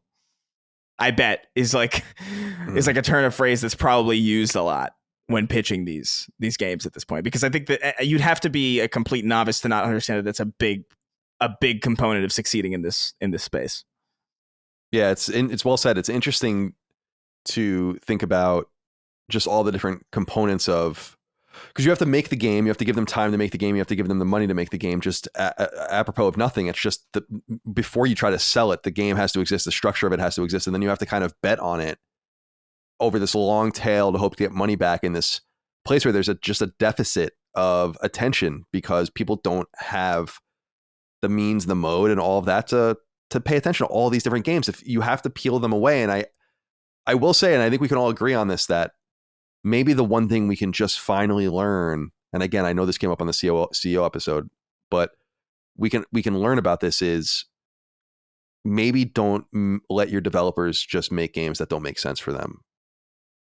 How many more times are we going to have to get caught up in these snafus, whether it's fucking Babylon's Fall or Dreams. Whatever, Anthem. What'd you say? Dreams. Oh, which Dreams. Is not even not Dreams, live service, but like, I mean, it's a great example. These guys, you give them enough rope and they're going to hang themselves with it. And I just don't understand why. And again, I know that Alien Isolation was good and that they have a lot of people working at Creative Assembly and they can make all sorts of different games, but you're not known for this. And this isn't really why people go and work at your studio. Yeah. So maybe make RTSs and the things that you guys know how to make, and that's okay because that's what you make. And as we noted, every time you have a guerrilla where that kind of bet pays off in some way of making a big change and moving away from what you're known for, I just think that there's so many examples where there's just too much money and time and talent wrapped up into these games, and they don't take 2 years anymore. It's the bets are real, and these guys, and also developers, have to look at their own careers, I guess, in the sense of how much time are you going to give to these games that don't even come out? How frustrating is that? You only have X amount of games in your career and you just wasted all this time on some ill-begotten bullshit. The one thing that I was not bothered by, but that I thought was interesting in the previous, or no, in what we were talking about here with Hyenas, was this note that the people at the top never pay the price. And that's true. It seems like there's a lot of bad decision making, but there's probably a lot of blame to go around at failing games or studios that don't produce. I think we have to keep that in mind too. So again, not enough information to work with, but an interesting tale about an expensive game by a publisher that's really doing great right now. That's now going to have to, I'm going to be interested to see how much that's going to cost them on their in operating income. Now that you're going to have to write that down. So we'll leave that there for now, I guess, and get into 6 questions, comments, concerns, thoughts, and ideas from the audience. So we always end our episodes of Sacred Symbols, a PlayStation podcast, with 6 inquiries from the audience submitted on patreon.com/laststandmedia. The thread goes live each week in the newsfeed. You submit on that thread. I read all of your comments. Then I delete the thread and put it up again next week when I need it, so I don't waste your time by submitting when you are no longer needed. We'll begin with Bruno Giuseppe Moretto, who said, "Hey, Sacred Crew, I need some advice. My girlfriend believes that having relationships in games is almost as bad as cheating in real life, and this is starting to become a problem. I am currently playing Baldur's Gate 3, and she doesn't want me to engage in any of the relationship options in the game. I've tried to explain to her that it's just a game, and by not exploring those options, I might be missing out on some cool moments and quest lines in the game. However, she's not having it. I tried to compare it to movies having sex scenes, saying that it's somewhat similar in games. However, she believes it's different because in games, it's you making the choice and taking the action. I also tried to explain that it's not me having sex, but the character in the game. Still, she thinks that if I have the option, I should avoid it. I'm unsure what to do. I feel like if I skip these options, I may be missing out on some exciting content, like in Cyberpunk 2077, where one of my favorite quests is when you go scuba diving with Judy, or in Mass Effect, where the relationships you build in the game significantly impact the gameplay experience. What should I do? Can I convince her of this? Or should I start skipping the relationship options to make her happy? As always, you guys have some of the best gaming content out there. Keep it up." There's a third option.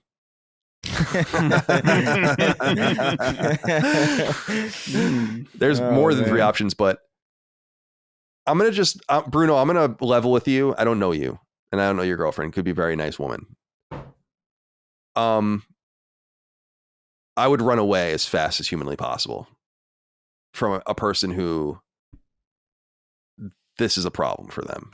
Like your fictional character having fictional relationships in a game in the context of the game as part of the gameplay. Who gives a shit? That makes you wonder what else. That's a pretty hard line. And I wonder what else she has a problem with, which is going to be a lot of things. Bruno, there is indeed a third option. Chris, what do you think? Yeah, I mean, I would. That's a bridge too far. Like that's sincerely. Like I said, like Colin said, we don't know this person. Obviously, we're just observers. But that seems like a really strange line for someone to have, and people are allowed to have their lines or whatever, but doesn't mean you have to be there for it, you know? Like that's crazy. Like that to me is just a level of I don't know, just a level of not understanding or a level of insecurity that would bother me for a very, very long time until it just blew up at some point.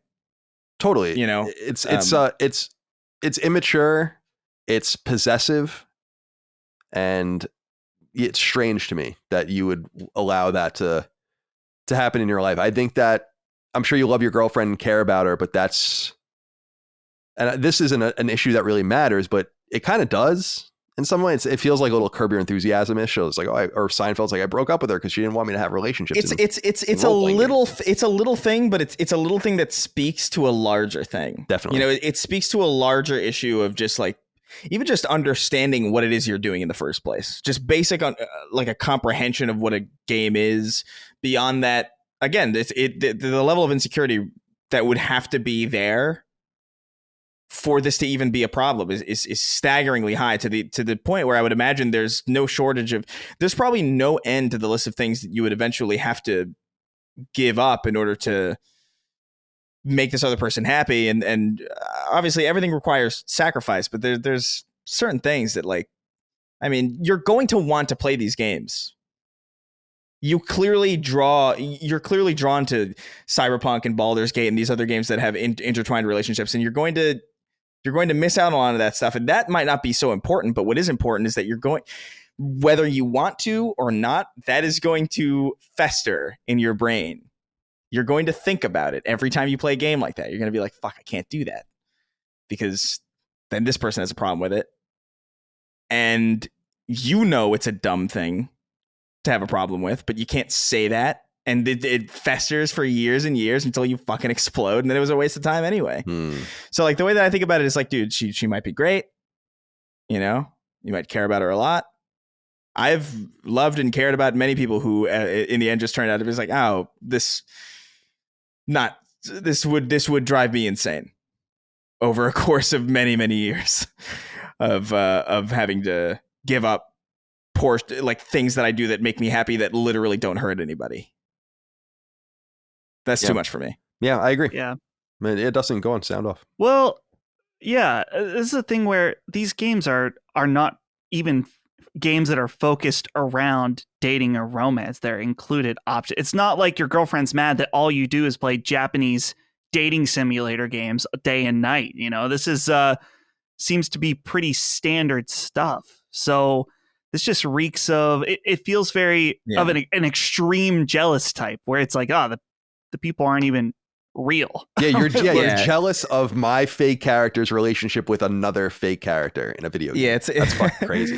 Yeah, it'd be different if you were like spending all your day, like your whole day playing like hentai pelvic puff or whatever the fuck those games are. Like, I don't know. That'd be one thing, but I don't know, man. Cyberpunk and Baldur's Gate. The more I look at Baldur's Gate, the more it's like, this is a dating sim for sure. But that's fine also. Like, I don't know. It seems, my outside opinion is that it seems like something that would build up into something that would be a lot bigger later on down the line. And it's, I don't know. I don't want to give any like genuine, like actual life altering advice to somebody whose situation I don't fully know, but just based on this cursory understanding of what your situation is, that would be like one of the biggest red flags ever to me, like personally. It's red flags. That's what I was going to say too. It's just something doesn't feel quite right here. This is the kind of girl that yeah, go ahead. No, I was gonna say that would be like if I was dating somebody and they came to me and it was like, oh my God, you play murder simulators. Right. Oh my god! Like, Right. You're playing Why like doesn't you're that- playing Grand Theft Auto, so Yeah. you're pretending to kill people. It's like you fundamentally don't understand what this is, and that would be a problem for me because I love video games. Like, how could I possibly I can't separate those two things in my head. Like, no way. Like, you have to be totally on board. You don't have to play them with me. You don't even have to play them or like them yourself, but you have to at least understand and respect that I like to play them. That's bare minimum. There's a fourth option I'm going to call it 4A and 4B, which is you do it anyway. So that's 4. Play anyway. And then you either hide it from her or she finds out, and then you see how she responds. So that's like another way you could do it, because you might want to just be like, if you care about her and you want to see it make things work, or whatever, you'd be like, this is important to me. I don't care. Like, how you feel about this? It's ridiculous, and we're not going to be able to come to terms with this. I'm going to do it anyway, and then see how she responds if you don't want to be the one that pulls the Band-Aid off. But I think that's a good one. Yeah. It sounds so ridiculous to say this over something so small, but like, there are many fish in the sea. I agree. This is, like I was going to say earlier, this is the kind of girl that like goes through your phone. It sounds like. Yeah. And wants your passwords and weird. It's like, no, I don't think so. You can only have so much control over a person. At some point, people in relationships need to understand that there's got to be you got to just let things kind of go and let things happen, and they will either happen or they won't. But you controlling and trying to manipulate the shit out of a situation or a person or whatever, an outcome, you're just forcing it. Yeah. You're not letting it happen. I just can't. I can't imagine myself in a similar position where I would impose that will on somebody else. You know what I mean? Like, where it's like, oh, I don't want you listening to music about this because this music makes me uncomfortable. Or like, oh, I don't want you watching movies with sex scenes in it. As an adult who is like to somebody who's supposed to be your partner, by the way, not like your child or like your pet or your project. This is like your equal partner who you're supposed to like go through life with. You're making these like weird demands. I don't know. I can't imagine me doing that. I can't imagine me imposing that on somebody else. And so the bare minimum is like to not have that imposed on me. Agreed. Do unto others. Yeah, exactly. All right. Brett Rapp wrote in. I said, I think you are too hard on AI. You think some CEO is going to type in a couple of words and make a game. I see it as a team of developers, creators, and others who are going to do it. Instead of 1,000-man games that cost $100 million plus, you have a group of 20 to 50. You have writers who use AI to help create a story from their rough draft and then rewrite it to their needs. You have the developers who give the basics of what the game should be and then alter to what they need. I don't see AI taking over by itself, but drastically lowering the work of developers to create better, cheaper, and faster games. That doesn't even include the silly, mediocre games that random people will do by themselves for fun. Man, thanks for writing in, Brett. Better, cheaper, faster. Yeah, man, that's what I definitely want my games to be: cheaper and faster and just like better. Fast food, but entertainment. Yeah, sure. This is the ultimate commoditization of our field. I couldn't disagree with you any more than this, Brett. Like, this is, I am staunchly in the other camp from you, and I respect and appreciate that you're there, and I appreciate that these kinds of things are just going to happen anyway. But I contend that if you're writing the story with the help of an AI, you aren't fucking writing the story. Period. End of story. You are mechanizing the creation of the story through an artificial intelligence that has scraped potentially millions of other real humans writing in order to give you something that you're asking for. It's bullshit. People should be more upset about this than they are. And I think it just shows the marginalization of the arts and the kind of silly idea that art and entertainment and writing and just good humanities have no place in modernity or no place in society as something that is valuable and that should be protected. I don't give a shit about the efficiencies of making a video game. It's supposed to be something, a craft from a human, from the heart, from the mind and the soul.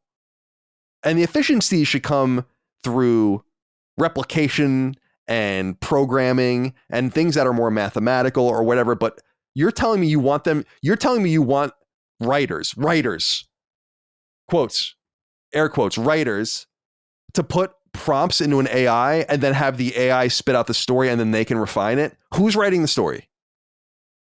Yeah. Oh my Yeah, I God, don't this know. makes me fucking furious. And you know what makes me furious too, Chris, are the things where, and again, using Twitter to make money, but people send around these things of like, look at the amazing things I did with AI when I prompted it with this, this, and this. I'm like, you didn't do fucking shit. Yeah. If that's what it takes to be an artist, then I am Picasso. Yeah, it's completely mean. Like, I don't know. Like I'm not.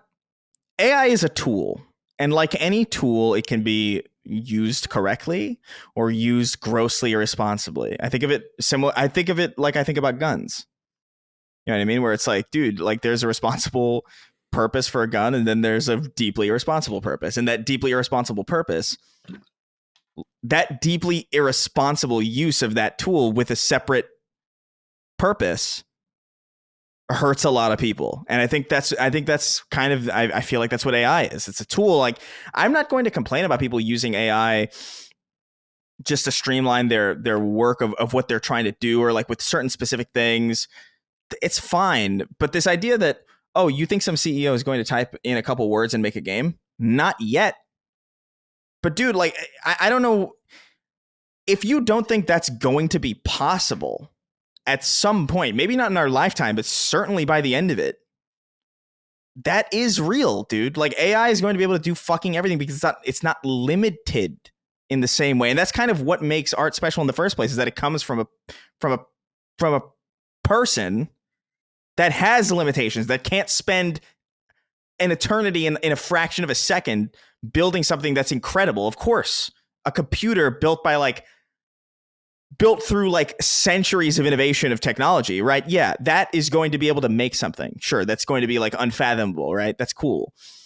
But it means nothing because it doesn't take any toll. It's like if a machine lifts 400 pounds, it's like, cool, okay, that's what it's designed for. If a person lifts 400 pounds, it's suddenly impressive because you know that a person can't just lift 400 pounds. And so, like, to me, it's like, I don't really take umbrage with the use of AI necessarily as a principle. The issue is how I know that those who are deeply irresponsible will use it.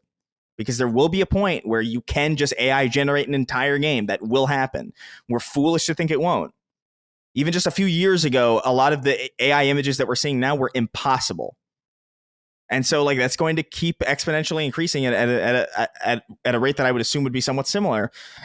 And you know, I've dabbled around with AI because I do think it's one of those things where it's like, it's something that you have to at least somewhat familiarize yourself with if you want to have any understanding of how things works. And I was curious about it. So I remember trying to write like a video, and I was hitting writer's block. So I was like, you know what, give me some video ideas. And I put it in. They were all terrible, right? They were every single one of them was absolute shit. But in thinking about in that list of 10 horrible ideas, I was looking at them and I was like, oh, these are all horrible for this reason, that reason, that reason. And then thinking about how shitty they were kind of like led me into a train of thought that led me to think of something else.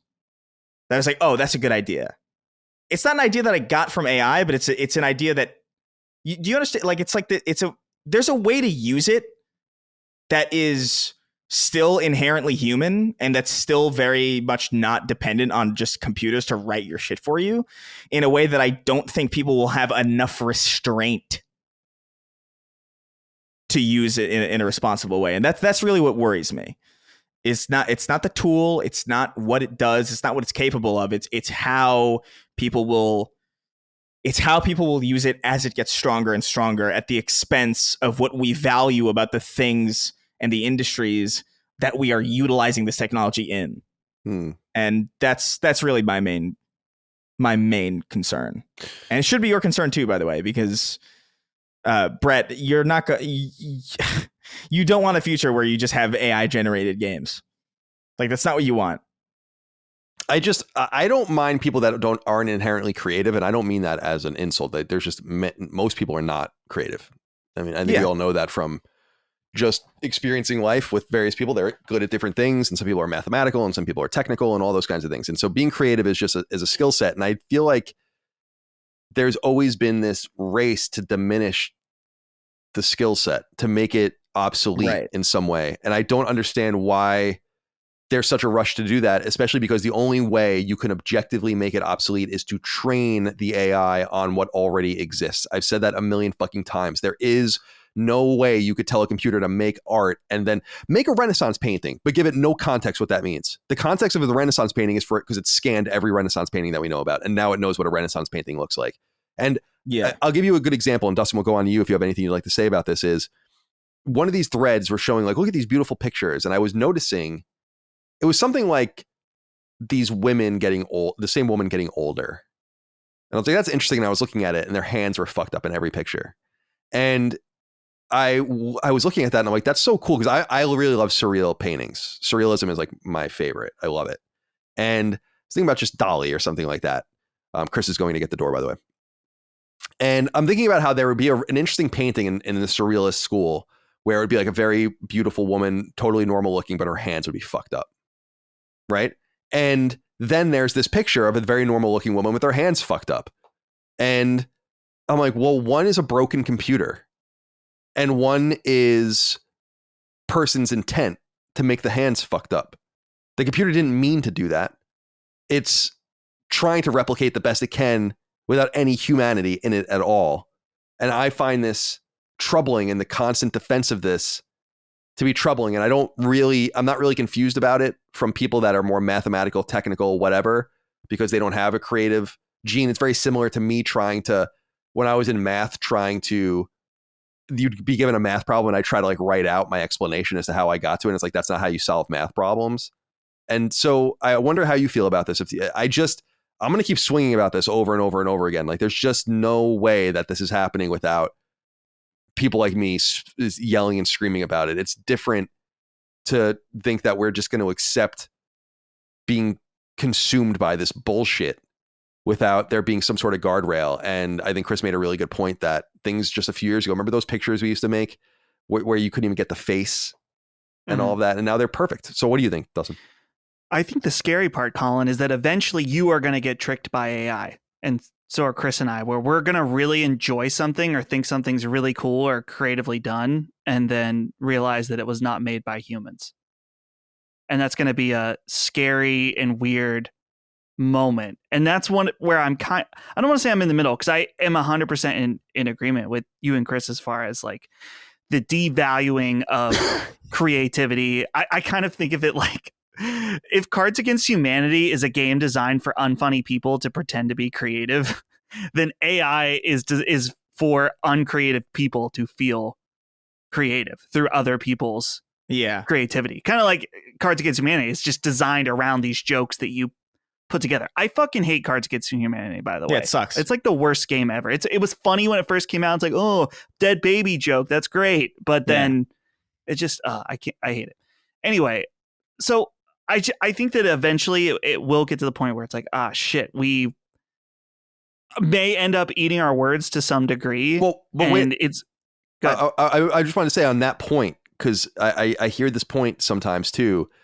This is akin to presenting me a cheeseburger and I eat it and they're like, oh, you like that? It's made of fucking dead babies. But you liked it, right? And I'm like, well, I didn't know it was made of dead babies. So there's a problem with that. That's a similar thing to me. It's like, yeah, show me the AI created art. And I'll be like, this is really beautiful. It's created by AI.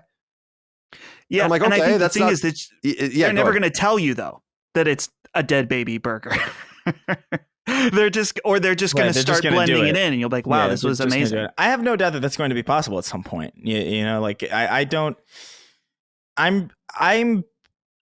was really like early in life, I was really, really demystified by to the uniqueness of humanity when I learned about that story about that guy that got hit in the head real hard and his entire personality changed.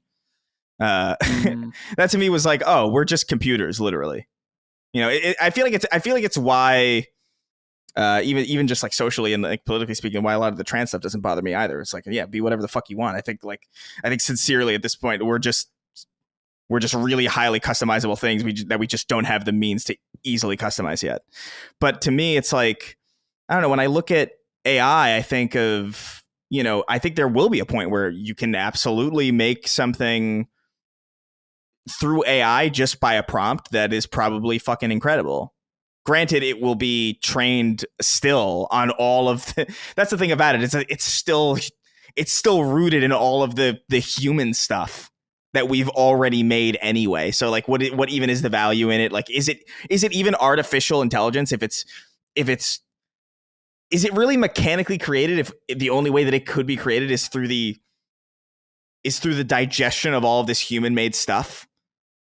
Like that's a conversation too. Like, does this even count really? Like what we're seeing as AI generated anything, does it even count because all of it is rooted in digesting and remixing everything that already exists? I don't know. Like I feel like it's different than having like a robot. You know what I mean? Where like the robot is like, what the fuck? And you're like, hey, what's up? You're Roger. And it's like, oh, I'm Roger. Okay. And then it's like that idea of like simulated consciousness that would still be AI if you gave that thing a paintbrush and told it to paint. So I don't know what the fuck it would do. I don't know how you would even train it to do anything. But I guess the point here is that we're going to get to that point where it's going to be really difficult to tell. I still would say it wouldn't matter because like Colin, it's like, yeah, you could see something that's funny, or I see pictures on Twitter all the time that like I think are funny that are like AI generated. There's a really funny one that I saw of like a pit bull standing in front of a vending machine, and in the vending machine is just a bunch of crying babies. Like I thought that was hysterical when I saw it. Like it's like it's clearly AI. But it's not so much the image that's funny. It's more like, oh, that's a good idea. Like that's like a funny idea for like an image. You know what I mean? It's not to knock it. Like again, there are ways to creatively use it. Like one of my favorite uses so far. I don't know if you guys have seen this video at all, but there's this like "Bring Me the Horizon" type song that was like trending on TikTok and other platforms. But it was Plankton. It was like Plankton singing about his like from SpongeBob singing about his like Plan Z or whatever the fuck. It's like a genuinely good song, and really the only AI part of it is just getting the guy who's actually singing the song that he wrote by himself to sound like "Bring Me the Horizon." The only use of AI in that song is making him sound more like Plankton, so it's a little bit funnier. You know what I mean? It's like that's kind of, I don't know how that sits. I don't know how the voice actors would feel about that, but at least it's like. At least something like that is still mostly human. You know what I mean? Like it's still like the guy has to write the song. The guy has to mix the song. The guy has to like play the fucking instruments. He has to understand music theory in a way that gets him to sound like this exact band. But it would hit funnier if he sounded more like this character. You know what I mean? Like, I don't know. We're entering a really fucking weirdly gray area with all this stuff. And it's going to be interesting to see how things go. But that day is coming, man, where we're going to see something and it's going to be difficult to tell. I don't know if it'll be soon, but it will happen and it will still suck. It's funny because I'm coming kind of a hardliner with more machines, where I'm thinking that we have to think about these things more presently than we ever did about consciousness and soul and all of that. And these robots, this AI and these computers have no consciousness. They have no soul. They are not alive. They're not real. Right? Like put a bullet in that Cylon's head before it starts making my art. Yeah. Thank you for writing in, Brett Rapp. Pete and Pete wrote in, said, "Hey gents, what's up with mini games and video games lately? This question is inspired by the latest Punching Up when Micah talked about how much she got into Wheels in Sea of Stars. I played it a couple of times and had no idea what was happening. I had to watch a guide to get me to understand it just so I could go for the trophy, and then I did wind up getting into it. I had a similar problem in Horizon Forbidden West with Machine Strike. I thought it was pretty interesting, but then I got beaten one move and I have no idea how, so I gave up. Are minigames getting more complicated, or am I just getting old and feeble? I was obsessed with Triple Triad in Final Fantasy VIII and then also Tetramaster in Final Fantasy IX because I found those easy to understand, but I never played more than a couple of hands of Gwent because it was just too complicated. What are some of your favorite minigames, or do you avoid them altogether?" Dustin, what do you think about this minigame, especially in role-playing games? It's not always been a staple of role-playing games, but they've existed. I think Final Fantasy VII probably, which will be widely explored in Rebirth, the gold saucer part of it really brought to the fore the idea of having all these mini games and things to do, which is fun. But they are fun distractions. I always like to imagine that the designer is kind of just going off and trying to figure out something that would fit into this world. I always think about that with Gwent, for sure. Are you into mini games in these various titles? For the most part, No, but it really is dependent. So you brought up Gwent, and there was that game in Horizon too. If the mini game requires a extensive tutorial, or if it's like a strategy game within it, I just don't. At that point, I'm out. I understand that they could be fun, but I'm not here to play that. And I think it's cool that Gwent, they went and made a separate game. That was way more interesting to me. Just in the fact that if I'm sitting down to play The Witcher, I want to play The Witcher. I don't want to play Gwent or whatever the Robot Strike game is. I can see other situations where it's kind of just a fun thing on the side. I think of, I quickly searched best mini games within games to try to remember. Red Dead Redemption has has a few fun ones, like the finger fillet game is cool. And you can play golf in GTA and stuff like that. So some of those smaller, more simple, sure, I'll dick around with that for a few minutes, but I don't need, if I need to watch a tutorial on YouTube to understand it, that's not what I'm here for. So I'm just going to go do something else. I'm into mini games that have narrative purpose or gameplay purpose. I think of, it's because it's not really a mini game, but it is. When you think about BioShock and overriding the different cameras and the different robots and the different machines, that is a mini game. It's pretty much right. It's pretty much the old LucasArts game, Pipe Dream, in some sense. And that's fun. So like when there's a purpose to it, I think that's a lot more fun than just putting things in there. There was that arcade game in Catherine too that was really weird. That was interesting. But yeah, where do you sit on this, Chris? Are you a mini game person? Because other than, I don't know, I don't think I ever got too deeply into much of anything except for maybe playing real poker or real blackjack in a game like Red Dead, as opposed to these bespoke mini games that are made up for these specific games like Gwent. Yeah, I'm very, very much in alignment with Dustin, where I don't want to play Tetris in the middle of me playing Cyberpunk. You know what I mean? Like if I wanted to play Tetris, I'd play Tetris. If I wanted to play poker, I'd play poker. If I wanted to play Gwent, I'd play Gwent. But I'm in this for the immersion of the world, and in some cases, I feel like that, like they can work in games that I already understand. Like I liked going on dates in Grand Theft Auto 4, like doing the little bowling stuff, because like you would get like it would give like some context to the characters and all that stuff, and it was nice. And like the 5-finger fillet one in Red Dead 2, Red Dead is a great example.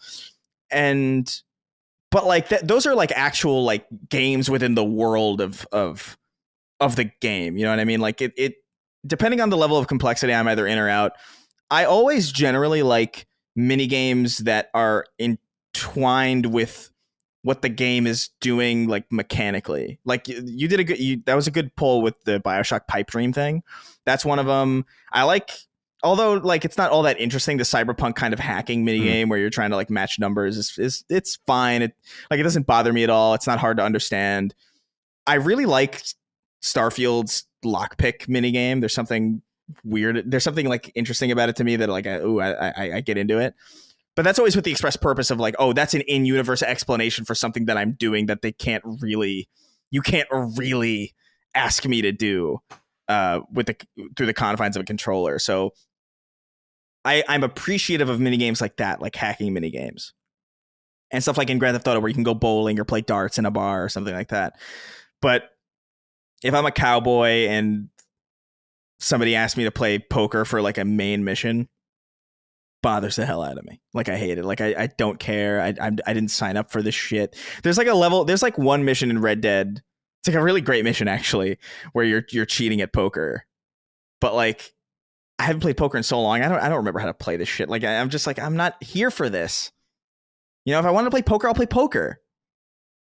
And so I don't know. I've never bothered with that. It's cool that that's there to flesh out the world. I love it, but I love it in theory more than practice. Thank you for writing in, Pete and Pete. Vonorin wrote in, said, "Hey, Sacred, Alana Pierce of Sony Santa Monica recently posted how, quote, the games industry makes too much goddamn money to be hit by layoffs so frequently. I love this industry so much, but the companies bragging to their investors in earnings calls in 1 minute and firing half their team in the next just feels so despicable," end quote. Last podcast, Capcom was discussing game pricing becoming a problem. So if the games industry makes so much money, then why do games need to go up in pricing due to their expensive cost to make? Sounds contradictory. Chris also spoke to the lack of management within the games industry. So what is true? Never forget the vast amount of death animations produced and added to Callisto Protocol the majority of gamers would rather press the skip button over than watch every finite second of.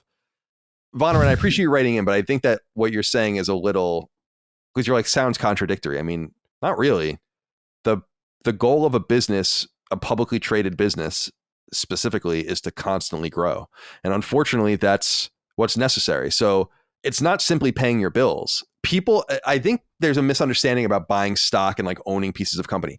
You don't own a piece of the company so you own it and hold it, and then you own X amount of value in the company. You are constantly making money on your holding. That's the entire point. It are the dividends and what you draw from the value, not the end result of selling it one day. That's not why you buy. So companies have to constantly extract more and more value so that they can pay dividends to their shareholders and pay out options and do all the different things that they have to do. So while it sounds contradictory, and while I agree with you that it's capitalism run amok, it's not really contradictory. It's exactly the way the system is designed to work, unfortunately.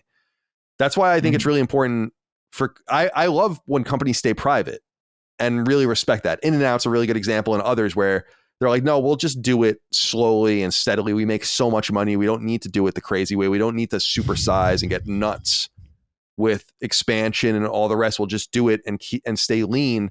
It's kind of the way we are too at Last Stand, where we do really well, but we're not in it to like, every year I'm not looking at it year over year and being like, I want to make more value and more value and more value and more value and more value. It's like, actually, sometimes we're going to have to pay people more. We're going to have different kinds of expenses. Is everyone okay? Are we surviving?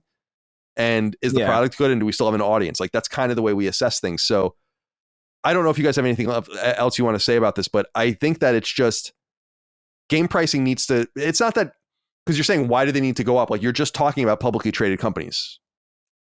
Mm-hmm. Yeah. It's just that simple. Games are more expensive. There are fewer people buying them. In the sense that there's now going to be subscriptions and free to play games and all the rest. Dustin, you were going to say something? I was just going to jump in that I feel like he's arguing a little bit in bad faith, where it's like, well, what about this specific game that was way, way, way over budget for clearly mismanaged? Where it's like, well, yeah, you brought up Callisto Protocol, but there's also games like Control that are able to use a sliver of that budget and make something way better. So just, I understand his argument. I just don't know if he chose it. He chose his examples in his favor, which I understand. But I'm pretty much in agreement with you, though, Colin. And you want to add, Chris, before we move on? No, I mean, it is like I agree with the frustration of like, oh, we made this much profit, and also we're gonna hack away this many jobs. Like I do hate that. Like, it is a frustrating reality of like how this system works. I am not a fan of it. It's, I don't know, man.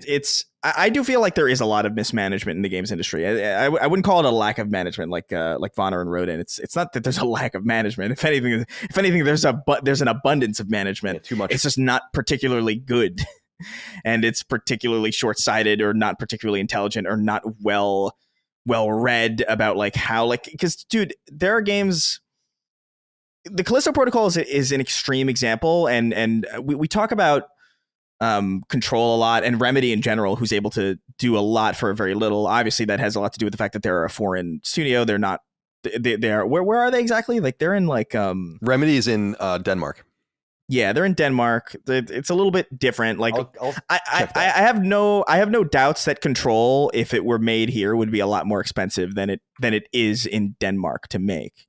Oh, but no, I'm sorry, like, Finland. I was thinking of IO. They're Danish. Remedy's in Finland. Oh, yeah, you're right. Okay, yeah, sorry. Well, whatever. You guys can over there. They're over there. They're over there, so it's a lot cheaper. Just overhead. A lot of things are a little bit better over there. But like, I do think generally, even though Callisto Protocol is an extreme example, I don't think it's necessarily alone in the sense that companies do overspend. I do think that there's like an overspending problem going on, and I don't really know how to curb that. I just feel like there's a lot of money put into games that, like, I'll play and I'll wonder where the money is, because it's not particularly that.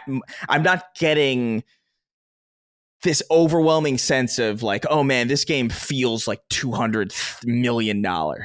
from a lot of games that do cost that. Like just straight up, like games look great, but every game looks great now. Like I have a hard time even pointing to a game that looks outside of what that Walking Dead Shane game or like Lord of the Rings Gollum. Yeah, Gollum. Like there's very few games that look bad. And I almost wonder, like I see these games that look pretty good that don't cost hundreds of $1,000,000, and I see these games that look amazing or even just slightly better for like way more cost, and I wonder if that's even worth it. And it might be worth it to them in the short term, but I would argue that it's probably not. I think you could get away with spending a lot less on a far better product. I talk about this a lot when I think about, I mean, even just in design, I think about Back 4 Blood a lot when these conversations come out, or when these conversations start cycling, because I look at Back 4 Blood as a great example of a game that would have been better if they worked on it less. Like there are so many systems in that game that overcomplicate what that game was supposed to be, which was like a successor to Left 4 Dead. Why is Left 4 Dead successful? Because it's accessible, it's simple, it's fun. And what do? It's like, okay, let's take Left 4 Dead and throw a card system on it. All right, now let's have 8 million different attachments for every gun, so no one's quite sure what the meta is. And even if there is a meta, now there's like a specific gun attachment muzzle combo that you need to run in order to have like maximum, output, and it's just needlessly cumbersome and complicated for no fucking reason. It's like you could have forgone the entire R&D phase of this entire part of the game and had a better video game, even if it would have been a lot leaner and maybe, I don't know, would have still had the same content issues. Like, dude, it's sad. It's frustrating. I do feel like there's like a lot of work that doesn't need to be done on these games that ends up being done that doesn't need to be spent. Like Miles Morales sneaking around a fucking library. Why go through the trouble of even doing that? How much? I'm curious how expensive were, like, actually cumulative costs. How expensive were the the Miles Morales Mary Jane stealth missions? I don't imagine that they were like super expensive. I don't think like that alone was like $100 million or anything. But I bet not only would the game have been better without those scenes or those gameplay sections, it would have been cheaper because you wouldn't have had to make those sections. Mm-hmm. So like, certainly there's a conversation to be had about overspending in the industry. Certainly there's a conversation to be had about mismanagement. Callisto Protocol at the very highest extreme example of it. And I think that's a worthwhile conversation to have. And I think a lot of executives should be having that conversation, quite frankly. It's like, look, and it's not about cutting costs, right? Like that's, I guess, however you get there, right? But, it's not necessarily to make a cheaper game. It's just to spend your money more wisely on the stuff that people care about.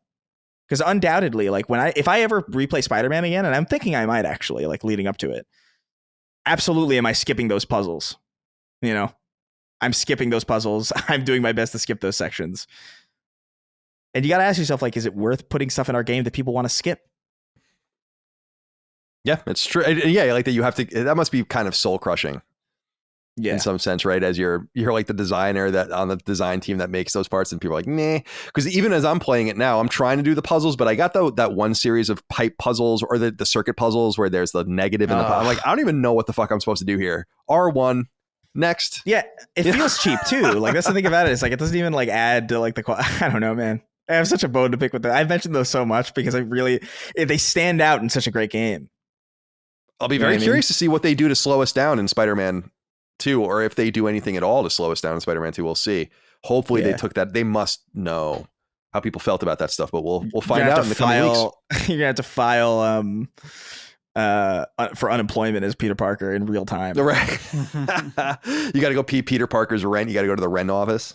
Yeah, you got to drop it in the box, but only before 5 p.m. on weekdays. And then because the game moves so badly when you're like slowed down or you like are constantly moving around like this, trying to get the triangle prompt to come on the screen, so you just hit it, drop the check in the box. That's the worst part is trying to do something fine, like fine movements. It's not happening in Spider-Man. DJ Housecat wrote into us and said, "Hey CDC. I think we're all mostly in agreement that games are far too long and bloated, which is why I wanted to write in about Assassin's Creed Mirage. I know this game doesn't directly speak to you, but what do you think about the concept of what Ubisoft is offering? A $50 AAA mainline entry in a flagship series with a much shorter runtime. To me, this is the perfect solution to the bloat and lengthy runtimes that have made recent gaming a much less enjoyable experience, and I, for one, will be voting with my wallet. Outside of Ratchet and Clank, I can't really think of another example of this. We've gotten experiences like First Light and The Old Blood, but I'd consider those more spin-offs.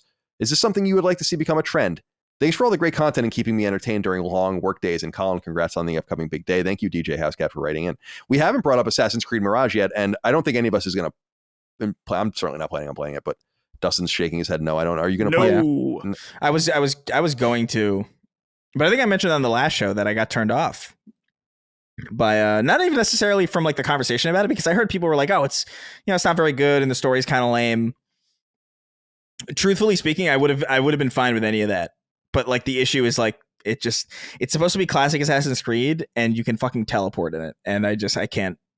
That bothers me so deeply. I know that's such a dumb line to hold, but like for real, like I just saw that, I was like, oh man, yeah. I love that part in Assassin's Creed 1 where Altair teleported 100 feet into the fucking sky, so he could like assassinate somebody with barely any consequence. Doesn't speak to me, especially in a year like this where it's so jam packed with like really big games that are like genuinely must plays. Like no. It seems like the response to this has been softer than I would have expected. I don't know if, again, it is because of the crush of games we have around just as accumulating throughout the year or whatever. Dustin, what do you think about this? Because it's interesting. A $50 AAA mainline game, like he says, for Assassin's Creed, that seemed to give people what they wanted. So there's two things you can take out of this. Assassin's Creed's most prodigious sales actually came from the newer era of Assassin's Creed games, no matter how badly people beat them up. It's kind of like the Far Cry effect, right? Like Far Cry just sells more and more and more copies, and the more and more copies it sells, the more people beat it up. Very similar to Call of Duty, and that kind of happened with Assassin's Creed as well. I think it was the Egyptian one and then the Roman one or whatever that were like really big, like very big. Yeah. And I'm not saying size-wise, scope-wise, they were big too, but they sold many, many copies. And this seemed to cater to an audience that maybe doesn't exist anymore. You have to assume that either they don't exist in a huge number or they've evolved into the modern Assassin's Creed fan or whatever. But I was just surprised that more people aren't buying into this, because I literally thought that this is what people have been asking for 10 years. I would push back on this a little bit. Yeah. Because I don't think the reason it's not selling well is because of the way the game is set up as a smaller game. I think the reason why it's not selling well is because as far as the reviews are concerned, like the story isn't really fucking there at all. They've done really nothing to it. Like it's a small game for sure, which is I think what people want. It's what I wanted. I was totally on board, but then I heard the story's not good at all. It would be like if somebody came out with like you were talking a couple of I think maybe like last month or whenever it is that you did Halo 3 Knockback, right? Where you're talking about like, man, I miss games that were this long. But the trade-off is like, okay, you have that game that's that long. If you're going to do that again, it has to be as good as Halo 3. You know what I mean? It has to be as good as these other games. And quite frankly, like from what I'm seeing, there's no memorable characters in Assassin's Creed Mirage, which is crazy. Like, how do you forget to write characters in Assassin's Creed? That's like the main thing you fucking do. That's like the main reason why Assassin's Creed 2 was as big as it was. It's purely because of that. It's purely because of Ezio. That's the only reason I bought into it. I was like, oh, sick. This guy's awesome. And so I don't know. I worry that they're going to take the wrong lesson from this, because like, dude, a digestible Assassin's Creed game would hit so good. Like that would be such a good thing. And I'm totally, and even part of me is like really morbidly curious about how I would like this one, even after I've written it off. Like there's just too much stuff to play, but I think I might jump into this like out of just sheer curiosity, because I wonder what that would be like in the modern era. But I feel like what they're going to look at is they're going to be like, we made the small Assassin's Creed game, and nobody fucking liked it. So we're gonna go back to making bloated, over-designed RPGs now, because you didn't show up for the last one that we phoned in and didn't even write and we forgot to write a memorable character for in Assassin's Creed. Yeah, I agree. I mean, it's interesting that it's by Bordeaux, so it's not by the home team of Assassin's Creed traditionally. Which was also supposed to be a DLC, right? Got spun off exactly. And I just wonder, generally speaking, and we should be clear, the game came out the day we're recording this, so we don't really know how it sold. I just think it's clear that people are not feeling it in reviews, and people are a little more down on it. So maybe we'll see something surprising, but I don't know. And because remember, this game was supposed to come out later. They pushed up the release date to get it out of the way of a bunch of shit. So they were probably nervous about the pre-order numbers to begin with. And those things can turn around. I don't know. We'll find out. But it's in the high 70s, I think, on Metacritic. So that will tell you about what some of the critics think out there. Yeah. Go ahead, Dustin. He mentioned about, he said he considers, he mentions First Light and the Old Blood and how it's more of a spin-off. And Chris brought it up. Don't make a mistake. Mirage, I don't know. It's somewhere between spin-off and its own entry. It's a character from the last Assassin's Creed game in a new area. So it's somewhere in between. But he mentioned not being able to think of any other examples of that. And I'm like, dude, there's from Ubisoft, the post-apocalyptic Far Cry game was one of them, along with I think was Primal also a lower cost. Blood Dragon you're thinking of, right? Oh yeah, Blood Dragon is is that what you're talking about? Yeah. No. The Primal was built on 4's map. Yeah, right. Oh, New Dawn. Yeah, that's right. New Dawn was built on 5. Yeah, and I looked to make sure at the very least New Dawn specifically was a $40 game and not $60, the price at the time. But Sony has done this a lot too. Look at Miles Morales. That was Uncharted Lost Legacy. So there's a lot of examples of this. And so to see another new game like this, I think this is fantastic. It's a nice way to keep up with development and keep a franchise alive between these really, really long time between games. It's games just are taking so much longer to make. To do these little smaller ones is great. And I guess, you could consider them lesser. They're spin-offs based on the original game, but I don't know. Miles Morales, sure, it's shorter and it takes place in the same map, but it feels like a very important part of the story and has a lot of new gameplay elements that are awesome. So I don't consider it any lesser other than it's just less amount of time playing the game just because it's shorter and you spend less for it. It's just a nice little treat in between Spider-Man and Spider-Man 2. So yeah, I love these types of games and I would like to see more of them. Yeah, just to put into, I was just on Wikipedia looking at Assassin's Creed Valhalla's sales and details about it, which came out obviously in the fall of 2020. That was around the time the PS5 launched. So it came out and it only had 7 weeks on the market that year. And it was the 5th best-selling game of 2020 and the 16th best-selling game of 2021, both in the American market.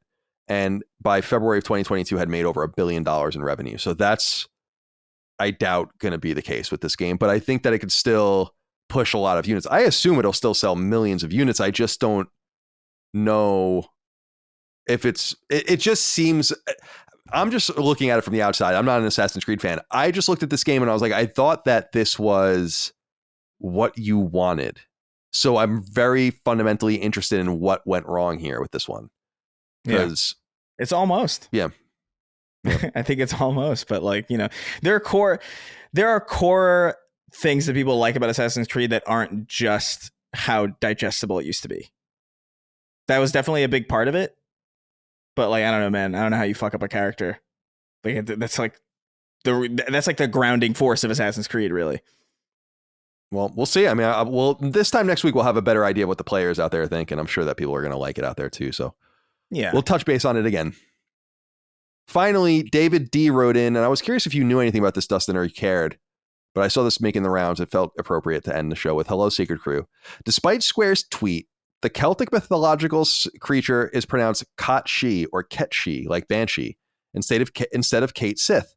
As a speaker of Irish, a sister language, I actually cringed seeing that bastardized pronunciation of Kate she being used in the game, especially when they went to the trouble of getting a Scottish voice actor to say it. Alas, it is a cross I must bear. I can take solace in the Japanese version uses a much more accurate pronunciation. I just wanted to give the Sacred Symbols listenership a taste of authentic Gaelic pronunciation. Celtic stuff doesn't usually get much representation in the industry, so I get excited when it's there, even if it's a bit of a missed opportunity. Go Rabe Maith Agat, which apparently is thank you, although I probably just either I conjured some sort of demon or said something horribly racist. But I thought, I don't know if you guys saw this, Kate Sith, the famous Final Fantasy VII character, I always called her Kate Sith. So this was really the culmination of all the things I knew to be right. Did you see this go around, Dustin, that Square Enix has confirmed the pronunciation of Cait Sith as Cait Sith? Yeah, well, I don't know how to take this, because in one sense, it's how do you expect people when they read that to not just see Cait Sith as the way you're supposed to, that it's said. So I understand there is what David's saying, this actual heritage of how it's supposed to be said, but I kind of understand Square's perspective. Like, yeah, let's just go with that, because that's how everyone's been saying it for however many years now. Let's just do that. Next time, maybe don't name something with a name like that is not going to make sense for many people on a language perspective. So I'm going to say Cait Sith. Seeing Cait Sith in the trailer has been one of the best parts of seeing the new game, with his little fangs standing on top of the big stuffed animal. Oh, with a megaphone.